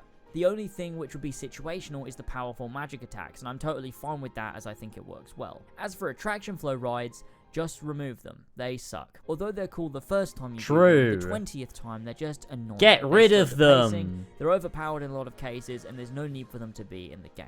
As for flow motion, it's been nerfed in this game, which is great. I nearly never used it simply because all the situation commands were far more powerful. With the changes I recommended, it would probably allow me to use flow motion a lot more, as it would be balanced out. I also never really used links. They are useful in the same way they were useful in previous Kingdom Hearts games, which is in specific situations, but outside of of that, not so much. They're fun, they work well, and I think that I'd probably leave these just as they are, since they're up to the player on when to use them, which is great. With all this said, situation commands are fun for casual playing. And especially on harder difficulties, they're useful as like a oh, I'm gonna die, better quickly use a link. Through the story, you're going to enjoy it immensely. These again are criticisms and critiques when looking at the game from a more objective viewpoint as someone who likes the challenge and likes to fully master a game that's balanced like Kingdom Hearts 2 was. It's objective. The Moogle and Gummy shops work the same as in previous games. If it's not broke, don't fix it, right? You can buy supplies along with armor pieces and accessories the same as in Kingdom Hearts 2. These allow for Sora to have certain buffs as well as Donald and Goofy. The shops also allow for synthesis, which is fun and rewarding the same as it's always been, allowing you to synthesize more powerful items with materials you find in the worlds and get from defeating enemies. You also now have particular tasks you can get from Moogles. This is a pretty well made video. I don't remember any of this. I haven't played KH3 in years. And the more challenging, the better. And looking at the requirements for the ultimate weapon, it looks like it's going to be quite the grind, and I love that personally. On top of this, you also have the Keyblade Forge, in which you can use materials to upgrade your Keyblades. This allows you to actually keep Keyblades you prefer, rather than them becoming underleveled and redundant later on. I used this to play the whole ending of the game with the Kingdom Key, so it looked cool in cutscenes, and it was great. A very welcome addition for Kingdom Hearts 3. Yeah, that was good. Moving on now to worlds and their exploration. Kingdom Hearts 3 does this leagues better than any previous Kingdom Hearts game has done. The Disney worlds feel incredibly Disney worlds were the best, yeah, I agree. Well, the term I've used is that in Kingdom Hearts 3, you feel as if Sora, Donald, and Goofy are entering into these different Disney movies, rather than the Disney movies just being present in Kingdom Hearts, and it's done so masterfully. From the original actors returning to their roles, the music being spot on, and the atmosphere feeling so alive and unique for each world. I mean, they are very good atmosphere-wise, yeah, for sure. And I love what they did with this game. My only criticisms may have been to have more returning Disney worlds from previous games. Olympus was great, and I wish Sora could have visited more of his old friends such as Jack Skellington, Aladdin, and Simba. But this is clearly something they could should have shown up in the last moment for an epic battle. Was wonderful, with each one looking just like the movie it was based on. I haven't played Kingdom Hearts in ages. And each world was a delight to traverse. Each world has a slightly different structure, but most follow similar patterns of exploration, which is split up into 2 to 3 distinctive sections of the world, separated by mini boss fights, resulting in one final boss fight to end the world. Each world is around Kingdom Hearts 2 and Final hours Fantasy. long on Kingdom average, give or Kingdom take, Hearts is my depending on favorite your playstyle franchise. or difficulty, and the pacing and structure can differ based on the story the But world is telling. there are individual Final Fantasy games I prefer and really make each world feel like over its own, individual whereas Kingdom Hearts games, I think. It was more Sora doing similar things, moving through different environments. I can't stress enough how much I loved the Disney worlds in this game, and the fact that each world introduced something new. Olympus has big open spaces with lots of wall running, parkour, and certain areas where you can use Goofy's shield to avoid fire. Pirates of the Caribbean has the open world with ships, which is very reminiscent. Oh, I was of making a Wind Waker KH1 or video, Black yeah, Flag, true. And it's a ton of fun to explore. Toy Story has robots you can jump inside and use as guns, and the list goes on. Each world has different elements which are unique to it and makes exploring and experiencing each world very different. Not just in scenery and atmosphere, but also in terms of gameplay. Not to mention, each world gives you a new party member from the Disney movie the world is from, and this allows... I feel like a lot of this video is me, like, just explaining what's in the game rather than, like, talking, like, giving, like, opinions on it. ...for unique moves inspired by the movies, and this was a really nice touch. Although unique limits were also in previous Kingdom Hearts games, Kingdom Hearts 3 probably does them best, at least in terms of how they look and what they do. So far, I think this video is pretty solid. I don't know. I don't remember KH3. It's been so long since I played it last. Last time I played it through was Horsey and Fox. What was you most excited for in Kingdom Hearts 4? I don't really know. It depends what they're gonna do. In KH4, like I really don't know what the game is gonna be.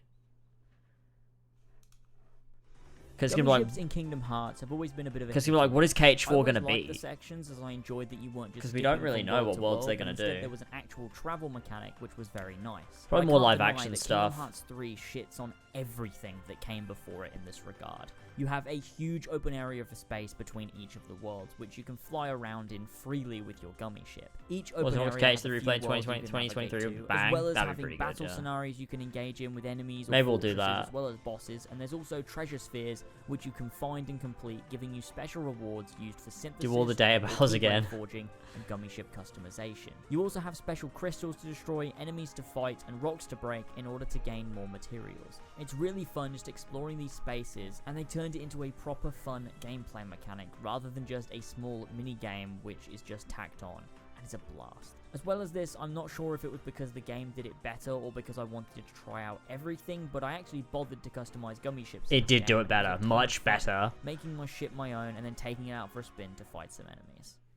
The Way last piece better. of general gameplay I wanted to go over was the collectibles and mini-games, which are fine, but Kingdom Hearts collectibles have never been super incredible, just a means to unlock the secret movie. You have of course materials for synthesis, but you can also find ingredients around the world, which Donald just loves to point out. You use these ingredients to cook in Remy's bistro in Twilight. Yeah, Remy! Times 2, which is classic Kingdom Hearts, and it rewards you with meals you can eat for temporary buffs. I never really bothered to use these because it was more effort than it was worth, but it might be worth utilizing once critical mode is on. Yeah, it the main is. collectible in the game is the lucky emblems, which you use your gummy phone to take pictures of. They're Critical scattered throughout changes all the of whole worlds game, and were honestly. pretty fun to find, as some were contextual, for example made out of plates or clouds in the background, which I thought was a nice touch, almost referencing and taking inspiration from how Disney World hides Mickey Mouse emblems across their parks. There's also a Wait, few world I don't remember specific what stream you said it in, but you said when you said Nomura's version of Final Fantasy 15 would have sucked was so funny. Did I say that? Nomura's version of Final Fantasy 15 would have sucked. Why would I say that? Was it Crisis Core? Or was it Dirge?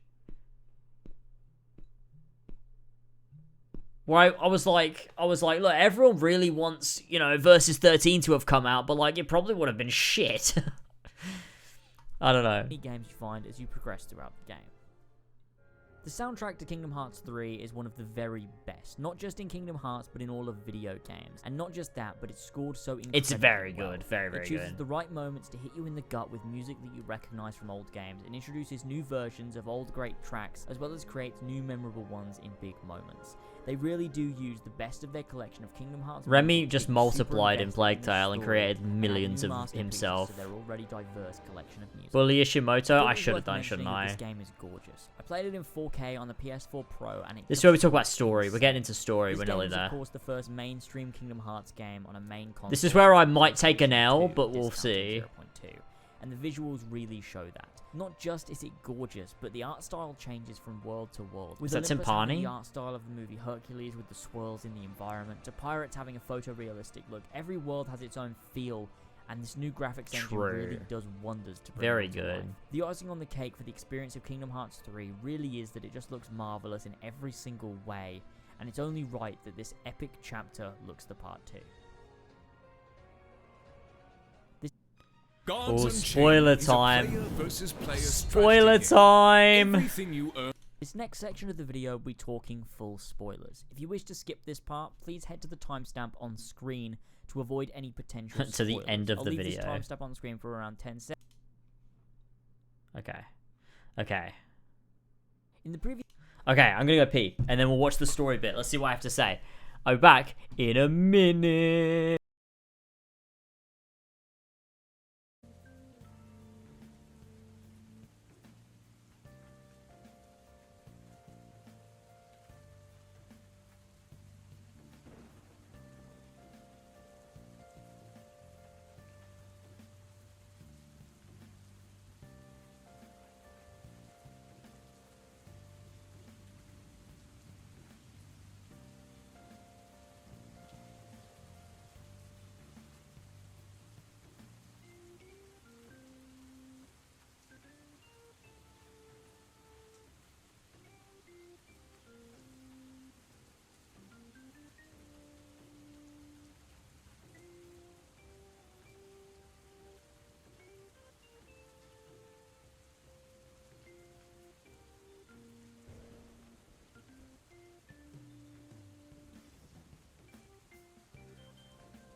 Yo, let's go. In the previous section of the video, I discussed Disney World in a spoiler-free manner. However, there are some elements I considered to be potential spoilers. Oh, this is so Disney left Worlds for and this bosses, section of right? the video. For example, the outcome of the worlds and their bosses, and particular elements that are maybe better left unsaid until after finishing the game.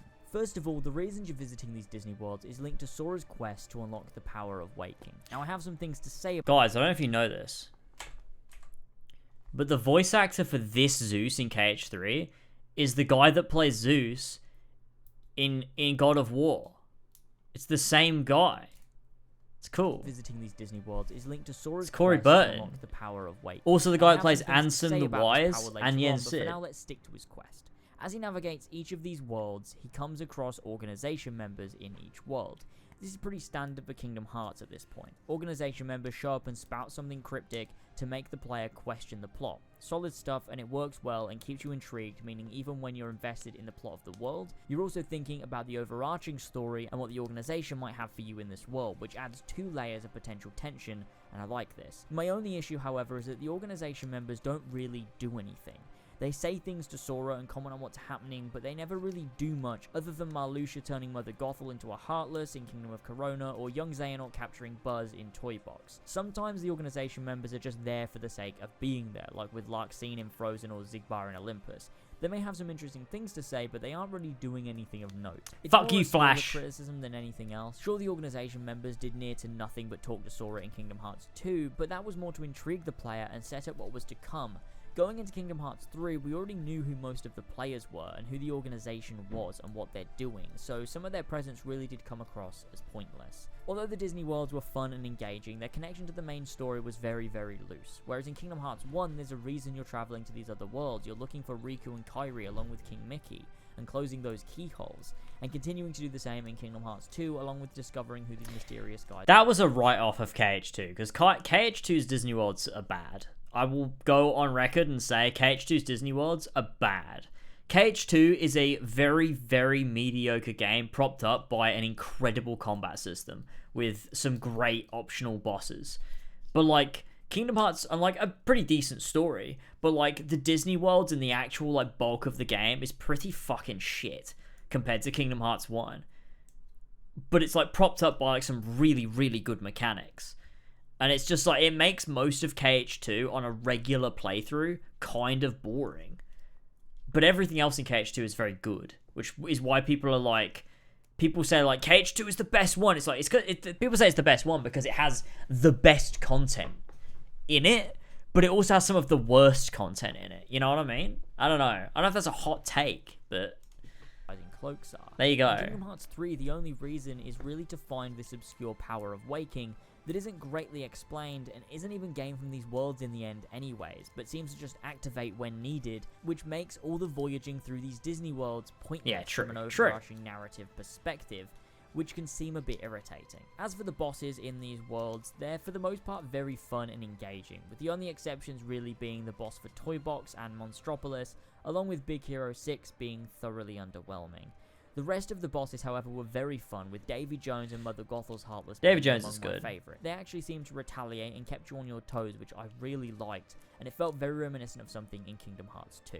I can't wait to replay these bosses when critical mode is out.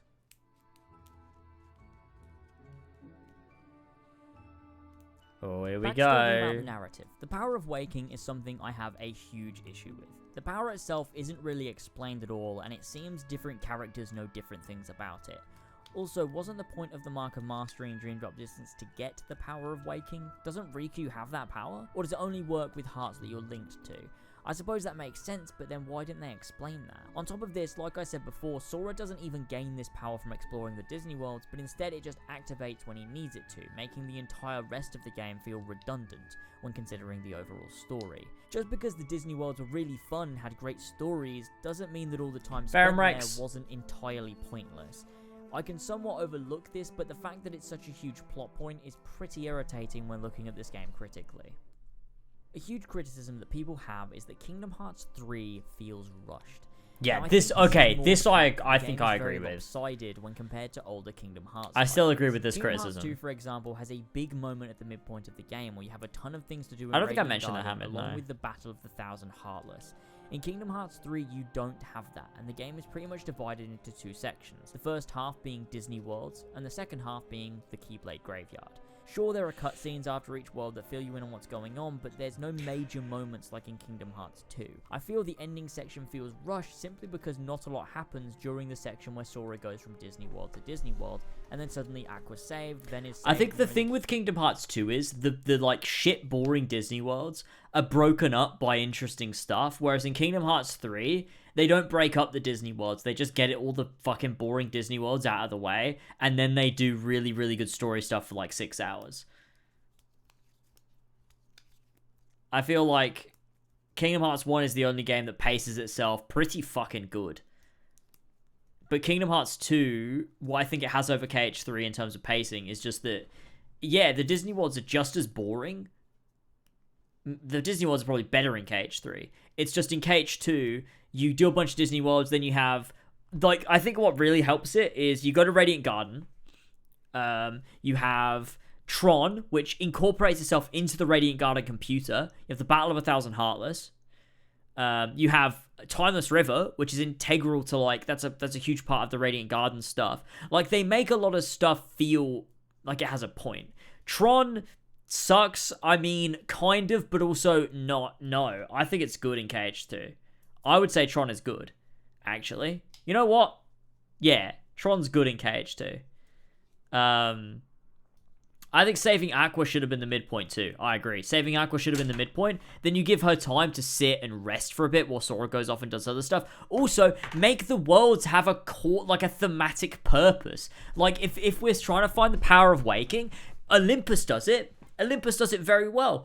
Make all the other worlds fit into this core theme. Like, it's something that KH1 does, and Kingdom Hearts has not done since, is the Disney worlds should serve a thematic purpose in the narrative.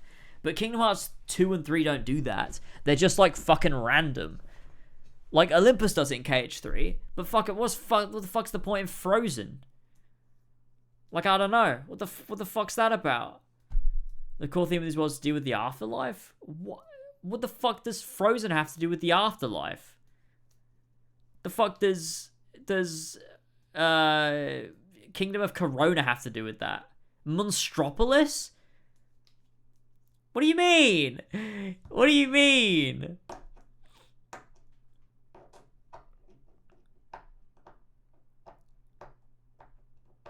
I don't agree. Flynn is what? But what does that have to do? But that's so flimsy. Like, that's not anything. Like, Sora doesn't even notice it. It happens off screen. You only know that because you've seen the film. Oh, no.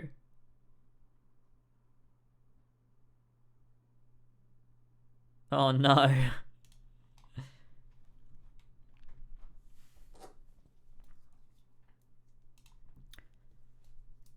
Like, I don't feel that Kingdom Hearts 3 does a really, really good job. Sora's right in front of that scene? I don't remember that. But it also doesn't feel like...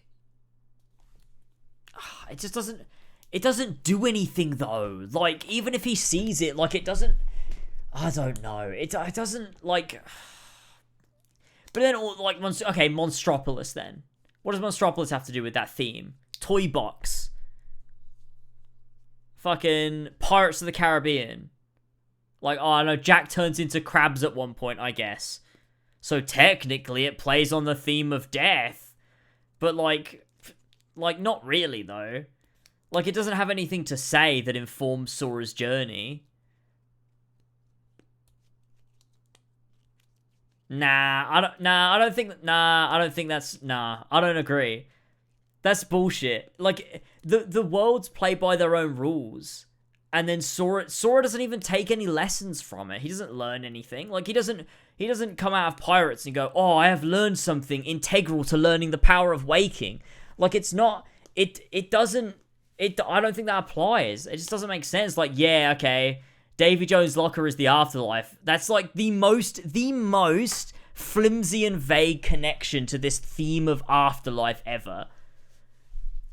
I just don't think that applies. Like, it just doesn't feel... It's like, it's so vague. It feels like a child wrote that. Like, oh, well, Davy Jones' locker means death, right? So if we include that, it's connected. It's like, I guess technically it's connected. But, like, does it teach Sora an important lesson from which he learns the power of waking? Like, not really. Like, I don't know, I just don't feel like Kingdom Hearts 3 has a clear idea of, like, what these Disney worlds contribute to the overall story. I don't know, it just doesn't, I never felt it. Like, it doesn't, like, when you know when you play a game and you play through the story, you feel like it's hitting story beats. Kingdom Hearts 3 didn't feel like it was hitting story beats. It felt like it was like, we visit a world, we have this story, we move on. It didn't feel like, okay, we're learning something integral, and that's going to play into Sora's arc about learning the power of waking. Like, it comes out of nowhere. And he learns it based on the lesson he learned from Hercules in Olympus. Not from, like, oh, fucking Flynn comes back to life. That doesn't affect anything. We could have done none of those Disney worlds. We could have only done Olympus, and it would have done just as much to Sora learning the power of waking. Like, I just don't... I feel like Kingdom Hearts 1 is still absolutely the best at doing it. Kingdom Hearts 2 is the weakest. Kingdom Hearts 3 is a bit better. But I don't think Kingdom Hearts 3 is anywhere near as good as Kingdom Hearts 1 in terms of, like, justifying its Disney worlds, in terms of, like a meaningful reason to be there. Kingdom Hearts 3 is more like a, well, it fits, doesn't it? It kind of fits. And it's like, well, yeah,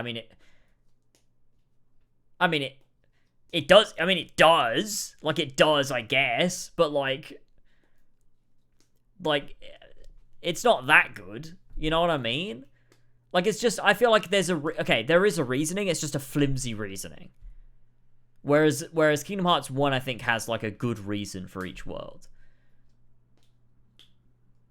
I think that they could find a way to fit it better. I just feel like there's a better way, especially with, like, Kingdom Hearts 4 as well. I feel like you could do a really good job. And you could make every theme of the world relevant to the story happening too. As well, you look at, like, so yeah, Flynn comes back to life in Kingdom of Corona. And you could have that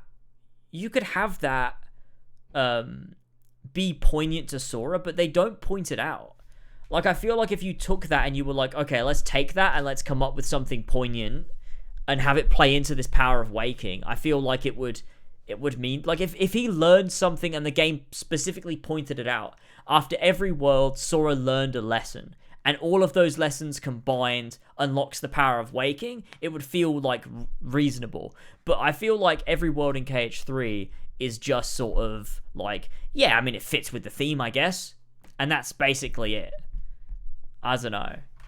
He remembers Flynn? No! What? Really? What the fuck? Does that happen?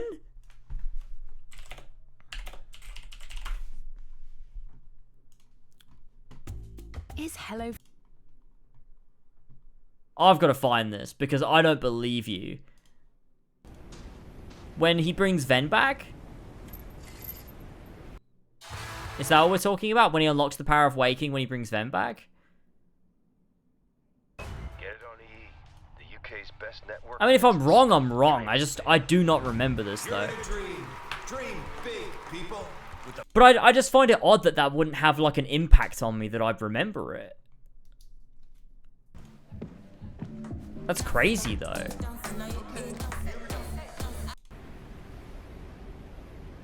This Keyblade. Gua, I'll handle him. No. Have to.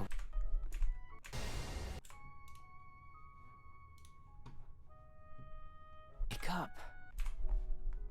The power of waking. Have it yet? It's like, I still don't have it. See, that's the thing. Sora's, like, unaware. Like, he's not like, oh, I've been learning all these important lessons. I must have it by now. He's like, I don't have it. I don't even know what I've been doing this whole time. You never lost it. It's sleep. Exactly, and Ven is saying, like, you always had the power of waking. It just exists in you by default. Call to it. Wait, what? It's where? After he brings everyone back when he talks to Kairi. Okay, I'm just going to watch this first because... I am calling. With all... Because, look, see, the thing is, right, regardless of all of that shit, he unlocks the power of waking because Ven says to him, you always had it, bro. And he's like, oh, really? Okay, I'm calling with all my heart like what Hercules said. And then he just gets the power of waking.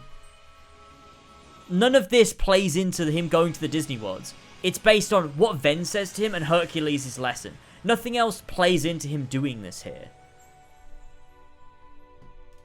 So, yeah, maybe the worlds have a theme to them. Maybe they do for sure, but I don't think they play into the narrative in a way that, like, I give a shit about. So when he's talking to Kairi after he brings everyone back, okay, so everyone dies here. Okay, so he goes through the final worlds, he brings everybody back, and then... Here, Kairi. Of course. Okay, this is Kairi.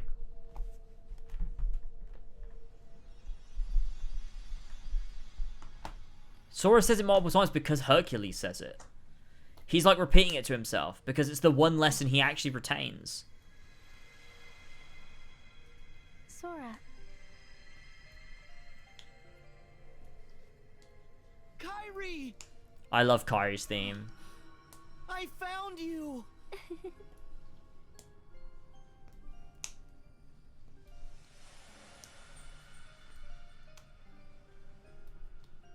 You see? I had no doubts that you'd pull through. What the fuck does Sora connects it to the worlds mean? It was you. You're the one who kept me from fading away. All I did was believe that you wouldn't. I feel strong with you, Kairi. Sorry, I don't know why I find this funny. Oh, holding hands. The others are ahead. Come on. It didn't happen, Tessos. Oh, here. Restoring people. Okay, restoring people that were lost. That's so dumb! That's not fucking good! That's not good that just at like a moment where people are being restored, it flashes up 2 scenes where it happens previously. That's not good! What do you mean?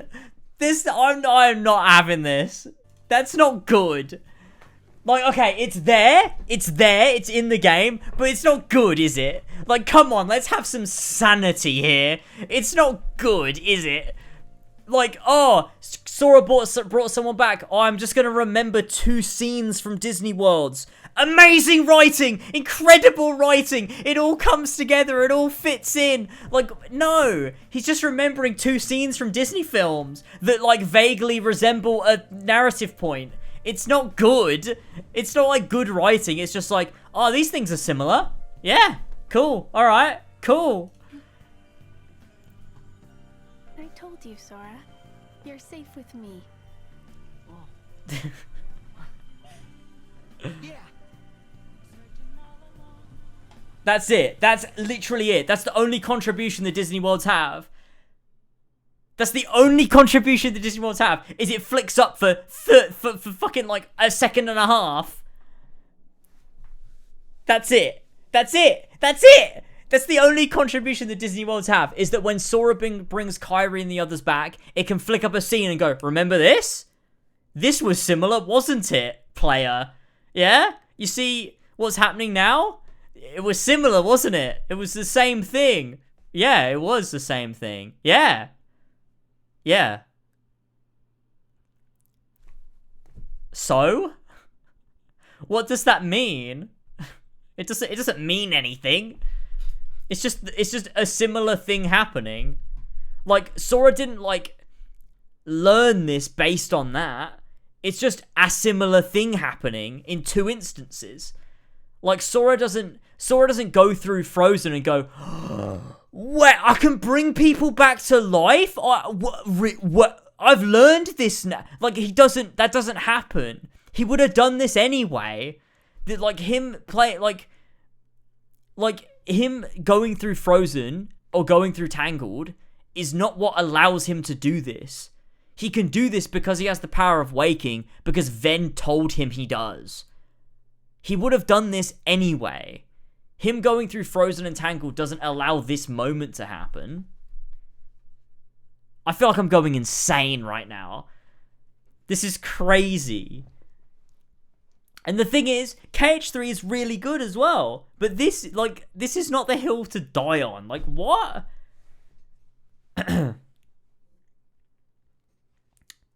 You're not explaining. You're just saying I'm insane. You're not explaining, though. How am I wrong? How am I wrong? How is it not just a comparison and going, this thing happened once before? Remember when it happened before in a completely different circumstance? Yeah, it did, didn't it? Like, remember when Rapunzel brought Flynn back to life? Yeah, I remember that. It's similar, isn't it? Yep. Yep, it is a bit. It is a bit similar, yeah. What are you trying to say about that, though, Kingdom Hearts 3? Dunno? Just, it's similar, isn't it? I don't know. Oh, God. Sora at this point is basically comparing this to his situation and his whole, I'm just going to kill myself and save everyone mentality. It's just not him connecting events, it's him connecting them with a thing that he's had to do to save everyone. But you're just making that up. The game doesn't say that.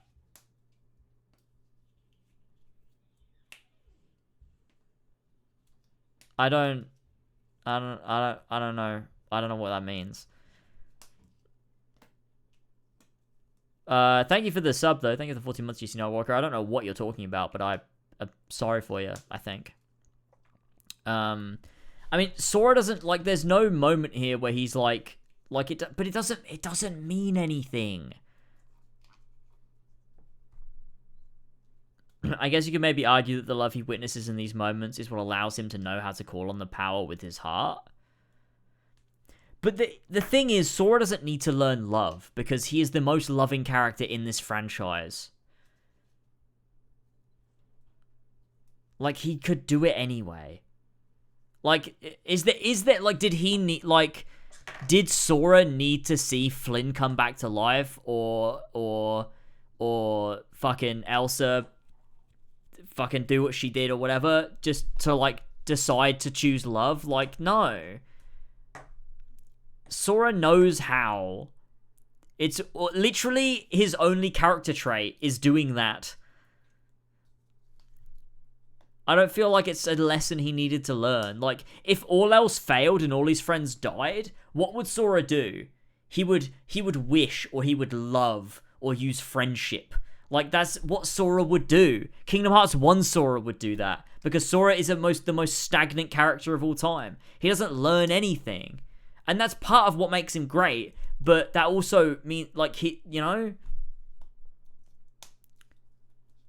I don't think this makes it good. It just doesn't. Like, yeah, it's a similar moment. Yes, it is. And I can see that there is a connection between the themes of Tangled, the themes of Frozen, and the themes of Kingdom Hearts 3. There are flimsy connections, but it's not good. It's not like somewhere I'm like, oh, this writing is incredible. It all makes sense. That's brilliant. No, it's just a moment where it's like, yeah, it's similar. It's similar. Yeah, I get it. You've tried. You've tried your best, Nomura. All right, fair enough. Now let's get on with the Keyblade Graveyard that's, like, actually well written. Like, I don't know. It doesn't...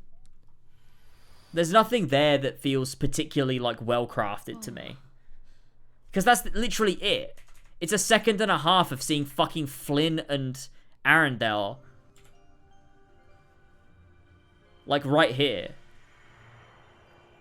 It's like, yep. 3 seconds. 3 seconds.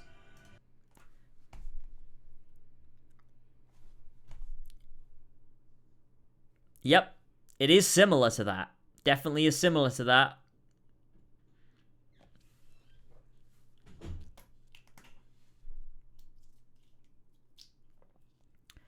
Was it the whole power of waiting thing is pretty weak? Because there's explanations there, but it's not really dived into.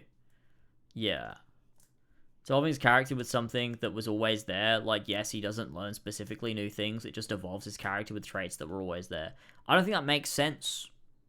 Or, I don't think Sora, I just don't think Sora evolves. But I think that's part of his character. Like, Sora is Captain America. You know, in the way that Sora is tested against his own merits, and he has to stay true to those merits. And I think that's good. I think it's a really fun character to work with. It's that character of, like, Sora doesn't change, but everything around him does, and he has to try to stay true to who he is. It's like Kairi says on the pier on Destiny Islands in KH1, like, never change. And he doesn't. He never changes, and that's what makes him so strong, as opposed to all the other characters. I don't think Sora needs to change or learn. I think he needs to stay about who he is. I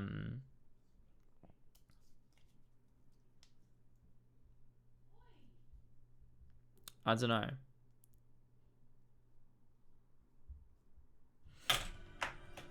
Oh. I told you, Sora. You're safe with me. Oh. Yeah.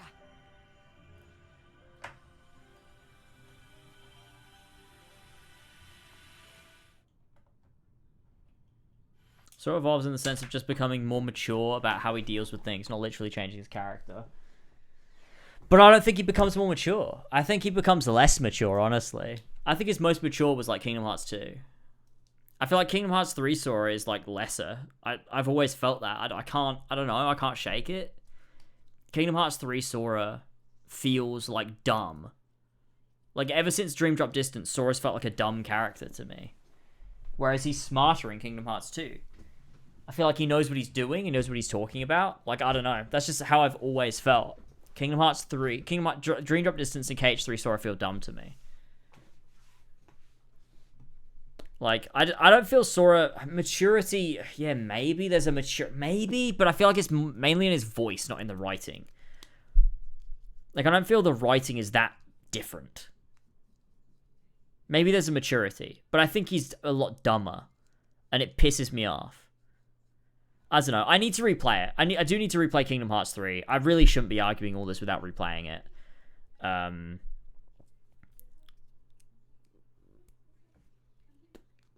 I just think... I think Nomura picks and chooses. Sora will just, like, act dumb until Nomura needs to, like, insert himself into the script, and then Sora will be smart.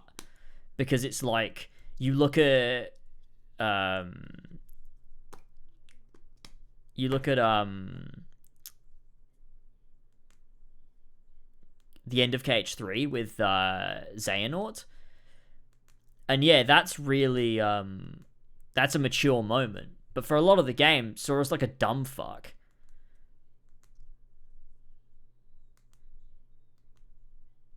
And so it's I just think the game, like, the writing tricks you into thinking Sora's like, I don't know. Like, so I just think it's, like, written like shit, to be honest. Because Sora will just flip between, like, oh, I'm dumb and silly, and now I'm, like, really smart and mature, and, like, now I'm just a fucking idiot again. And it's, like, it's just fucking weird. Like, Sora will go from being, like, yeah, like, you know, that person is not you, Xehanort, to being, like, oh, I'm fucking dumb, and I don't know what's going on around me. It's just, like, fucking weird. And I just wish he would be a bit more consistent as a character. Like, KH1 is the best written Kingdom Hearts game. Definitely, I would say. I think KH1 is the best one in terms of its just writing. I'm like, as time goes by, I'm becoming more of a KH1 purist. A KH1 stan, to be honest. I don't know.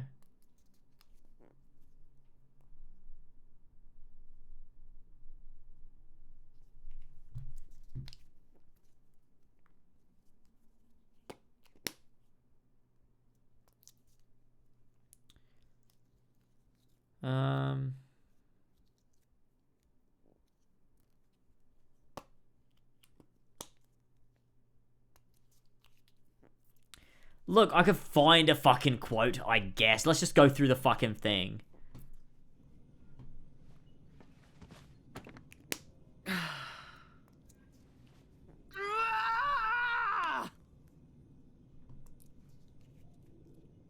Huh?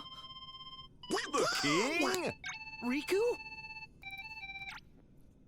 Is this a bad time? Enzo. So, I have some news about Ansem's code. I'm gonna watch every single Cage 3 cutscene and we're gonna find a dumb Sora quote, alright?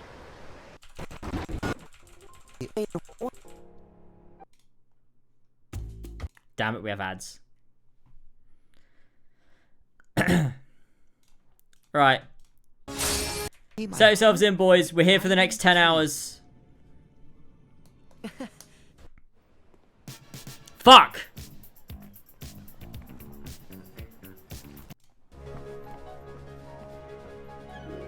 I got it!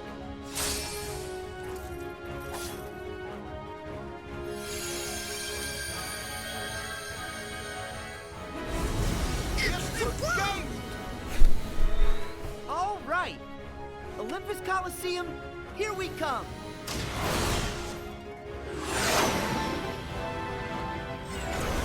Kingdom Hearts 2.8! I mean 9!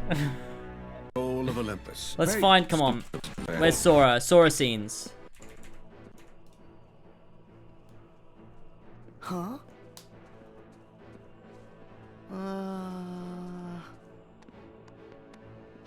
No fanfare?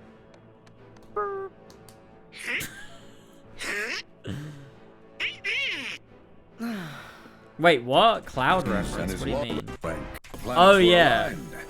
And nothing could possibly conquest using Terra, There he is. Cloud, and Orin to advance his plans for conquest. Nope. Looks like we missed the Colosseum. He has a wing! You opened the gate! I was a little off again. Sorry. We'll find him. But we need to go. The mountain! Yeah. Up is the usual direction. Smart Well, Sora. Never hurts to have your head in the clouds. Exactly. What does that mean? Oh no, I'm gonna hate Kingdom Hearts when I replay it, aren't I? Oh no. Hey, we're leaving.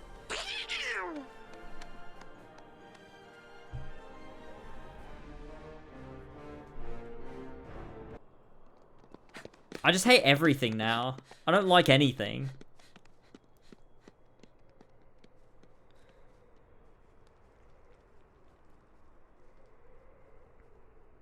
Well, I think we might be going in circles. Yeah, the compilations ruined me. Did I make a turn at the wrong rock? Hey, Hercules! Where are you? How is he expecting Hercules to show up? I love this music. Although, it sounds like Toy Story. Listen to it, doesn't it?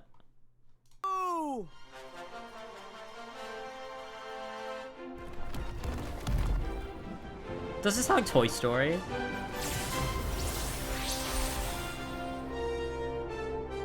Not that bit. No, this bit. Listen.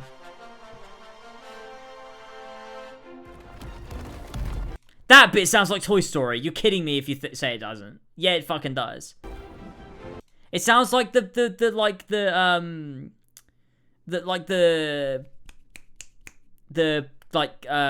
Woody like cowboy music. It fucking does. This bit. That sounds like Toy Story. You guys are crazy.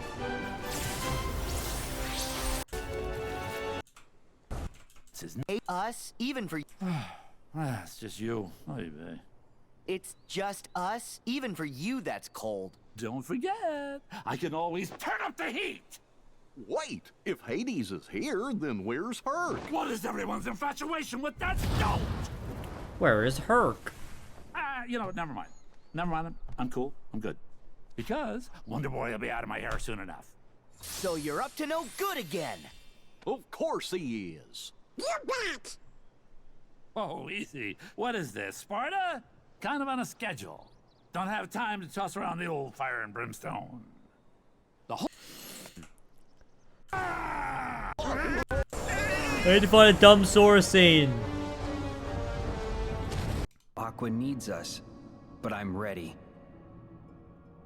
I'm in control now.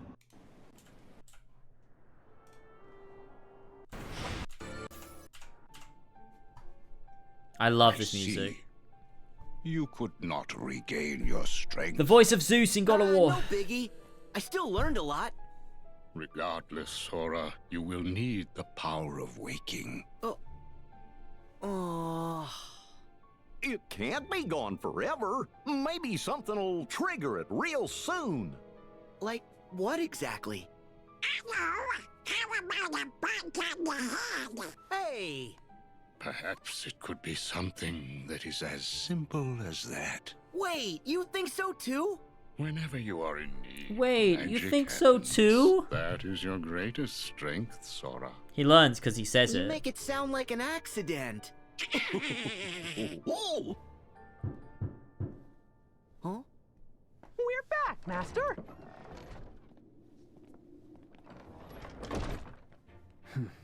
Whoa! Oh! Wow, you guys are all here. We were here before, but you didn't wait. Oh.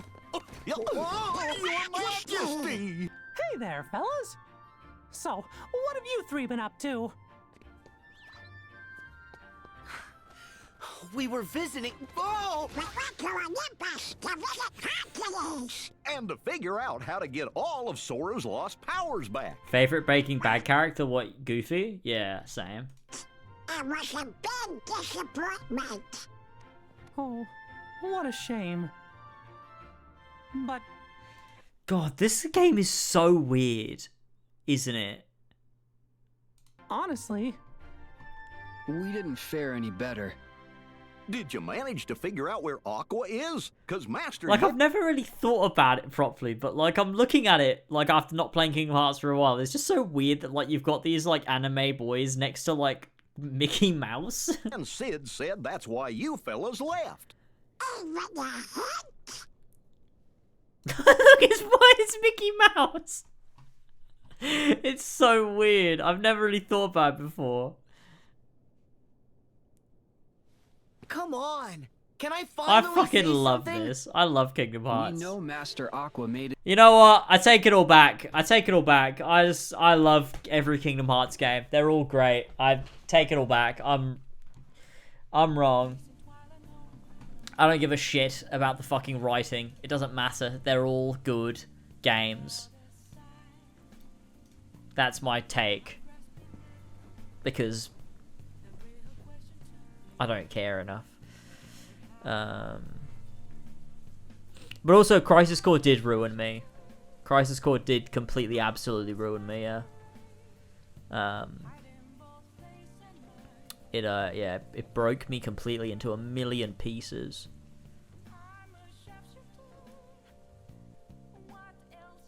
Because it's so bad. Not even Dirge, no. Because Dirge is like, whatever. Crisis Core, though? Crisis Core is absolutely appalling. Sometimes you hit a threshold, like, where your standards change. Crisis Core was that threshold for me. Sometimes you encounter something that's so disgustingly bad that it just changes all of your standards, you know? Crisis Core was the most recent thing for me. Or anyone ever play Crisis Core? I do, but also don't. Like, I do because it would be really funny, but I don't because I don't want it to ruin Final Fantasy VII for her. Sokai? Is that Sora Kairi?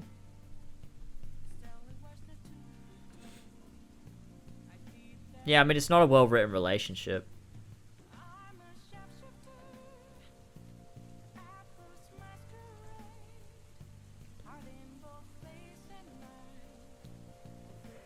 But also, I don't know. It's whatever.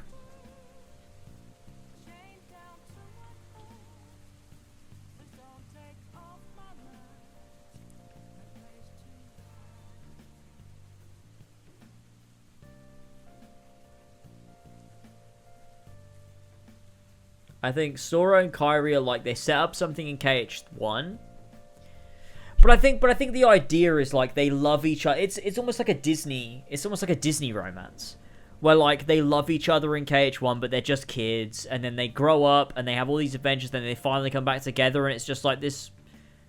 They love each other, you know. It's always there. I don't know.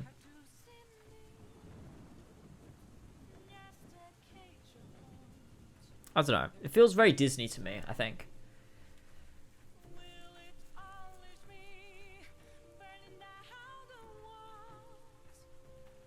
I don't think Nomura will ever do like a proper romance with them. Like, they're not going to kiss. That'd be fucking cringe. Doesn't like Cloud and Tifa. Well, Cloud and Tifa and Sora and Kairi are totally different. Cloud and Tifa is incredible. Sora and Kairi are just like whatever. It's like badly written.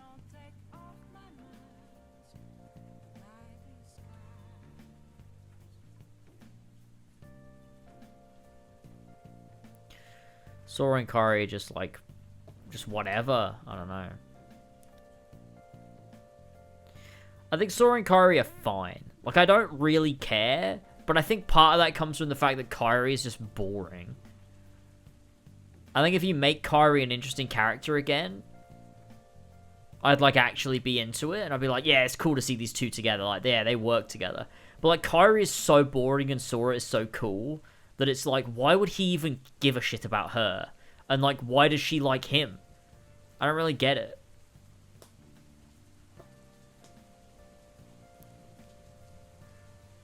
Yeah, if you had them like team up more often and like you make Kairi actually interesting, I'd probably be like really, yeah, I'd be like, this is cool. This works. But I think Kairi has sort of regressed to how she was in KH1, which is just like, oh, I don't know what I'm doing, I'm stupid. And in KH2, I like her in KH2. She's good in KH2.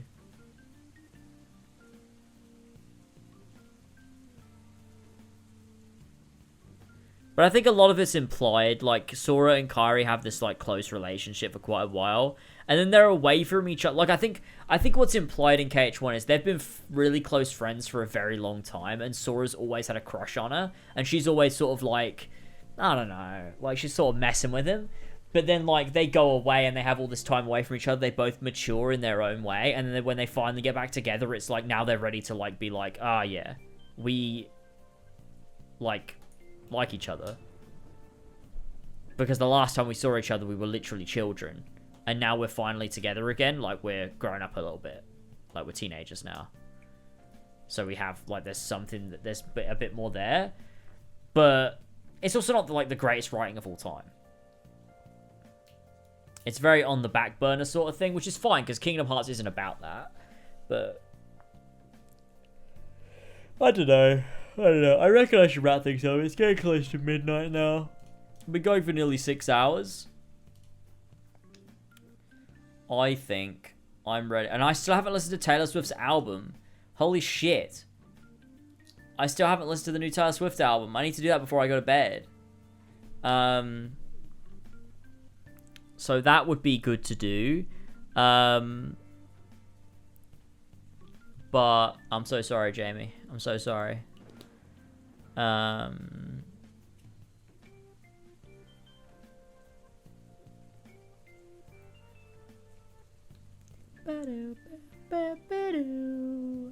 need to have something on while doing roulette, so I'm so sorry. I just don't think I have the energy to keep going. If Elva was here, I would, but there's no way she's going to join me. If I ask her to, she'll, like, scream and, like, bite me or something. I don't know. Like a fucking rat. Do, do, do, do, do. Do, do, do, do, do, do, do. Do, do, do, do, do, do.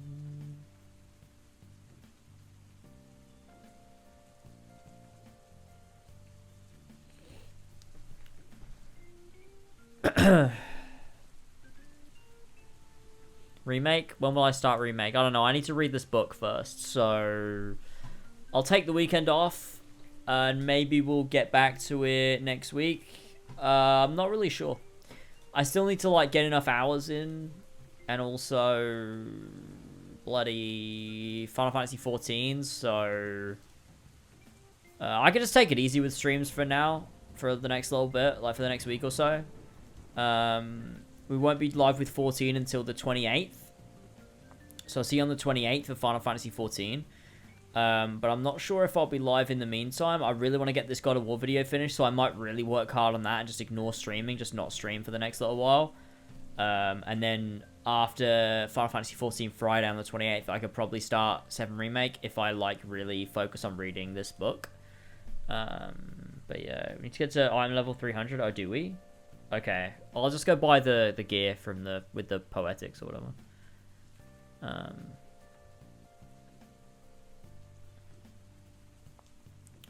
But yeah, I'm gonna read this book real quick. I'm gonna read it super quick.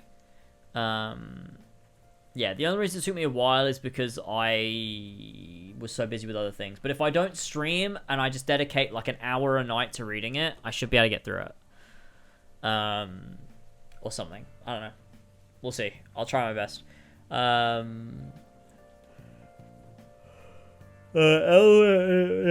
Elva's gonna go live next week. She should be live like Wednesday, I think. She won't be live obviously over the weekend or Monday, but I think she'll be live Wednesday, the 26th. So Elva will be live with God of War then.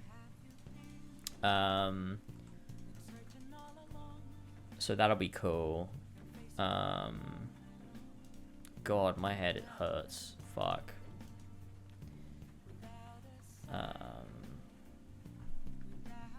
If you read 9 chapters a day, you'll be done before next week. 9 chapters a day? There must be short chapters though, right? I assume so. We'll be fine. I'll start 7 remakes as soon as I can. We'll be good to go. But I'll work on this God of War video in the meantime. I'll try and get it done. But I'll start reading The Kids Are Alright tonight, maybe. We'll see. Anyway, thank you for joining me. Thanks for watching. I'll see you soon, hopefully. I really don't know when. I might not stream until Friday next week, so it might be a week. But go off and do bits and bobs. Would you recommend Playtale Requiem? Yeah, for sure. It's a great game. It's a great game. I have my issues with it, but it's a great game.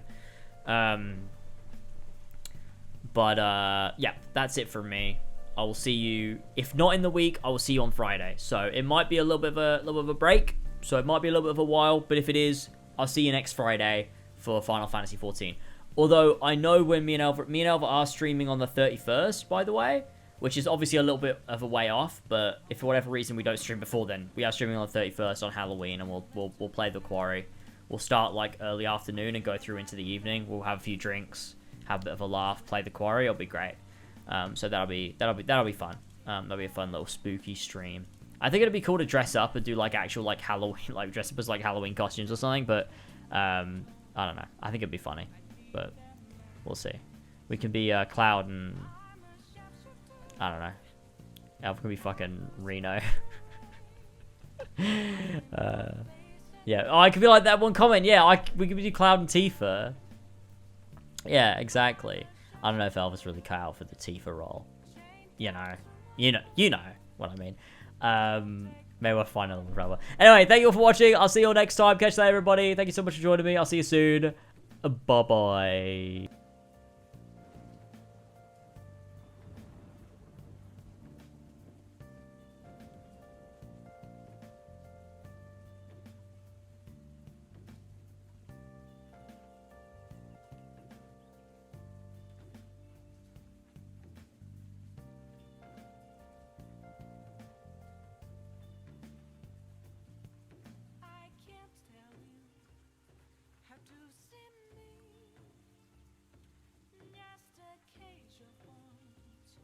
There's nothing inside.